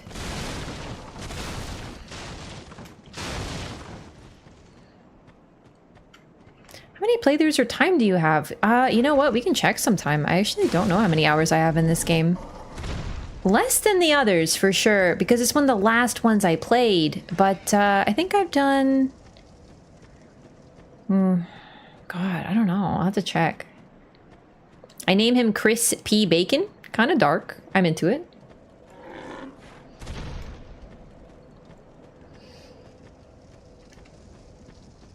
Come on. Oh shit, I forgot to get a torch. That's very important. We can light one on the way, but... Actually, we'll light one on the way. Come on. Hamilton? You know, I should have at least cleared this, admittedly, but whatever. We're doing hard mode.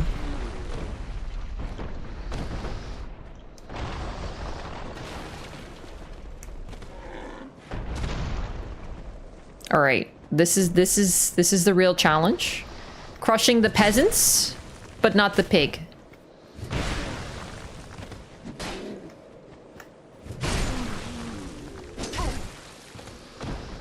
Foolish pig! Oh my god, he kicked me!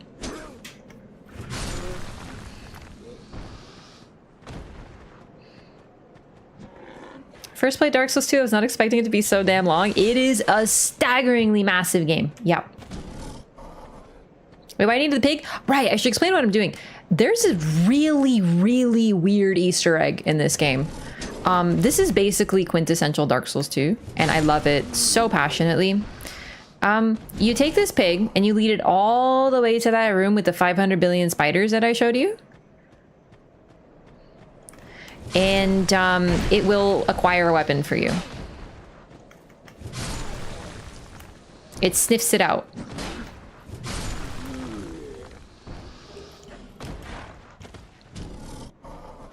Come on, dummy. Keep it going. I have no idea who first uncovered this. Yeah, there are some who will tell you that Dark Souls doesn't have escort missions.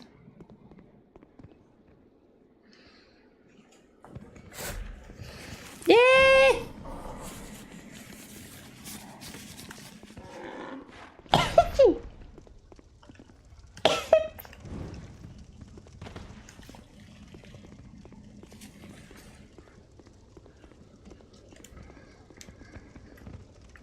Oh my god, the door is closed. Quickly. So any other streamer, I would not believe you on this pig thing. No, seriously, I know it sounds like a meme. Like, if you take the pig all the way down, there's a secret happens. I swear my uncle told me he works at Thumbs Up. No, but seriously.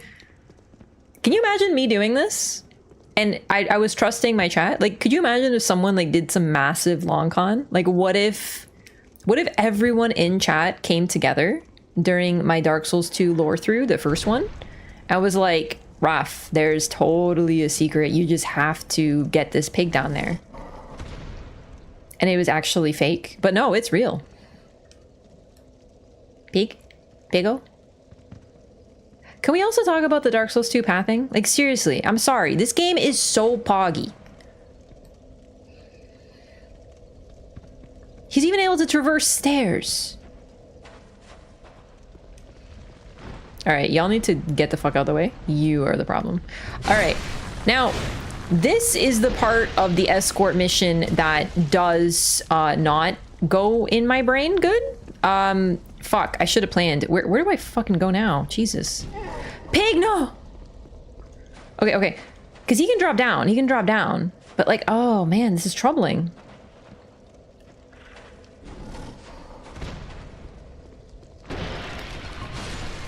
I forgot about this.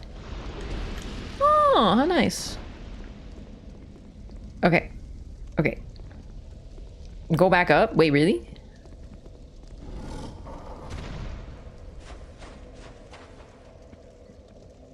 Drop down from the bonfire area? Oh! Oh, wait. Yeah. Yeah, like here, right? There's some like tomfoolery you can do. Yeah. Here, right? Like here? Or here? Oh, shit. Here! It's got... No, it can't be on this side. Pigo! Okay, it's here, right? Like this one? Because I think I remember this. The urns. The urns, yes. Pigo! Follow me, my dear... Oh, fuck! Pig! My god, he's such a gamer! Oh, we have to go in there. I forgot about that. Thank you. I knew I was forgetting a step. Pigo? Pigo? Oh, he's okay. Oh, thank god. Meanwhile, this pig is spending his entire, like, life trying to fucking kill me. And I'm like, pig? Are you coming? Are you okay? Is everything well with you, my dear? Literally, how did anyone figure this out? I have to think it was, yeah! Data mining. But, like, I could be wrong, but, like, holy shit. Pig. Pig. Pig. Pig. Pig. Pig. Pig. Pig. Pig. You can do it, buddy! You can do it, buddy! Buddy! No! I'm right here. I'm right here for you. Come here. Come here. Who's a good pickle? Who's a good pig? Ah! Ah! Move, bitch! Dude, if I get forlorned right now, I swear to God, I'm like gonna lose my shit. Don't. Oh my god, my light flashed behind before my eyes. Don't worry. Who cares about the guy? Don't worry about him. Just get the Pigo in here. Come on.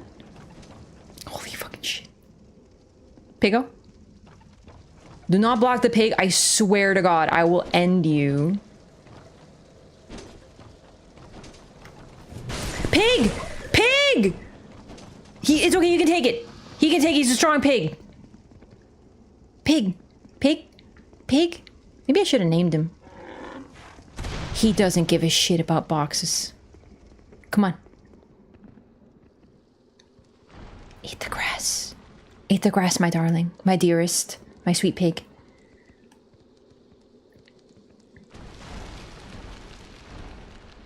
Look at him. Look at him go. He knows what he must do.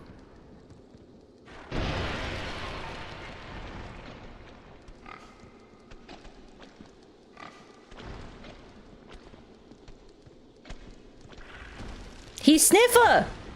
Oh, bro, I don't have time for your shit. The pickaxe. That's it.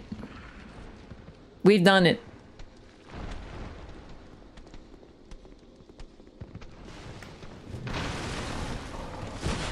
And now we can kill him. Thank you for your service.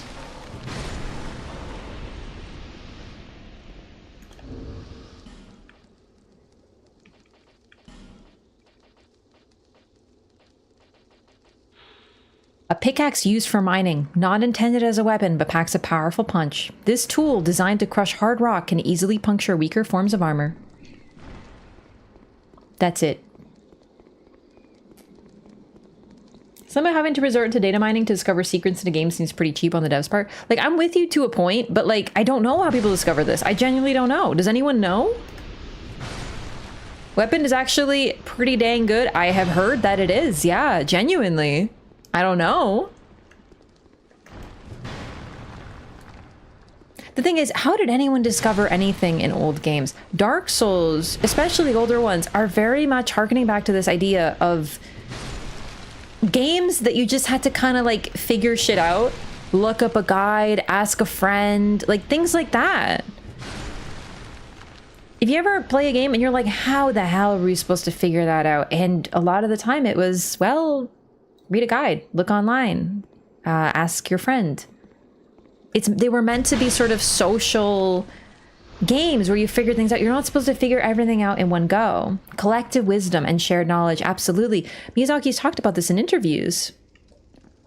There was a recent like whole viral thing on Twitter and social media about how like the right way to play or whatever. There isn't. Miyazaki doesn't care if you, if you play the game solo, if you summon, or if you, look up a guy. He doesn't care. It's about that shared experience. It's always been. That's why the game is online. That's why you see phantoms running around. That's why there's bloodstains. That's why there's notes. It's supposed to have this online experience even within the game. It's structured that way. The default is online. In this game, you can't even go offline without doing some tomfoolery.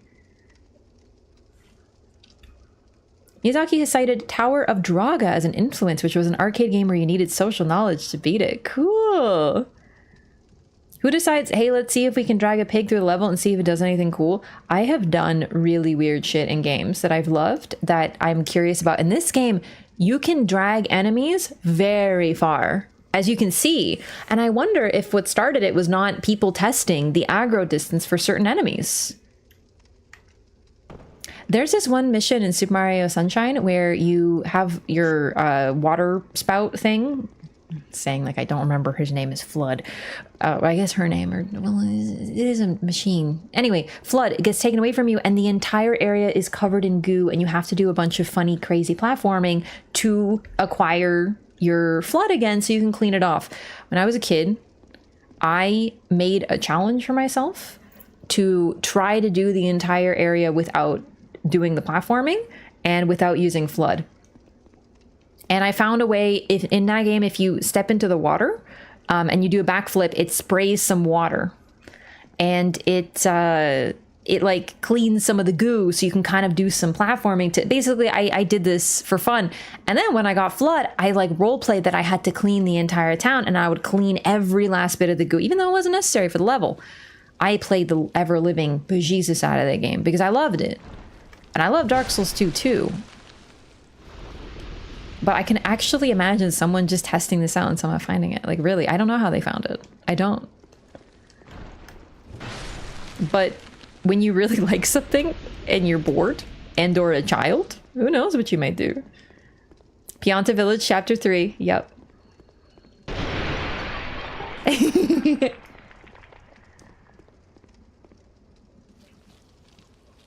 Because in the end, it's a pickaxe. Like, it doesn't matter that much that you had to do all this tomfoolery to get it. But isn't it cool to get to show this off and share it?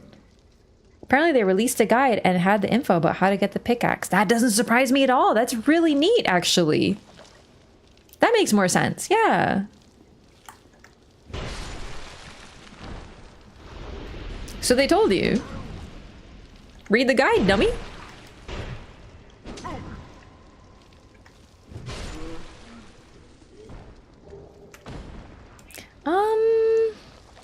Hang on, I think we can summon Vengarl for this? Am I remembering wrong? Sure can't. Great. I'd not want to summon him for this. DS2 guide hardcover. It's got patch 1.0 info though, so lots of numbers are up. I see. Who wrote the guide out of curiosity? No one reads the guide? I actually used to read guides. I know. For games I liked, I didn't even need the guide, I just liked it.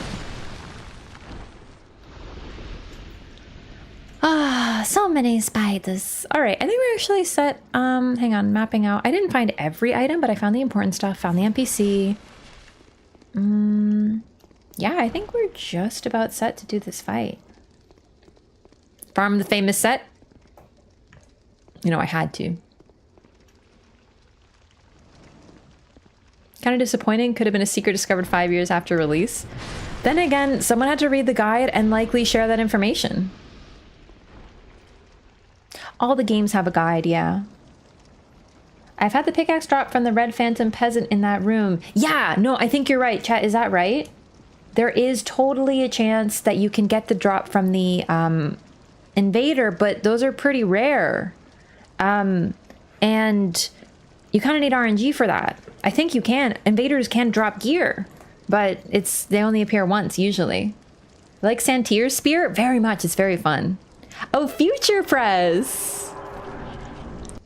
So the same as the Elden Ring guide. Oh god, I love this boss. Okay, I haven't talked about Seldora because frankly, we haven't found out much about Seldora. It's just completely covered in spiders. But here is where we uncover what happened. Sort of.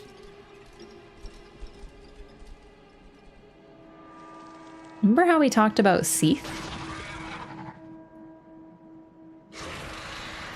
This is a very interesting fight, and it's a very interesting fight in New Game Plus especially.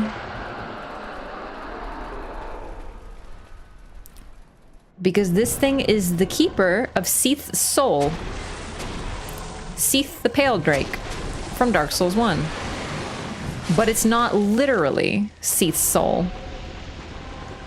Well, it is, but it doesn't hold it. It's behind it over here at the bottom of this dragon.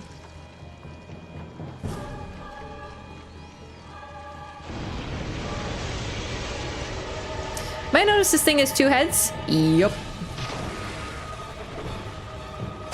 I love the Duke's Tear Freya. It's covered in a very hard carapace. It's almost like a crab. Ow.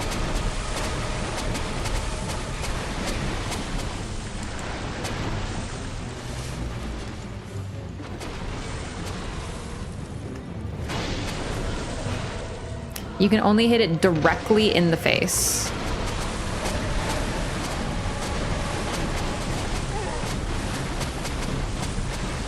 Very disturbing design.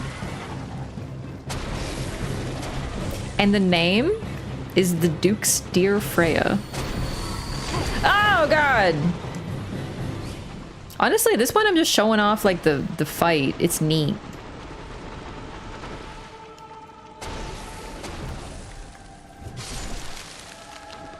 Look at the long legs. Look at this arena. This is one of my favorite... Oh, Jesus! One of my favorite fights in this game, mainly because of this horrifying design.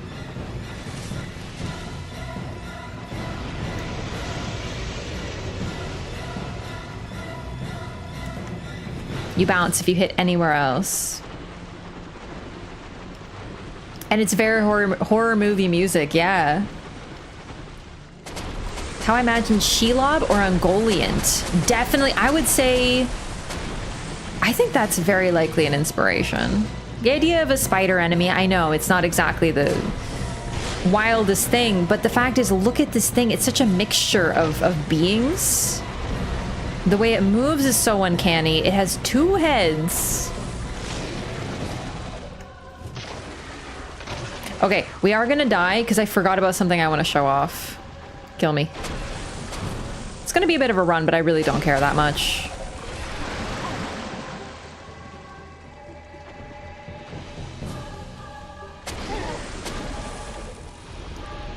I've heard of Step on Me, Mommy, but this is ridiculous. You can break off one of its heads and then kick it around. Freya means lady in Old English, so it's the Duke's Dear Lady. Yes. Freya, also a name. I'm leaning more toward the name interpretation. This was basically... so we'll uncover this as we go. Oh, we're pretty far. Can I use the other bonfire? Yeah, of course. You can break off both heads and leave the boss unkillable. That I didn't know! Oh my god! So I want to try to show it off. I hope I don't do too much damage, though.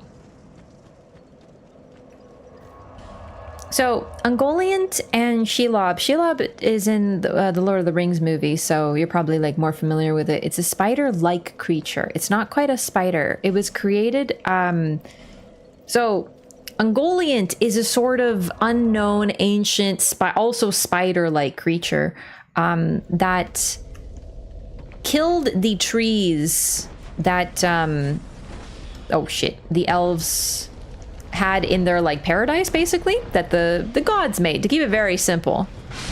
She's the one who did it. She ate them. She sucked their sap out and murdered them.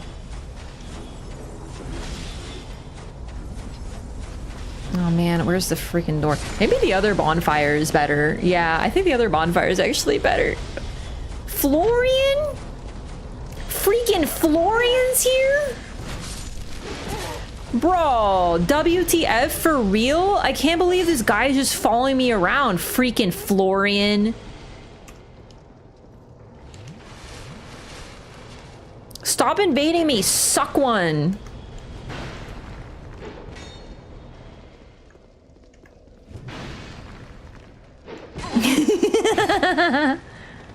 I love Forlorn. But I can't resist the meme now. I'm not powerful enough. Stop lying, you absolute dingus. Oh my god. Okay, get your stamina back. Situation is under control.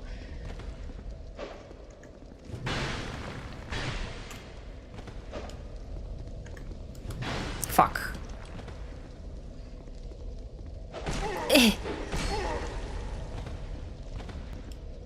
Basically, Ungoliant is like an Eldritch Terror. Not quite, but like it's got that energy. And then she went and lived in the darkness for a long time, eating everything. And she mated with a bunch of spider-like creatures that were also pretty fucked up. And then she's the mother of Shelob. So we got spider-like, but also weird, creepy Eldritch Terror.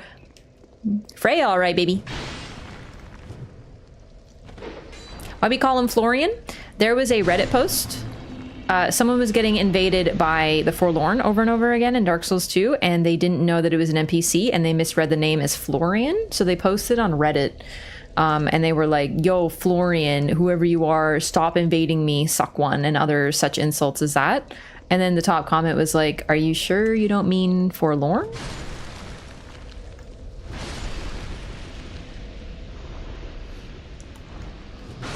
And he was like, please don't tell me it's an NPC. And yep, so now every time, yo, Florian.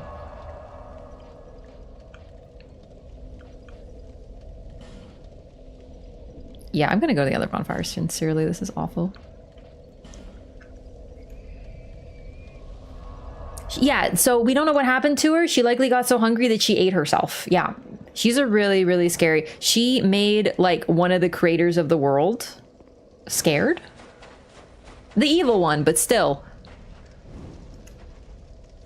And then she made him howl in pain so loud that you can still hear it thousands of years later.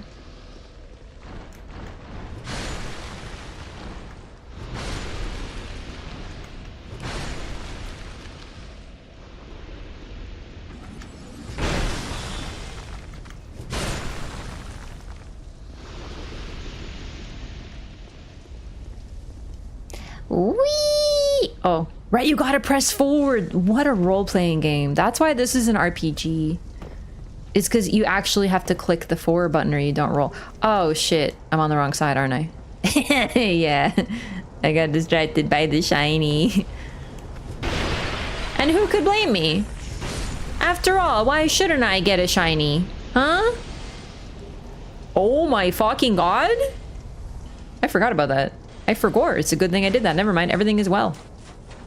I swear to God, if Florian comes to get me again, I'm gonna make him suck one for real this time.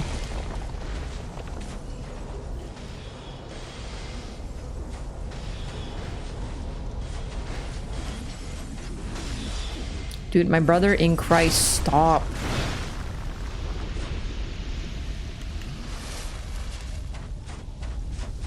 Shelob stings Frodo, but spiders don't have stingers. They only bite. It's true. However, like I said, Shelob is not a spider. It's a spider-like being. So it's not, it's supposed to be a little off. Yeah, exactly. Even Tolkien described Shelob and Ungoliant as spider-like, but not quite. So yeah, that's actually something that seems like oh, they made a mistake, but actually makes sense, which is really, really neat. Okay, I can't remember where the door is that I'm looking for that helps me be free. It's like the only other door here. Bro, you are dead. You're not allowed to still hit me.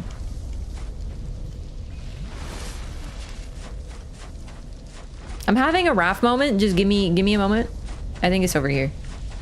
Oh my god, she's done it. The greatest gamer. Wait, no, this is... Wait, it's over here. Wow. Yeah, Dukeseer Freya is like good, but also if you die, it can make you suffer a little. Just found that Florian thread. It's only a year old. I thought it'd be like 10. No, it's a new meme. There's always new people uncovering the glory of Florian every day. Isn't that beautiful?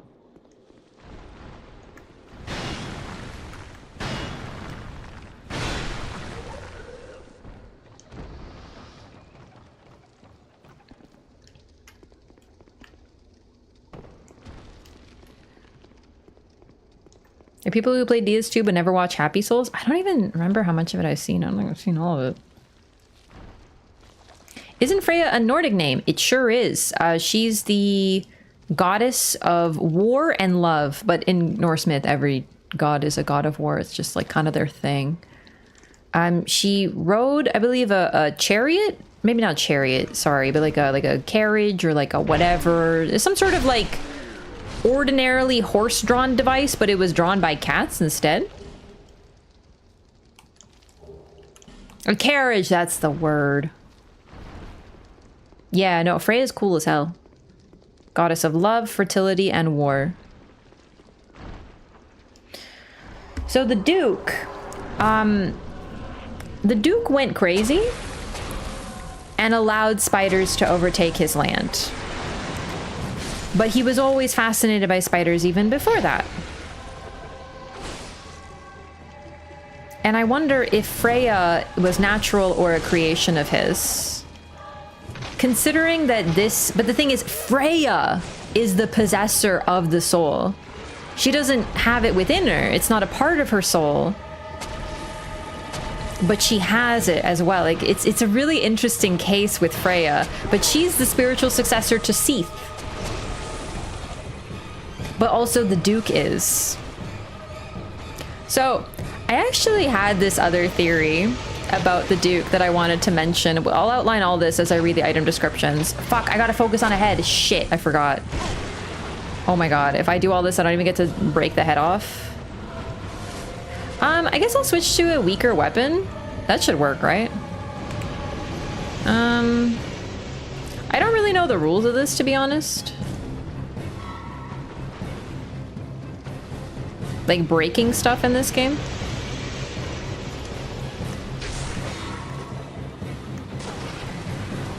Oh, I can't two-handed. Oh, fuck. I have fucked up. I fucked up, gamers. I have made a terrible mistake. I two-handed my torch. And now I'm getting spidered on. Laser beam!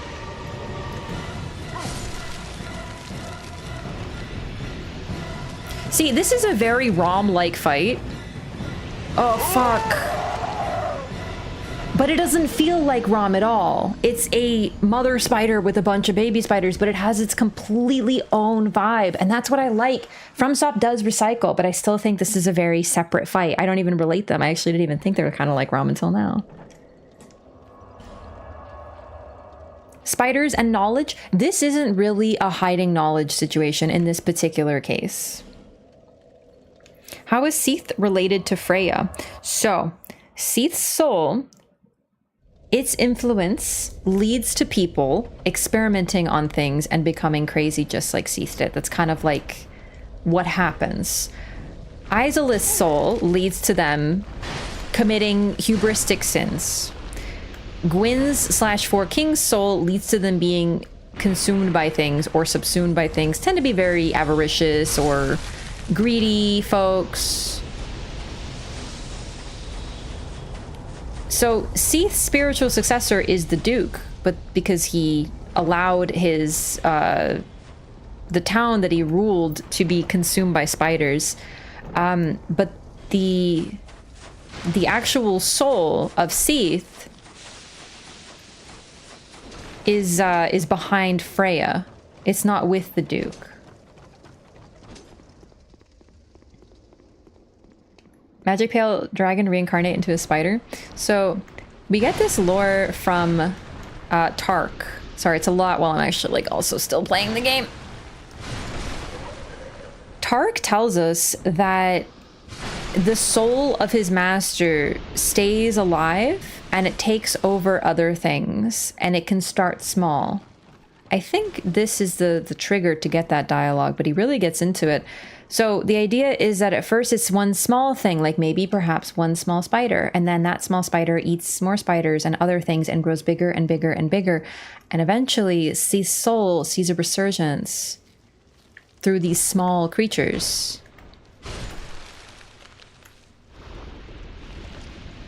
And his influence is driving people mad and allowing them to destroy themselves, which is what happens to the Duke. He literally watches his own people, humans, get consumed by spiders, and he just watches on as if he wanted it all along. Yeah, Nito's soul is connected to the Rotten. Rotten is also very mysterious.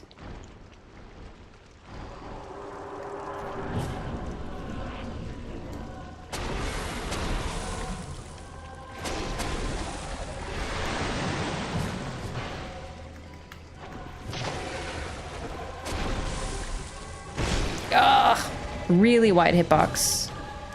Okay. Just gonna focus this head. If I don't break it, I don't break it. God damn it.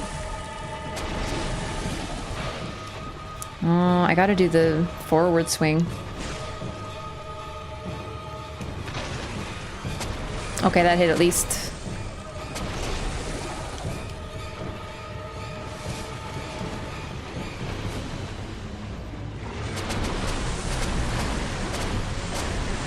So, I think that the Duke... Oh my god, Freya, chill. Okay. Freya has two heads. I don't think she was born with two heads. I think that one of the heads might be the Duke. I know we encountered the Duke, but I have this sub-theory. There are some creatures, specifically, like undersea ones, like, what are those damn things? Those spooky fish with the lights on their heads.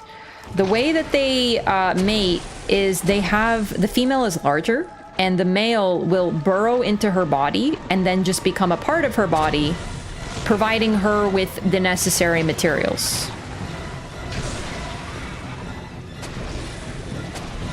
There it goes! It fell off, but it's stuck on her model! Give me the head! Give me! Where'd it go? Freya! Where's your head? I want to kick it around like a soccer ball.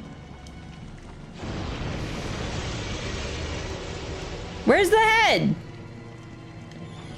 God damn it! There it is! Hey, can you... Oh, shit! You ruined my bit. Hey, can you do this in Dark Souls 1? Can you play soccer with a spider? Oh, Jesus. Yeah, that's what I thought.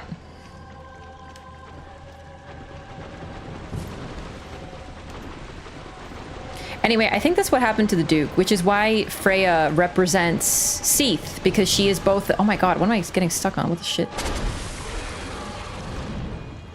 But yeah, now we can't hit that side. There's nothing to hit. So we need to hit the other side.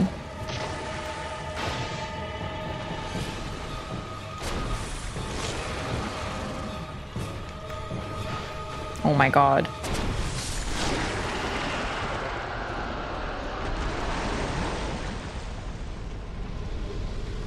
Soul the Duke's dear Freya.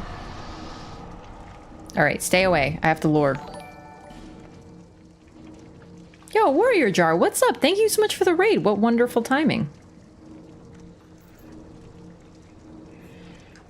Nito's a DS1 boss. We'll get into Nito and the Rotten, because I'm trying to do them bit by bit. Yeah. Sort of the whole concept of this game is that they're all spiritual successors to the figures from Dark Souls 1 that we're familiar with. And each of them are doing so in a different way. So we'll get into that. It's actually pretty neat. Rom is probably the worst fight in Bloodborne. Really? Gosh, I really do love that fight. What was Seath's problem? He just kind of went crazy because he was obsessed with getting what he couldn't have. He wanted immortality like his people were born with. He hated them so much for having what he didn't. He was so greedy, so envious, so twisted that he betrayed all of his own people and led to their genocide. All the dragons were killed and destroyed, partly because of Seath. And then he wanted scales of immortality, so he started experimenting with crystals. And he got immortality, but at the cost of his mind. His sanity was lost. And so his insane soul still sticks around. Kind of jumping in halfway? No, absolutely. I want to like talk about this. It's hard because like I can't give you the full evidence with the item descriptions until we get there. But next is the Rotten. It's the last soul we're dealing with. Lyko, thanks so much for doing the shout out. Welcome in, Warrior Jar. Thanks so much for the raid. We just beat a really sick boss, and we're getting into the background of the Duke's Dear Freya in Dark Souls 2. Felt entitled to immortality, which honestly I feel like not being immortal was a blessing in disguise. Ungrateful, disgusting little shit. He did a lot of really bad things. He's a phenomenal character. Yeah, absolutely. But like very much basically like a pure evil villain. But what's interesting is that him and Gwyn were very close. They had a very strong relationship. It's almost intimate. Almost like they were roommates or something. So keep this in mind. They were so close that Gwyn, at the height of his power, gave Seath a piece of his soul because dragons don't have them. They receive them from someone else. So Gwyn... Now, you might be like, oh, but Gwyn gave it to the Four Kings too. He did. That was when he was leaving, when he was intending to die. He gave Seath a piece of his soul, a dukedom, and a whole library at the height of his power in thanks for what he did. It's very interesting considering that he's a total traitor. And, you know, you shouldn't necessarily trust a traitor because what if he just betrays you too? He's already done it. But he's like, it's very romantic, arguably. Gwyn loved no one, but if he loved anyone other than himself, it might have been Seath. And what the nature of that relationship is unknown. Gwyn, it's your problem now. Suckers, Four Kings. Wait, what? Pretty much, yeah. Like, he still had a part of his soul because he needed to burn, right? But it's interesting to note he gave it to the Four Kings. He didn't like humans, but he gave it to them at the end of his reign and Seath at the start. Like, seriously, giving a piece of your soul to somebody? My God. Okay, Soul of the Duke's Dear Freya. So, I thought she was supposed to be a great soul. How come it isn't like this one or like this one? Well, because it's over there. It's at the base of this dragon. It's not here until we destroy her, but she wasn't technically the holder of it. Neither was the Duke. Seath's soul, in this particular case, is very interesting, especially when compared to the others. Soul of the Duke's Dear Freya, the Writhing Ruins Keeper. The Writhing Ruin is an ancient thing whose... Sorry.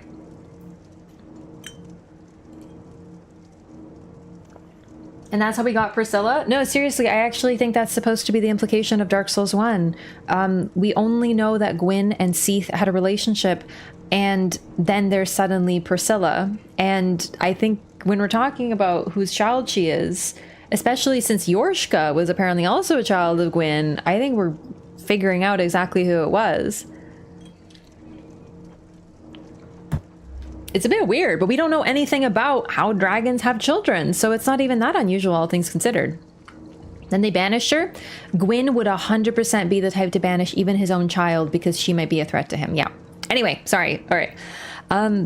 Soul of the Duke's Dear Freya, the Writhing Ruins Keeper. The Writhing Ruin is an ancient thing whose shadow remains cast over the land.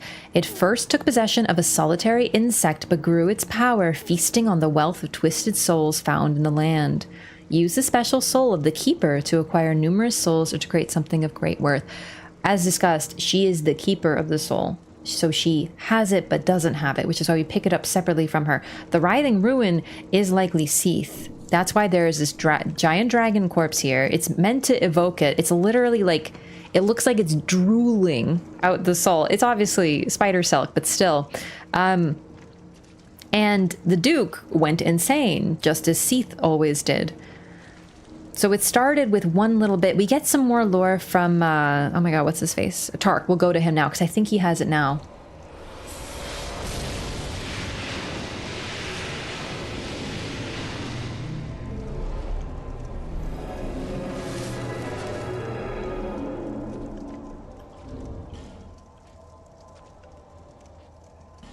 So this soul manages to do chaos even when it doesn't have a traditional host. And as you can see, There's nothing. We just have the Great Soul.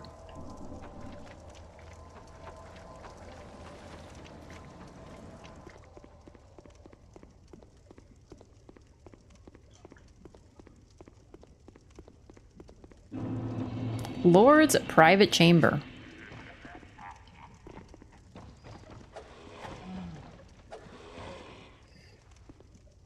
This is the Duke. Now, how can he be this, but also be the spider, according to my weird theory? I don't know. I think it's a bit of both, though. He's wearing the Tseldora garb. And he drops an important key.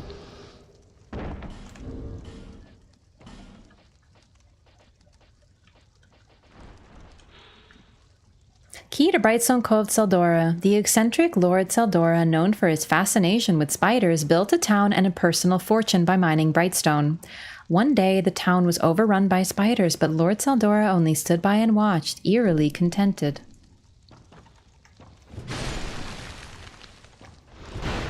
Vanilla version, the spiders are not afraid of fire. Yeah, I can't imagine playing that. It's brutal enough as is. Maybe the Duke's soul left his body, went off to become Spider Duke. Honestly, I think so, to a point. Because the thing about the spiders, the other ones, we see them control people, we see them consume them, and they're parasitic. So it would be interesting if this man became a parasite on his beloved spider. Because this soul, we get the soul of the Keeper. And we never get the Duke's soul. It clearly wasn't that important or powerful, but the Duke's dear Freya is the important part, but a link between them is created, that this is the Duke and that is his basically pet, and then eventually his keeper, because they became more powerful than him. So we can access a few different things now thanks to that. Cage near Duke's desk, the cage of Freya. Oh my god, I gotta take a look. Yeah. Right, and this is where we find Vengarl in Vanilla DS2, absolutely. Huh, interesting. We find one of these in the weird, creepy ghost ship. Some nice tea. It's a beautiful little room. Where's the cage? Little round cage above the desk. Oh, here we go. Yeah, right here. Wow, I never noticed that. Thanks, chat. I looked at everything else. There was so much to look at. I never noticed this. So yeah, this was likely where Freya was kept. It was big, but not as big as the others.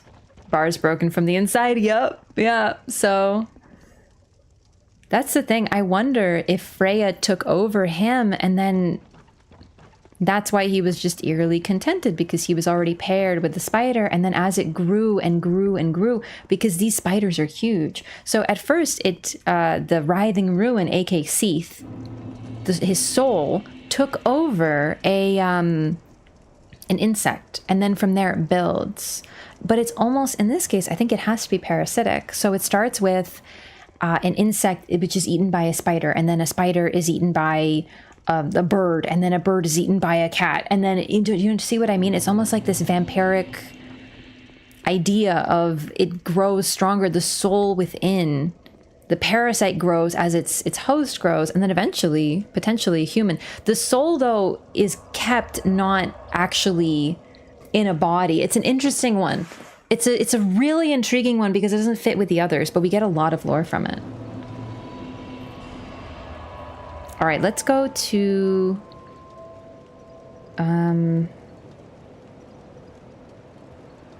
Tark. I don't know if he has dialogue right away, but I hope he does. Hands down, best character in this game is Vendrick? Vendrick over Luca freaking Teal? Now that's a hot take.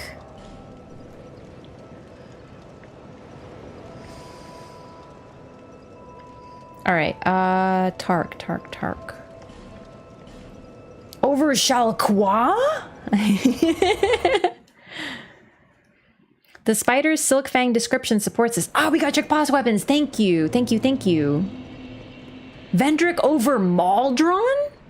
I can't get over the fact that they literally named the enemy that makes people mauled Maldron. Like, did they know that, JPEG?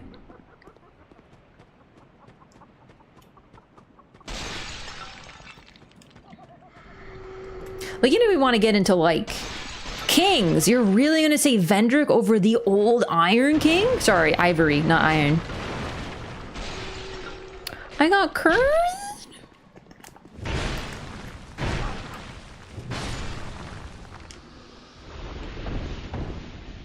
Really, though, this, I'm joking because this is just a game with, like, such a massive amount of really interesting characters that it's kind of hard to pick one, isn't it?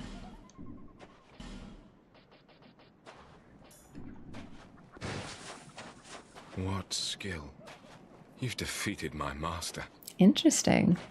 But our master never dies, only changes form, so that he may seethe for all eternity. Very subtle. Brave human, Seethe. you have yet to face your greatest perils. Take these. May joy await you at the end of your travels. I have no gods to, but still.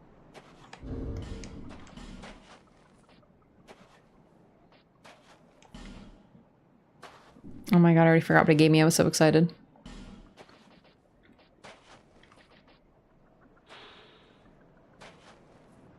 Crummel, the god of struggle. Oh, I forgot to read that. Okay, hang on. Oh my god, I was so excited. Second dragon ring? I actually don't know what the heck that is.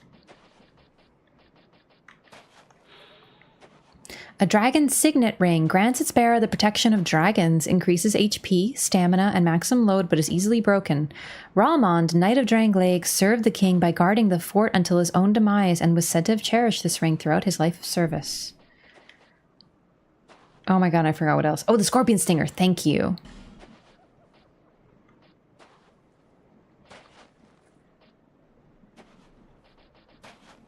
Black Scorpion Stinger. Man Scorpion Tark's thrusting sword.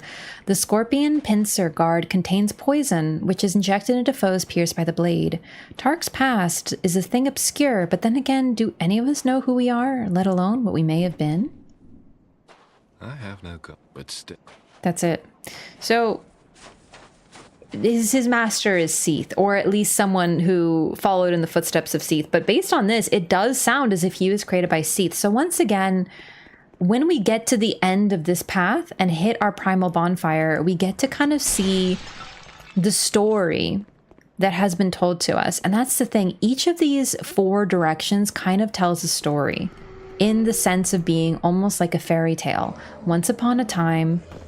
Oh, right. When I wear the ring, it makes that awful sound. You get near an enemy. Once upon a time, there was a terrible dragon. He was born without scales, and he... the scales of his brethren that made them all immortal. And he seethed in anger for what he did not have and plotted their downfall. Having defeated all of his other brethren by betraying them all, he decided to acquire what he lacked and tried to become immortal, but it was not an easy journey.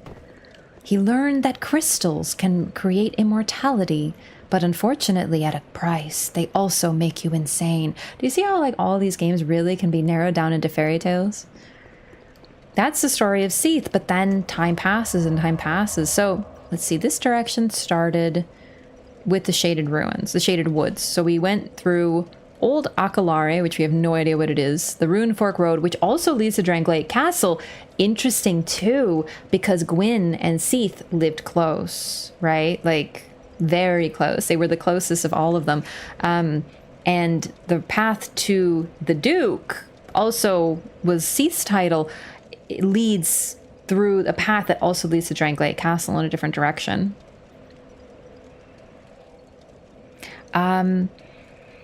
So then we go to the Shaded Ruins, which leads to, and we meet these experimented on people who were fused with scorpions. And we're like, okay, your master, I don't know what's going on with that. And then we move on and we're like, okay, what kind of story is this? This one, we don't get the story until the end.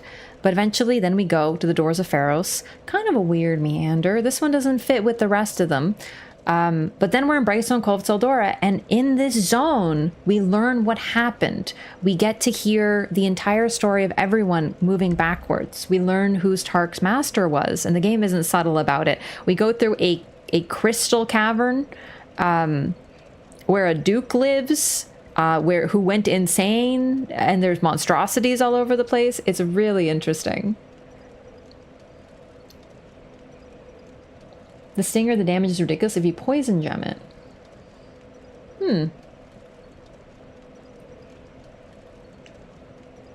And a bit of a they dug too deep thing. Definitely, absolutely, very similar to what happened with the king, Old Iron King.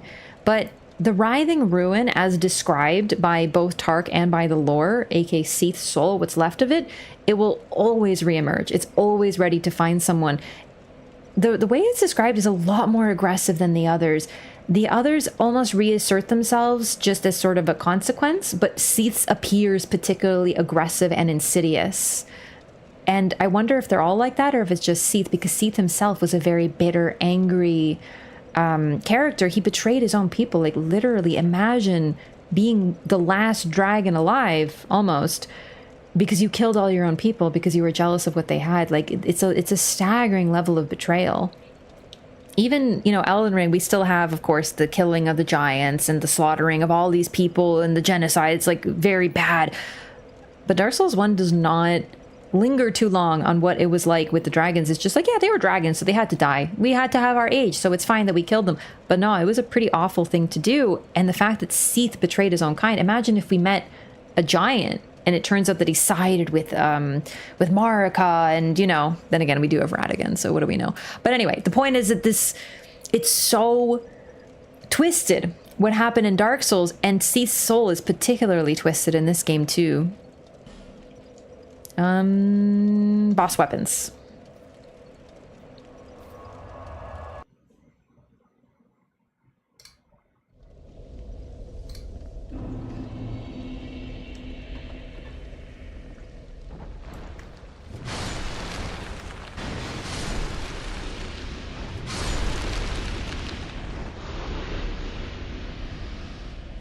All right, unfortunately, this is a bit... Oh my god, the torch. This is a little bit of a tough boss weapon to get to, but once we start coming here a few times, we'll get rid of a lot of these enemies. They'll despawn.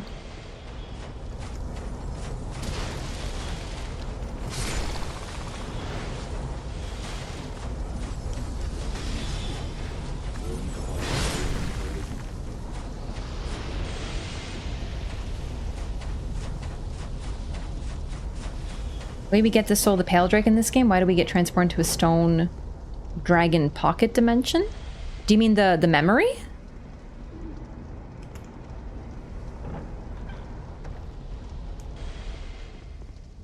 If you provide a wondrous soul, I will create one thing of your choice. I require no payment this time. Spider Silk and Spider Fang. Curved sword forged from the soul of the Duke's dear Freya. Its blade is coated with a sticky silk that is cast with each strong attack, slowing enemy movement. Supposedly, the Duke himself, an eccentric soul fascinated with spiders, went on to take a form that was far from human. Right, that's what it is. That's where I came up with this theory. Oh, I remember now. So we see his body, or like he's still a hollow, and he's wearing the garb, so it's implied that's the Duke, but maybe his soul went somewhere else, because this whole game is also about souls transforming and taking on different forms. Spider Silk, thrusting sword forged from the soul of the Duke's dear Freya. Its needle-like blade can easily pierce the seams of the toughest of armor. Supposedly the Duke... Oh, same lore. Okay. Come again. Let's go visit Strayed, because I think some of the souls we've acquired might work better for him. Dragon Memory Soul is something else. Pale Drake is from Freya New Game Plus. Yeah. So you actually, do we get the Pale Drake Soul? We're gonna do this so I can just uncover it. But do we get the Pale Drake Soul from what do you call it? From Freya, or do we pick it up behind her in the same way? But yeah, the Dragon Memory Stone is just you enter that dragon's memory. And the Bright Stone Key Room, thank you. Yeah, I can never remember. I think it's the same thing. I think you pick it up the same way, but I don't remember. We'll just have to show it off.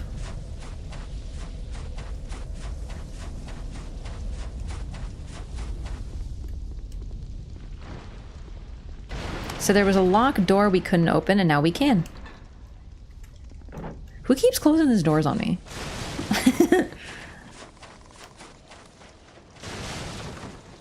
Right, there's a couple items here too I guess I should pick up.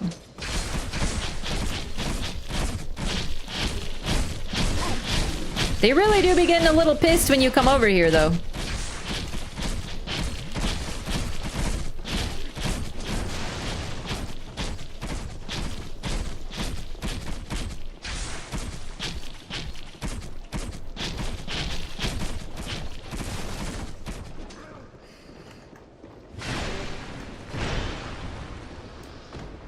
Also, what's interesting is these peasants, the one who weren't possessed by the spiders, they still dig. That's all they do. Probably what they did in life.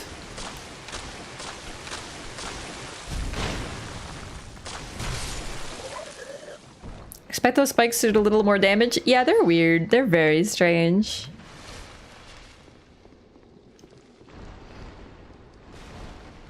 Use Brightstone Key.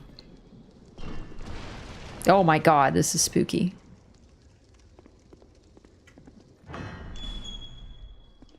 A double locked door.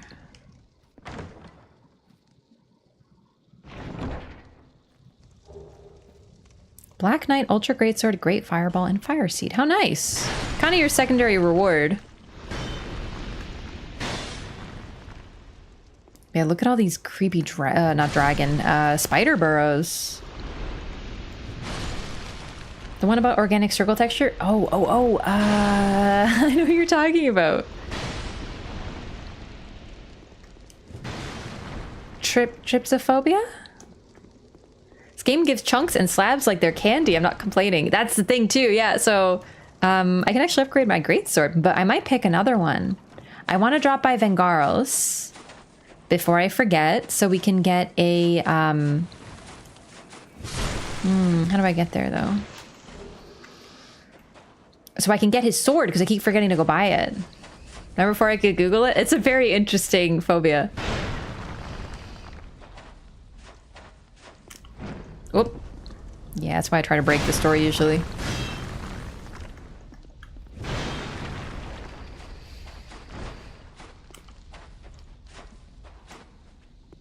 So it was only the Duke that was fascinated by spiders. It was very likely to be someone else. Or everyone else was normal. Do you know what I mean? Like, these people were just living their lives, digging for their rude-ass Duke who just wanted some money. And then one day spiders came and killed them all.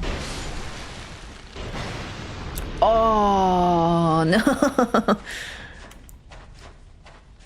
Spiders likely jumped the people while they were asleep. Yeah.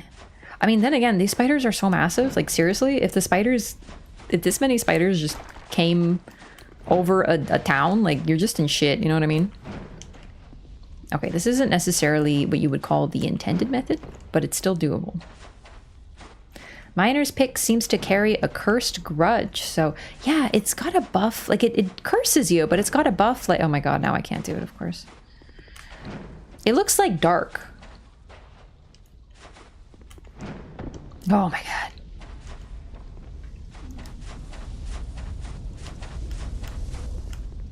Oh, wrong room.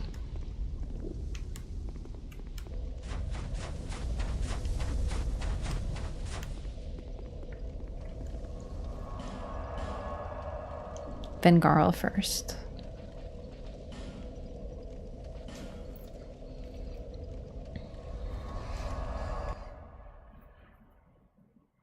Besides, the Duke was researching the Demon Wars with that stash.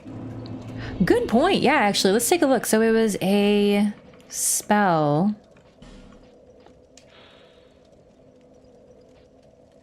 Did we get Great Fireball from that? Must have been, right? Strongest form of fireball creates a giant fireball that is hurled at foes. The exalted flame, long pined after, even if it would scorch our very flesh. I think that's what we got. A fire seed as well. At the very least, he was also interested in fire. So we hid it behind all of his beloved spiders. Then again, they probably weren't that big considering we saw how big Freya was when she got out, so... The timeline is so interesting too. How much of it was the Duke, how much of it was Seath's soul, and how much of it was Freya. Back again. Farewell. I will return.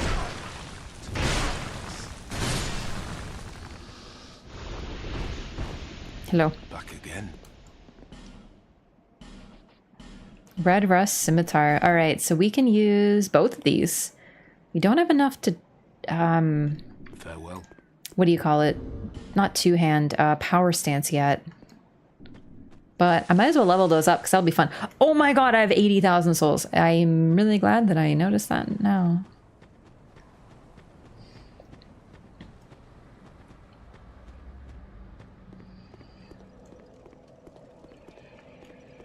Volunteer only solace in their state. That's a good point too. That's an interesting timeline, considering that the crow woman, Ornifex, she lives there. She talks about Vendrick. She talks about how humans tend to be repulsed by her. That she likely lived around humans. She seems quite familiar with them, so she likely lived there. If they dealt with her and at least tolerated her, whether they were repulsed by her or not, that does suggest that the worship of Alka was legitimate there. But it could also be somewhat forced because the clerics, they likely killed clerics who tried to enter the town. The only way to enter the town is through the church, apparently. I don't know. It's possible. It's possible they were slaves. We just don't have enough information. They are just described as peasants.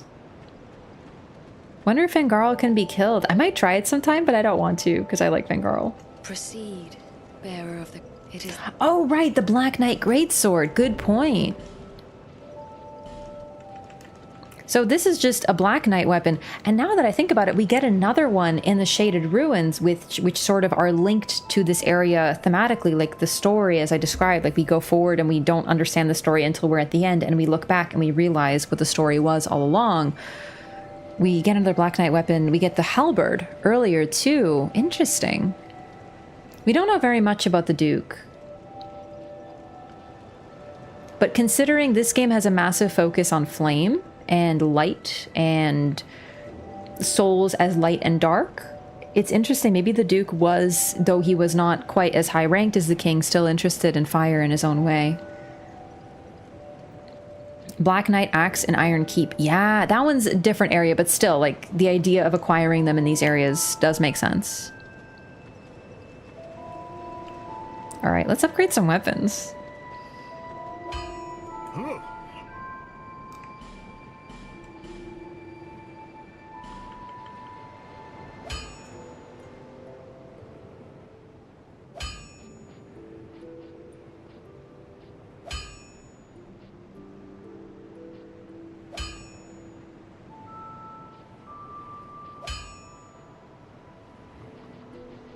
My Red Rust Scimitar. You think I'd be able to find great swords really easily in my inventory?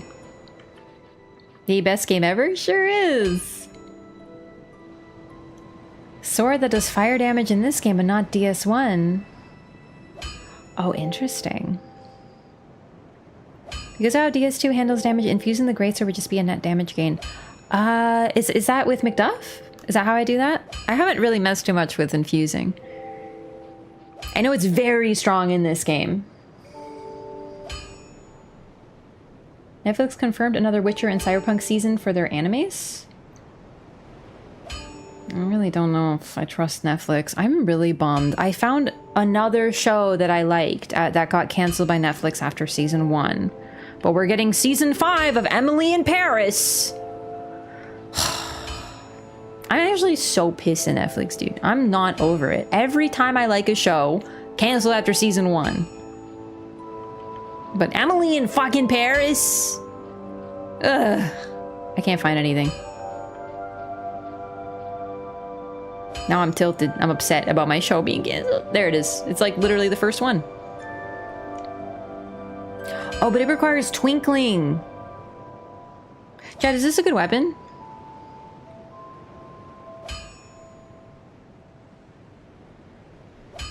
Strength playthrough? Yeah, mostly. Like, listen, I really liked the Cyberpunk Edge Runners. I'm just very leery of anything that Netflix is running now because I'm scared they're just gonna cancel it. It's okay. Okay, what about the scimitar, the red rust scimitar? Because, like, twinkling, I'm a little worried about.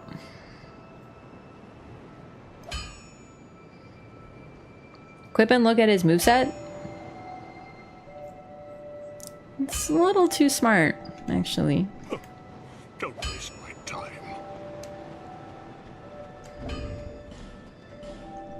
It's a little too smart. Do you think I can power stance it? Do you think I have the stats? Hang on. How much stats is this? I don't think I have 1.5 right now.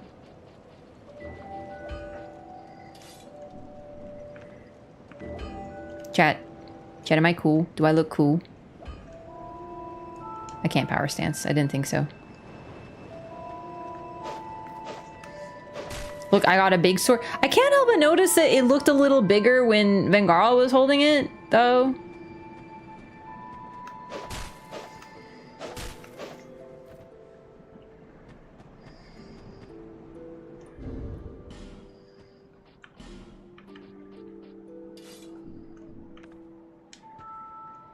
I can't power stance. I'm not good enough. I need more stats. Vengarl has bigger hands? I see. That makes too much sense. Oh, that is weird. It is very axy. Hey, Diesel. You look babushka bikini core. Very demure. Thank you. It's very insightful. To use BKG in this one, it requires a bit of faith investment, too. Oh, really? I actually didn't even check. Sorry, I'm so bad at looking at stat requirements, but that's interesting lore as well. Oh, we have to equipment menu. Ravdon, don't put that evil on me. How dare you? Take that back. Please, take that back. How dare you? I'm Wrath the Kind. I'm Wrath the Kind. Wow, 10 faith. Interesting. I like that Vengarl's body is directly above where you find the head. I feel like that makes more sense. No, I'm not Radon. Please repent. I'm Vengarl. I'm Wrathgarl. You bullies, you're bullying me at this time. Alright, what about the Melu scimitar? Do you think I can power stance that?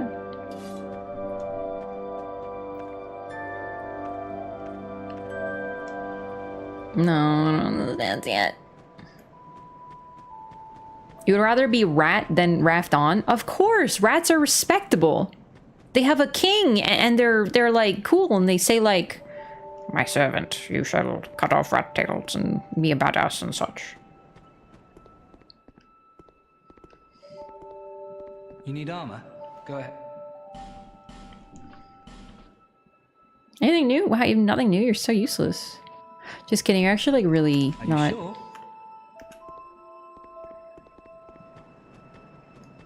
Yeah, so Vengarl's body was where you find the Duke in vanilla, apparently, which makes less sense. And I'm glad they changed it. You've been long away. What would you like? Well, I've only one thing to provide, and we both know what that is. I love her ponytail.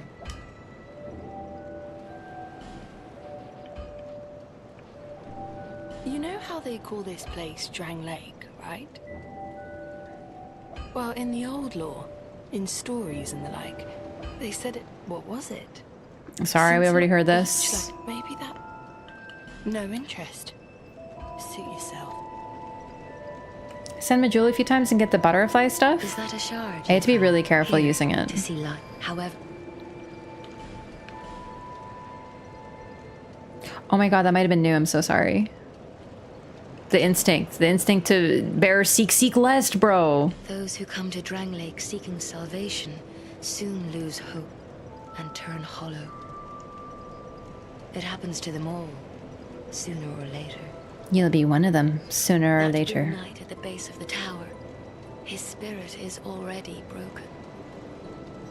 Chloanne, same VO. Sound advice. I can't believe how much better Perhaps Chloanne's he's the voice is as foreshadowing of your Chloanne. own future. Rat King voice Raph is a new meta. Yeah, it's actually so like accurate right now. I'm just really sleepy. So my voice is like extra low. Bloodborne reference just like that. I need more dex to be able to power stance, but I also think I need more strength as well, so.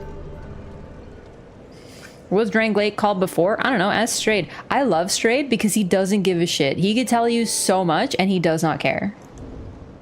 You have 2 katanas? Probably more than that. Yeah, I fought these guys a lot, but I don't have the stats anyway. I get so much Alon Knight gear. Alright, for now we're just gonna stick to the greatsword because it's what we got. What? Okay. Very kind of you. Oh, I can't afford it. I spent all my souls. We will get it to +9 though, for sure. Don't waste my time. So we officially have embraced 3 great souls at this point. We only have 1 left. And really, we have 1 path remaining, and it's this one down here. This whole section is going to take us a while because I also want to show off what happens when you light all the torches down there. I wonder what happened. I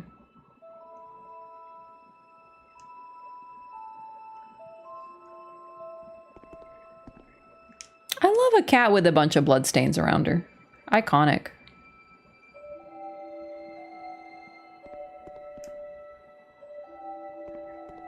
Yeah, I figured it was the pigs, but it looks so funny. Oh. Who are you again? No, cat doesn't even take damage. No, I'm not serious. You do have a rather pleasant scent. The type I'm quite fond of. Lighting the torches triggers an invasion? It does, yeah. It's with the unique gear. It's very cool. Are you going to see the old ones? Those 4 who have grown so incredibly ancient. Dude, look at her. She thinks she's people. They must have sprouted quite a thick coat of moss by now. Yo, take it easy, Daniel. For heaven's sake. No one even knows their names anymore. Imagine that. Yes, nothing like yourself. For you have a most pleasant scent. It grows nicer with each passing day. NPCs always be sniffing us? Yeah, like what is this, Nothing Bloodborne? suited you. Well, that... Everyone's sniffing.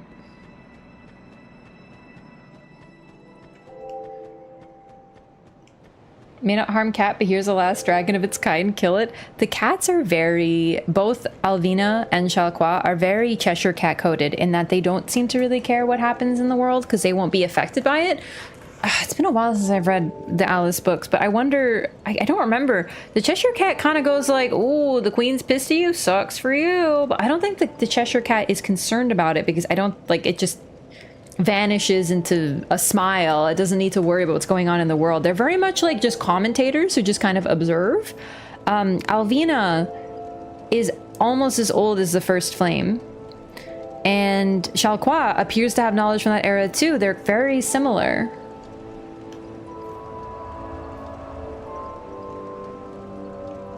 They don't really care what happens because they'll just still be here. Alright, I think I'm gonna call it here for tonight, everyone. We cleared an entire area and got another great soul. So it's a pretty good stopping point because next time we're going down there into Swampland and that's gonna take us a while. It's not that long of an area. I think this one's the most direct route because it's really just a little swampy, a little more swampy, and then super swamp town, and then that's it. It's short, but we have a lot of things to do in them, so I think I'd rather start it fresh next time. That'll be on Saturday. DS3 loses points for no cats? It's actually true. This game has a lot of cats. Good to see you playing DS2 again. Yeah, I'm glad to be playing it as well. Thanks so much everyone for hanging out. Sincerely, it's such a great game and it's fun to get to share it with everyone. We've made some serious progress on a bunch of quests as well. I'm really pumped about it. Came in late, but we'll catch the replay. The VODs will always be up. They're both on Twitch and YouTube, of course, but on YouTube they'll always be up, so just look at the lives. You can watch them. They're, I mean, you know, not the same as watching live, but I think it's close enough. All right, let's see if anyone's around to send you guys over for a raid.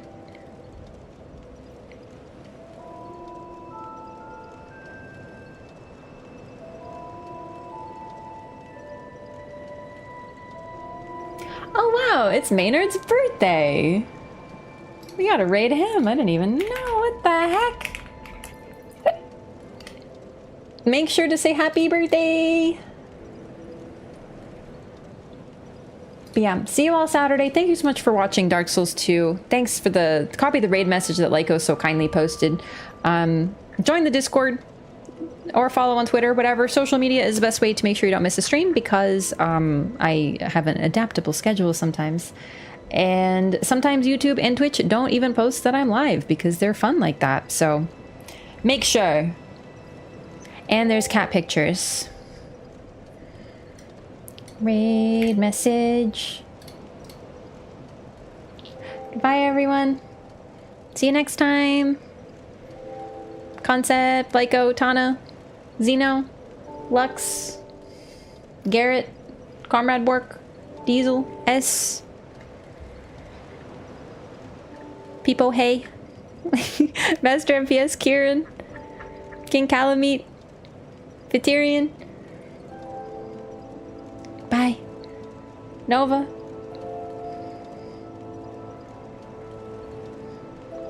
Roman, take it easy. Get your bison. Before my arm gets tired. I'm a small little gamer. Brucey, good night. All right, bye.